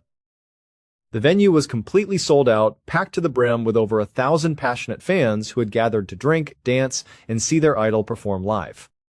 The energy in the club was electric, the air thick with anticipation as the backing band struck up the traditional brass and accordion melodies. Chileno walked onto the stage to a roaring ovation. Wearing his signature cowboy hat and a sharp suit, he immediately commanded the room. He began singing his famous ballads, his distinct, raspy voice echoing through the crowded venue. For the first part of the night, the concert was a massive success. The crowd sang along to every word, raising their glasses to the man who gave a voice to the outlaws. But hidden deep within the dense crowd of 1,000 fans was a man named Eduardo Gallegos. Gallegos was a local 32-year-old unemployed man with a history of volatile behavior. He had not come to the club to enjoy the music. He had arrived with a specific, deadly objective. Tucked away in his jacket was a loaded .25 caliber pistol. Around midnight, in the middle of Chileno's performance, Gallegos suddenly broke away from the crowd. Pushing past unsuspecting bystanders, he aggressively scrambled up onto the elevated stage, breaching the thin line of security. Before the band members or the audience could even comprehend what was happening, Gallegos marched directly toward Chileno, pulled out his handgun, and pointed it straight at the singer's chest. What happened next would permanently cement Chileno Sanchez's name into the annals of folklore. In a situation where almost any ordinary person would have panicked, frozen in fear, or begged for mercy, Chileno's survival instincts forged in the violent streets of Sinaloa instantly kicked in. He did not flinch, duck, or attempt to run away. Instead, as Gallegos pulled his trigger, Chileno displayed an almost supernatural level of composure. At the exact same moment the assassin fired, Chileno reached into his own waistband, pulled out his 9mm pistol, and began returning fire at point-blank range. The nightclub instantly exploded into pure, unadulterated chaos.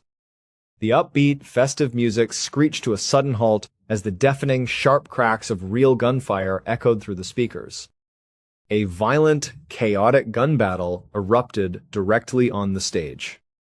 Gallegos fired his weapon repeatedly, and one of his initial rounds tore through Chileno's torso, critically wounding the singer. Despite being shot and losing blood rapidly, Chileno stood his ground, maintaining his grip on his weapon and continuing to unleash a barrage of bullets at his attacker.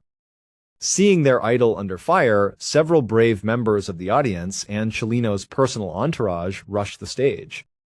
A frantic, desperate struggle ensued as they attempted to tackle and disarm Gallegos. During the wild close-quarters melee, weapons continued to discharge erratically. One of the loose firearms was grabbed by an associate who accidentally fired into the crowd, further amplifying the horror. Down on the floor of the nightclub, pure panic took over. 1,000 terrified, screaming fans scrambled over tables and chairs, desperately stampeding toward the exit doors to escape the crossfire. People threw themselves onto the floor, shielding their loved ones as bullets whistled through the air. When the smoke finally cleared and the police arrived at the bloody scene, the true scale of the carnage became apparent. Eduardo Gallegos had been shot multiple times by Chileno and was quickly tackled to the ground by the crowd, who severely beat him before handover to the authorities. Chileno Sanchez was slumped on the stage, bleeding profusely from a near-fatal gunshot wound to his abdomen. The erratic, stray bullets flying off the stage had struck several innocent bystanders. In total, 8 people were wounded, and tragically, a 20-year-old man named Claudio Renova was struck by a stray bullet and killed instantly. Chileno was rushed to a nearby hospital in critical condition. For several days, he hovered on the brink of death, undergoing emergency surgeries to repair the severe internal damage caused by the assassin's bullet. Ultimately, his strength prevailed, and he survived the horrific ordeal. The Coachella incident was a massive turning point. In the corporate music industry, a chaotic shootout that leaves a bystander dead would usually destroy an artist's career, making them too dangerous for venues to book. But in the world of narco-corridos, the event had the exact opposite effect. It did not ruin Chileno, it turned him into a living god. He was no longer just a musician singing poetic stories about dangerous outlaws. He was a real-world outlaw who had stood face-to-face with an assassin on a public stage, drawn his own weapon, and fought for his life in a blaze of glory. He had lived the very violence that defined his art. His album sales skyrocketed, and his legendary status became completely untouchable.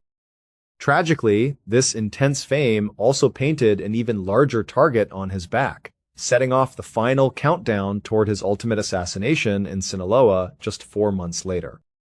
The Coachella shootout remains a terrifying, definitive moment where the illusion of entertainment shattered, exposing the deadly reality behind the music. In the study of aviation disasters, investigators often look at mechanical failures, severe weather, or structural defects to explain why a tragedy occurred. But occasionally, a catastrophe happens in perfect conditions, driven entirely by human miscommunication and visual illusion. The mid-air collision involving Pacific Southwest Airlines PSA Flight 182 over San Diego on the 25th of September 1978 is one such event. While the radar tracks and flight paths tell the technical story of how a Boeing 727 and a tiny Cessna 172 collided, the true, heartbreaking reality of the disaster is preserved inside the cockpit voice recorder, CVR, the black box that captured the final words, decisions, and emotions of the crew and passengers. To understand the atmosphere inside the cockpit before the chaos, one must realize how comfortable the crew felt. Captain James McFerrin and First Officer Robert Fox flew this regional route frequently. The morning was exceptionally clear, and because they were flying under Visual Flight Rules, VFR, they felt entirely in control. They were laughing, chatting with off-duty PSA employees who were hitching a ride in the cockpit's extra jump seats, and preparing for a routine landing at Lindbergh Field. The first shift in atmosphere occurred when air traffic control warned them about a small Cessna in their vicinity. First Officer Fox spotted a plane, reported it, and the crew went back to their landing checklists. What they did not know was that they had spotted the wrong aircraft. The real Cessna 172, flown by a student pilot and his instructor, was climbing directly ahead of them, moving much slower than the commercial jet. Because the Boeing 727 was descending with its nose pitched upward, the Cessna completely disappeared into a blind spot beneath the cockpit floor. As the jet closed the distance from behind, a subtle anxiety began to ripple through the cockpit. The crew couldn't see the Cessna anymore. The black box recorded the pilots trying to reassure themselves. "I think he's passed off to our right," Captain McFerrin muttered, searching the blue sky. "Yeah," First Officer Fox responded, though his voice lacked conviction. A few seconds later, a voice from one of the off-duty employees in the jump seat quietly noted the danger of the busy airspace, stating, "There's a lot of traffic out there. It's a busy place, the captain agreed. The tension was low, but the uncertainty was there. They assumed the plane was gone, but they didn't know. Instead of double-checking with radar controllers, they pressed forward. That silent gap in certainty proved fatal. At exactly 9:47 a.m., a violent, deafening crunch reverberated through the aircraft. The belly of the Boeing 727 slammed over the top of the Cessna at 2,600 feet. The impact was catastrophic. The small plane disintegrated, tearing open the structural framework of the Boeing's right wing and severing all internal hydraulic lines. Instantly, the entire atmosphere inside the cockpit shattered. The relaxed, professional environment vanished, replaced by an absolute cacophony of emergency alarms. The master caution lights flashed red, and the mechanical stick shaker began to violently vibrate the pilot's control wheels, warning them that the aircraft was losing aerodynamic lift. Because the hydraulic fluid was spraying out into the open air, the controls went completely slack. The giant airliner rolled heavily to the right and pitched forward into a terrifying, near-vertical dive toward a residential neighborhood below. In those final 30 seconds, as gravity pulled everything forward and the wind roared outside the cracked structure, the flight crew demonstrated incredible psychological resilience. There was no screaming, no wild panic, and no breakdown of order. Captain McFerrin and First Officer Fox fought with all their physical strength to pull back on the control columns, desperately trying to get the nose of the plane up. "What have we got here?" Fox asked, his muscles straining against the unresponsive controls. "We're hit, man. We're hit," McFerrin responded, his voice remarkably focused. Realizing the aircraft was completely unresponsive, McFerrin kept his finger on the radio trigger. He did not want the world to wonder what had happened. He keyed his microphone to inform the control tower of their fate. "Tower, we're going down. This is PSA," he reported calmly. Inside the main cabin, the 128 passengers were suddenly thrown into a living nightmare. The plane was diving at an angle so steep that the windows showed nothing but the roofs of houses and streets rushing up at over 300 miles per hour. The immense G-forces made it difficult to move. Luggage tore free from overhead bins, and the cabin was filled with the terrifying sound of rushing air and the roar of the burning right wing. Yet, even in the face of certain death, the human spirit looked for connection. In those final 15 seconds, passengers clung to the hands of strangers or loved ones sitting next to them. Some began to pray silently, while others tried to comfort terrified children. Back in the cockpit, the flight engineer struggled to manage the failing engines. The captain, looking through the front windshield, saw the residential streets of North Park zooming closer. He knew there was nothing left to do. The mechanical struggle was over, and only the human moment remained. Trying to bring a shred of comfort to his dying crew and the machine they loved, Captain McFerrin muttered his final famous words to the airplane. "Easy, baby." It was a phrase used by veteran pilots to gently coax an aircraft out of a rough maneuver, a final, tragic sign of affection for the grinning bird that was about to die. Just 3 seconds before the impact, as the shadows of houses engulfed the cockpit windows, the CVR captured one final heartbreaking sound from the cabin area. An unknown voice, perhaps an off-duty pilot or a flight attendant opening the cockpit door, shouted a final message into the void. "I love you, Mom." At 9:07 a.m., the Boeing 727 slammed directly into the intersection of Dwight and Niles streets. The kinetic energy of the 300 mph impact completely pulverized the aircraft, creating a massive explosion that shook the entire city of San Diego. All 144 lives were extinguished in a fraction of a second. The physical wreckage was cleared away long ago, but the audio recording of those final 30 seconds remains a permanently chilling monument to the tragedy, a deeply moving record of professional bravery, tragic resignation, and the enduring power of human love at the literal edge of existence. The human body is an extraordinary, resilient machine, equipped with sophisticated survival mechanisms that have evolved over millions of years. When faced with an immediate life-threatening danger, our brain triggers an instantaneous command known as the fight-or-flight response. Adrenaline floods the bloodstream, the pupils dilate to take in more light, breathing quickens to oxygenate the muscles, and the heart pumps violently to prepare the body to either battle the threat or run away from it. It is an evolutionary masterpiece designed to keep us alive. However, like any high-powered system, there is a breaking point. When the mind is subjected to a level of pure, absolute terror that it cannot comprehend or escape, that very same survival mechanism can backfire, transforming our biological defenses into a fatal weapon. This profound and terrifying psychological phenomenon is at the absolute core of Yenya Gomez's tragedy on the abandoned railway bridge in Amaga, Colombia. To fully comprehend the horror of her final moments, one must look beyond the physical sequence of events and examine the sheer, devastating power of human fear. Yenya was a young, analytical lawyer whose mind was trained to seek order, logic, and predictability. Yet, she carried a severe, debilitating phobia of heights. A phobia is not just a rational dislike, it is an intense, irrational dread that paralyzes the nervous system. When Yenya agreed to accompany her boyfriend bungee jumping in July of 2021, she was attempting an act of extreme psychological exposure. She wanted to confront her monster head-on. But a phobia cannot be reasoned with, and the environment at the bridge shattered her mental defenses before she ever stepped onto the platform. The multi-hour delay on the crowded bridge acted as a slow drip poison to her nervous system. As she stood over the massive chasm watching others drop into the abyss, her body was already locked in an uncontrollable panic attack.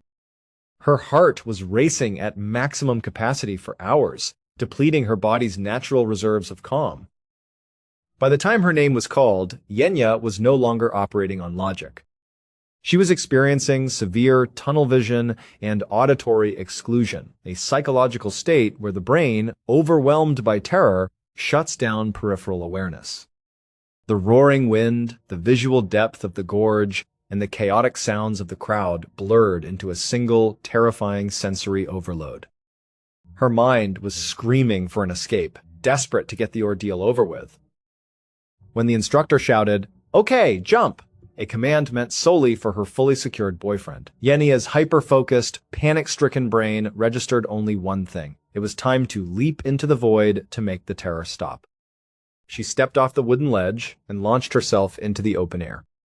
But the elastic bungee cord had not been attached to her body. She was falling completely unprotected. What happens to the human mind and body during a definitive, unprotected fall from hundreds of feet in the air? In aviation and extreme sports accidents, this interval is referred to as the descent phase, a brief, agonizing window of time where a conscious individual realizes with absolute certainty that they are going to die. For Yenya Gomez, this descent lasted only a matter of 4 to 5 seconds. But inside the theater of her mind, those few seconds stretched out into an eternity of pure, unadulterated horror. As she left the platform, Yenya expected to feel the familiar, reassuring tug of the heavy harness tightening around her chest or ankles. She expected the violent, elastic recoil of the bungee rope to snap her safely back upward toward the sky. Instead, there was only the weightless, frictionless sensation of a terminal freefall. The wind roared past her ears, and the green jungle canopy and jagged rocks of the riverbed zoomed toward her at an accelerating pace of nearly 100 miles per hour. In that precise fraction of a second, the illusion of safety vanished. Yenya's conscious mind registered the ultimate horror. There was no cord. She was completely detached from the bridge, falling helplessly to her death. The physiological response to this realization was immediate and catastrophic. Pathologists and forensic scientists who study sudden death from fear note that when a person realizes they are in a completely inescapable fatal situation, the brain's amygdala sends a massive, unprecedented panic signal to the adrenal glands. The body releases a colossal, toxic surge of adrenaline and catecholamines stress hormones directly into the cardiovascular system. This massive chemical tidal wave hits the heart like a physical blow. The sudden influx of adrenaline forces the heart muscle to contract so violently and rapidly that it can no longer pump blood efficiently. The heart enters a chaotic, lethal rhythm known as ventricular fibrillation. The muscular walls of the heart begin to quiver helplessly instead of beating, causing blood pressure to instantly drop to zero. The brain is starved of oxygen, and consciousness fades. When the forensic team performed the official autopsy on Yenya's body, they expected to find that her death was caused by the massive deceleration trauma of impacting the rocky ground at the bottom of the gorge. Instead, the medical examiners made a startling and deeply haunting discovery. Her lungs and internal cardiovascular structures showed definitive signs that her heart had completely failed prior to impact. The profound, overwhelming terror of her realization had physically broken her heart while she was still suspended in midair. Her mind had processed a level of fear so immense that the body chose to shut down completely rather than endure the final impact. The story of Yenya Gomez is frequently cited as a tragic cautionary tale regarding industrial negligence and safety communication. But on a deeper, more profound level, it serves as an incredibly dark and thought-provoking study of the limits of human endurance. It proves that our emotions are not merely abstract thoughts. They are powerful, tangible forces that dictate our physical reality. Yenya did not die from the gravity of the earth, nor did she die from the stone below.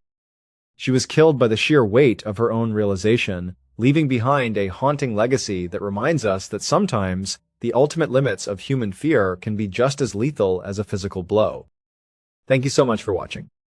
Let me know what you thought of today's episode in the comments. And remember, we have a whole playlist of true crime episodes ready for you to binge right now. Until next time, see ya. Sometimes the world presents us with a story so strange, so perfectly bizarre, that it feels like it must have a supernatural explanation. A voice from beyond the grave, a town-wide curse, a ghost reaching through a wall. These are the kinds of tales that make the hair on your arms stand up. But often, when you peel back the layers of the impossible, you don't find a ghost. You find something far more terrifying. A human being. Today we have 3 stories that all start in that strange, mysterious place, but end with a truth that is all too real and all too dark.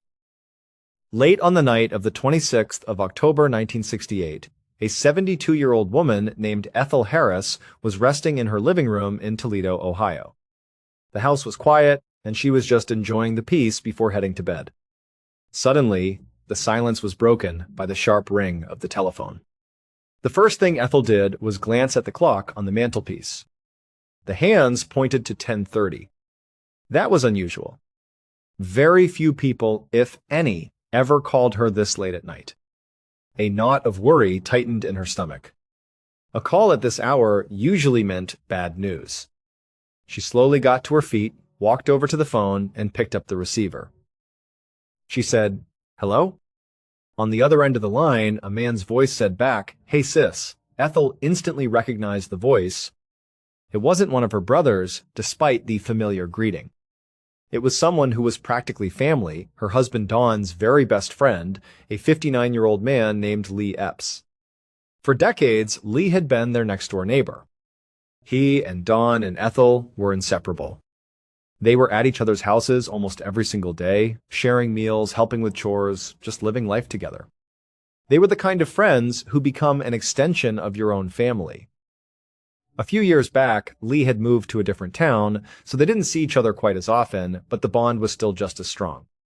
They still got together whenever they could, and Lee made a point to call regularly just to check in and see how they were doing. So, hearing Lee's voice wasn't a surprise.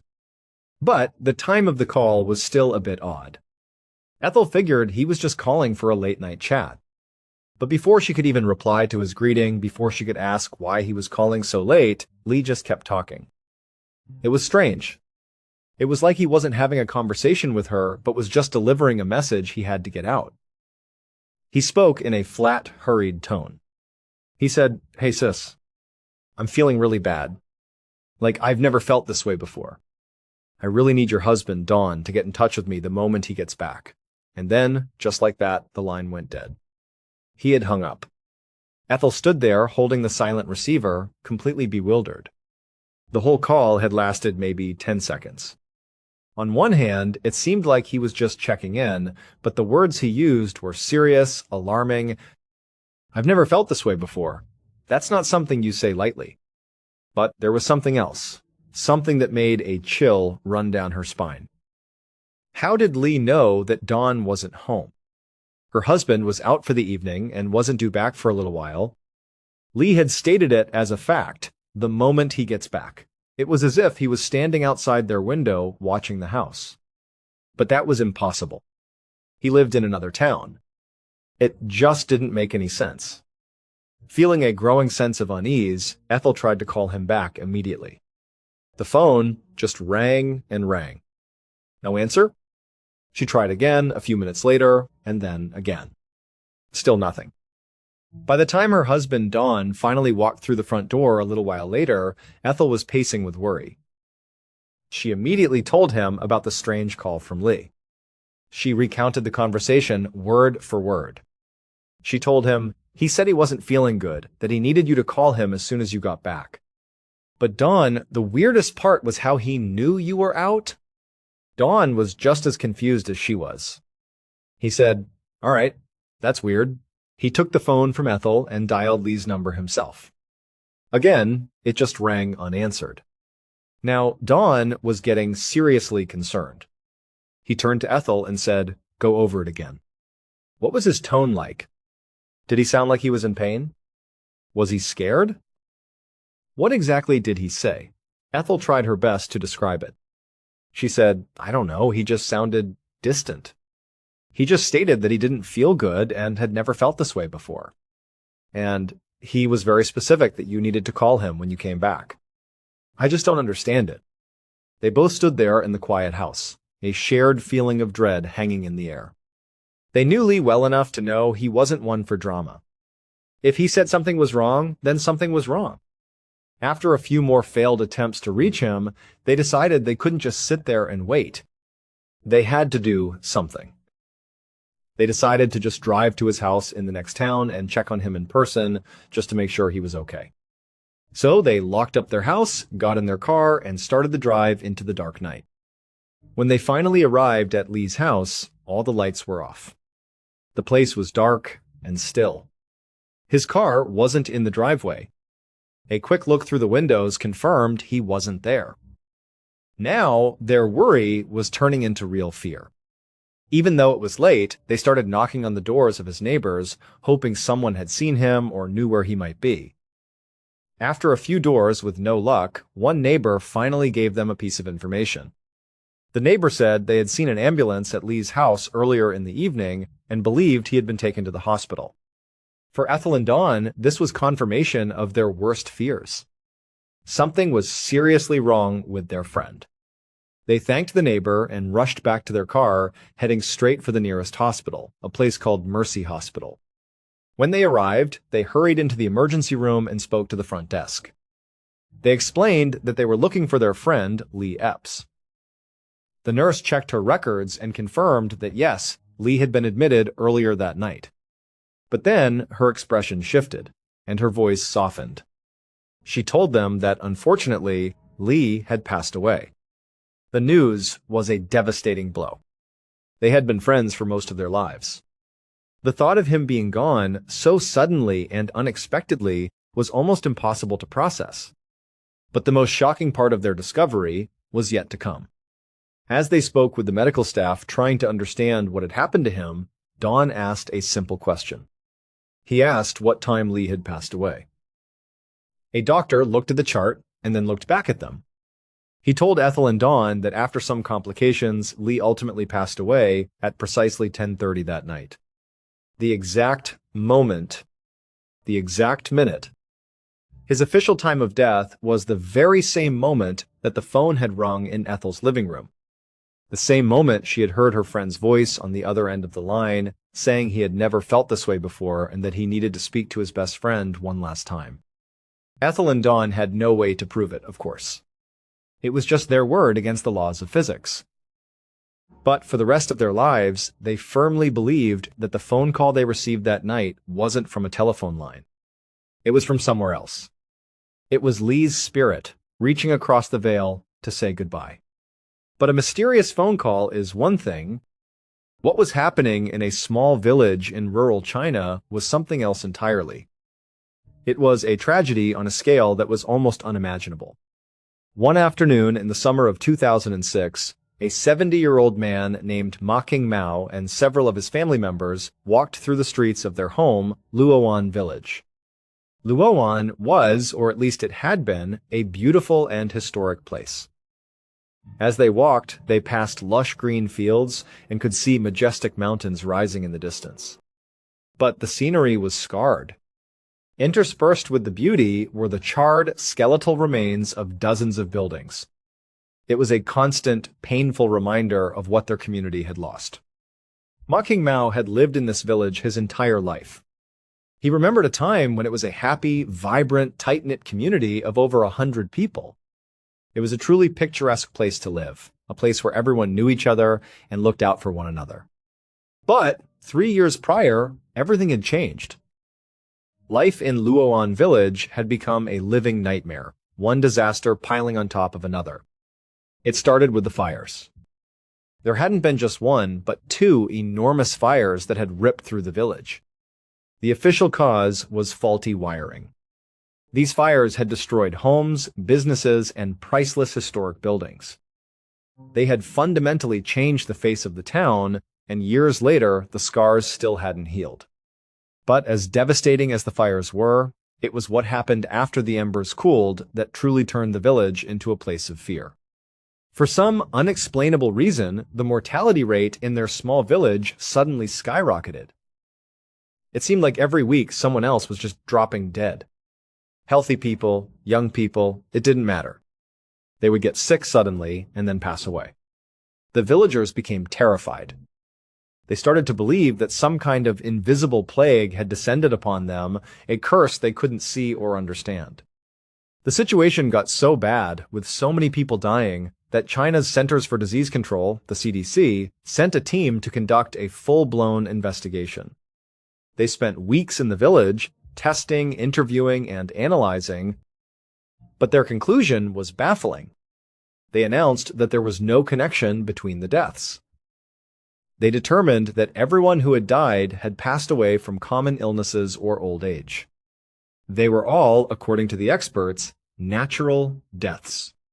It was just a tragic, statistical anomaly, an unfortunate spike in the mortality rate that just happened to follow the horrible fires.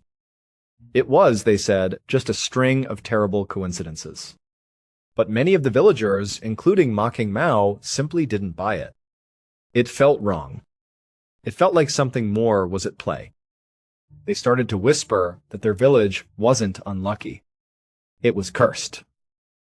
And so, on this summer afternoon, Ma Mao and his family walked past the burned-out shells of their old lives, making their way to the village temple. They were there for yet another funeral. This time, it was for a young woman from the village who had died just as inexplicably as all the others. According to the CDC, her death was from natural causes. But to the people who knew her, it made no sense at all. They filed into the temple, another cloud of grief hanging over their cursed home. Later that same night, Ma Mao stumbled through the dark, quiet streets, heading back to his house. After the funeral, he and his family had gone to the deceased woman's family home for a ceremonial dinner, which was a local custom. His family had left right after the meal, but Ma Mao, feeling particularly down about the state of his village, had stayed behind. He continued to eat and drink some alcohol, sharing stories and sorrows with his neighbors. Now, he was finally making his way home. But as he walked, a sudden sharp pain shot through his stomach. It was so intense it nearly buckled his knees, making it incredibly difficult to walk. He clutched his abdomen, forcing himself to put one foot in front of the other, his house seeming miles away. When he finally reached his front door, he fumbled with the latch and stumbled inside. The pain was so blinding, so all-consuming, that he could only scream out for help before collapsing onto the floor right in front of his horrified family. As he lay on the ground, he began to vomit uncontrollably. And then, just moments later, he passed away. His family could do nothing but watch in horror. Now, Maching Mao wasn't a village leader or a person of great influence. He was just a man who had lived there his whole life, a man everyone knew and respected. But for some reason, his death felt different. It felt monumental. For the people of Luan village, it was the absolute final straw. When they heard the news, a collective feeling washed over the community. Enough is enough. There was no possible way that all these deaths were natural. They refused to accept that answer any longer. The village director, who was essentially the town's mayor, got on the phone with the provincial health department. He explained the entire situation, the fires, the string of deaths, the CDC's inconclusive findings, and the village's refusal to believe them. The health department agreed to look into it and sent a team of 20 experts to the village. They conducted another massive investigation, trying to find any link, anything that could explain what was happening. And after all their work, they came back with the exact same conclusion as the CDC. It was all natural. There was nothing to worry about. But the villagers were not worrying. They were terrified and angry. They went back to their director and demanded that he do something else. This was not an acceptable answer. And he agreed. He made one last call, this time to the local police. He asked them to come in and conduct their own investigation, to look at this not as a health crisis, but as a potential crime. He begged them to see if there was anything, any small detail that the scientists might have missed. And so, the police came to Luoan village. They didn't bring microscopes or testing kits. They brought a different perspective. They started a broad, sweeping investigation, and very quickly they found something. Something the health experts had completely overlooked. And what they discovered explained everything. It turned out the village had one doctor, a man named Ma Fuxing. But Ma was not a real doctor. His medical training consisted of reading a couple of medical books. That was it. He had no formal education, no license, no real idea of what he was doing. And yet, he was the only person the villagers could turn to when they had any medical issues. He directly benefited every time someone got sick because they would come to him and pay for his useless treatments. So you had a man, posing as a doctor, who likely made his patients even sicker, and he was profiting from their illness. That was bad enough. But it got so much worse. Ma Fuxing was also the owner of the village's only funeral home. So, if his fake medicine didn't work and you died, he profited from you again. Ma Fuxing had a complete monopoly on sickness and death in Luoan village. If you got sick, he made money. If you died, he made money. The only way he didn't make money was if you stayed healthy. For a while, Ma Fuxing was content to just let this system play out. He was a fake doctor and a funeral director, and business was steady enough. But eventually, he got greedy. He wanted more money. So he started secretly poisoning the village's water supply with cyanide. Suddenly, more people started getting sick. And more people started dying. And for every single one of them, Ma Fuxing collected a fee. But even that wasn't enough. He wanted more. And so he looked around the village and decided to create even more death and suffering. Those two massive fires, the ones that were officially ruled as being caused by faulty wiring, that wasn't faulty wiring. That was arson. Ma Fuxing had set the fires himself, burning people's homes and businesses to the ground, killing people in the process, all because he knew he had a monopoly on the aftermath. Every death was just more business for him. The police investigation unraveled his entire scheme. They re-examined the fire scenes and quickly determined it was arson. From there, they started asking the one question the health experts never did: who benefits? All roads led back to Ma Fuxing. In the end, they determined he was responsible for the deaths of 76 people. These were his neighbors, people he had known his entire life, his friends. He had systematically murdered 76 of them for profit. He was ultimately arrested, convicted of murder and arson, and sentenced to death. The curse on Luoan village wasn't supernatural. It was a man. It's hard to imagine a more evil person. But sometimes, evil isn't a stranger poisoning a town from the shadows. Sometimes, it's sleeping in the room right next to yours. One morning in September of 1893, a 25-year-old man named Paul Marsh was sitting at a large dining room table inside his aunt's house in New Haven, Connecticut. He was there with his mother and his father for a family visit. They were staying with his aunt, a woman named Miss Blackwood, and also visiting with his 19-year-old cousin, a young woman named Malene. Malene was Miss Blackwood's ward. Her own parents had died 4 years earlier, leaving her an orphan, and the very wealthy Miss Blackwood had graciously taken her in. She had become Malene's de facto mother. On this particular morning, Paul, his parents, and Malene were all gathered for a luxurious breakfast that Miss Blackwood's housemaid had prepared. They were chatting and enjoying the food, but they were all waiting for one person to join them, Miss Blackwood herself. And this wasn't just a formality out of respect for their host. They genuinely adored her. Paul's aunt was a wonderful woman, full of energy and life. She was fun, she was witty, and yes, she was very wealthy, and her house was magnificent. Family visits with Miss Blackwood were always something to look forward to.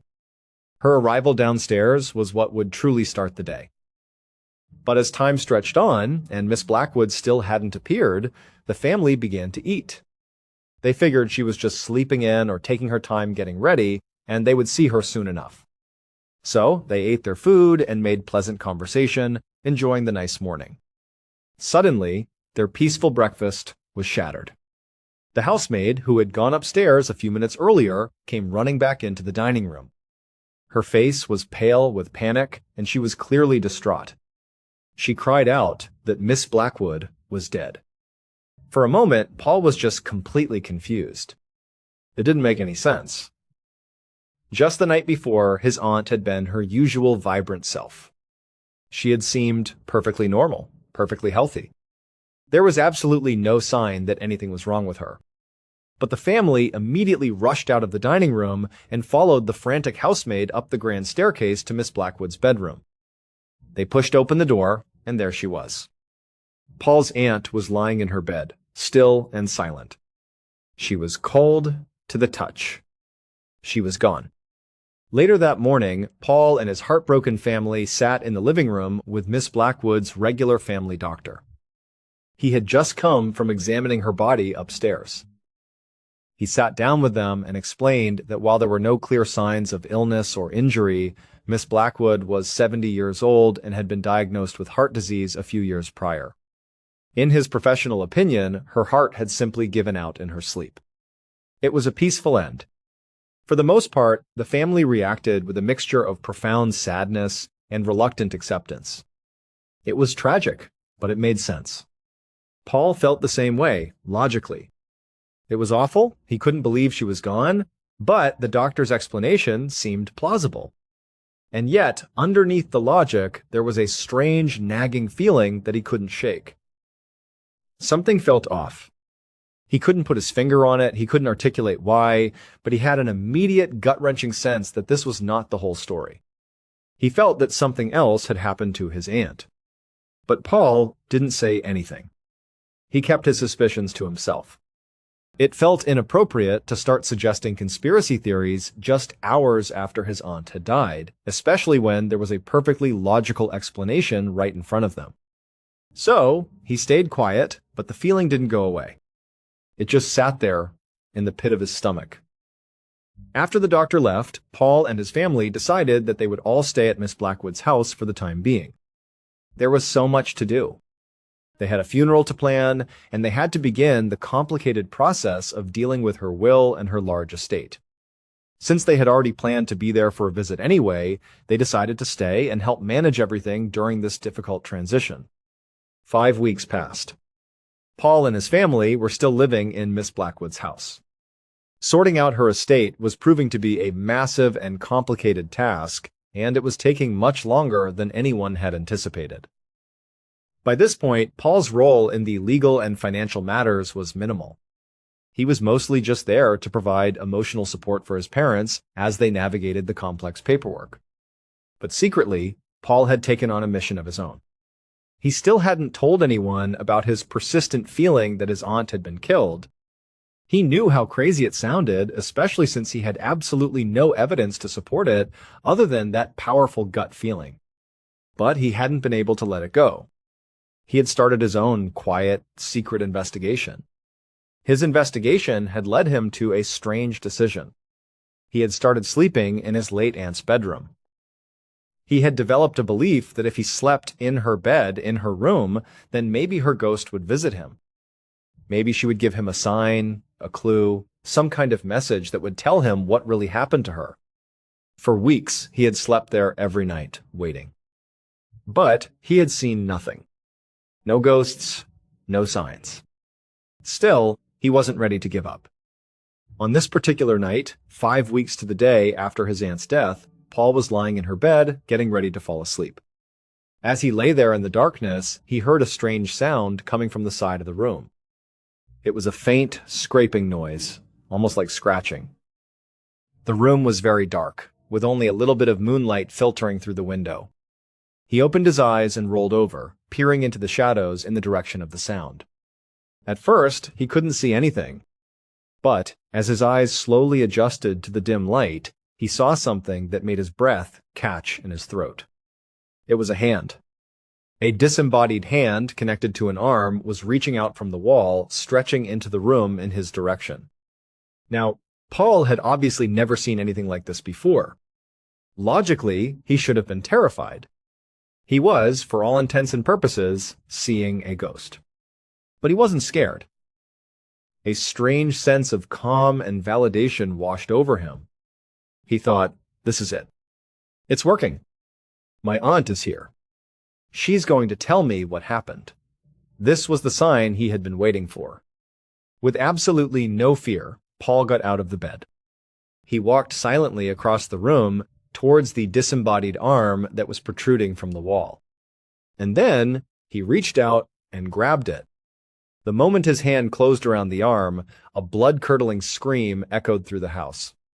It wasn't a ghostly wail, it was the very real shriek of a terrified person.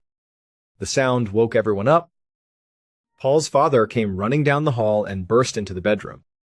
The sight that greeted him was baffling. He saw his son, Paul, standing in the middle of the room, holding on to an arm that was sticking out of a hole in the wall. It turned out there really was an arm reaching through the wall, but it wasn't a ghost.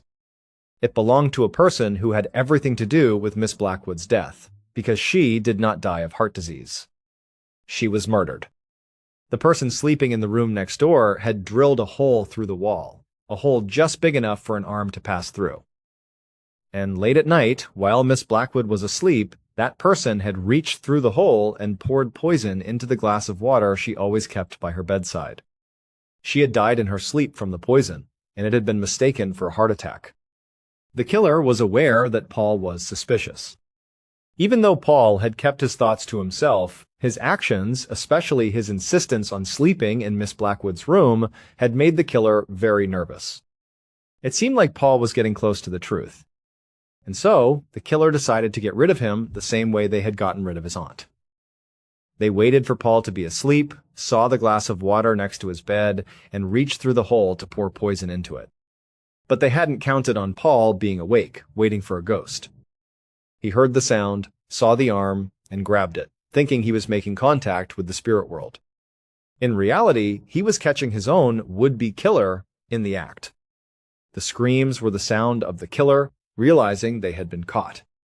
And the killer was Paul's own 19-year-old cousin, Ballen. After her parents died, Miss Blackwood had taken Ballen in and treated her like her own daughter. She had even added Ballen to her will, ensuring the girl would inherit a significant portion of her vast fortune. But Ballen couldn't wait for her aunt to die of natural causes. She wanted the money now. And so she had murdered the woman who had saved her.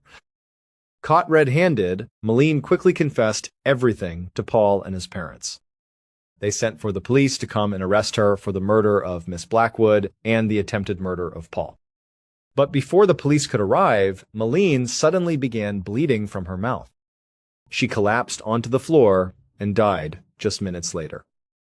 While it was never officially confirmed, it's widely believed that she used the very same poison she had used on her aunt to take her own life, choosing to die rather than face justice for her crimes. Every story tonight started with something that seemed supernatural.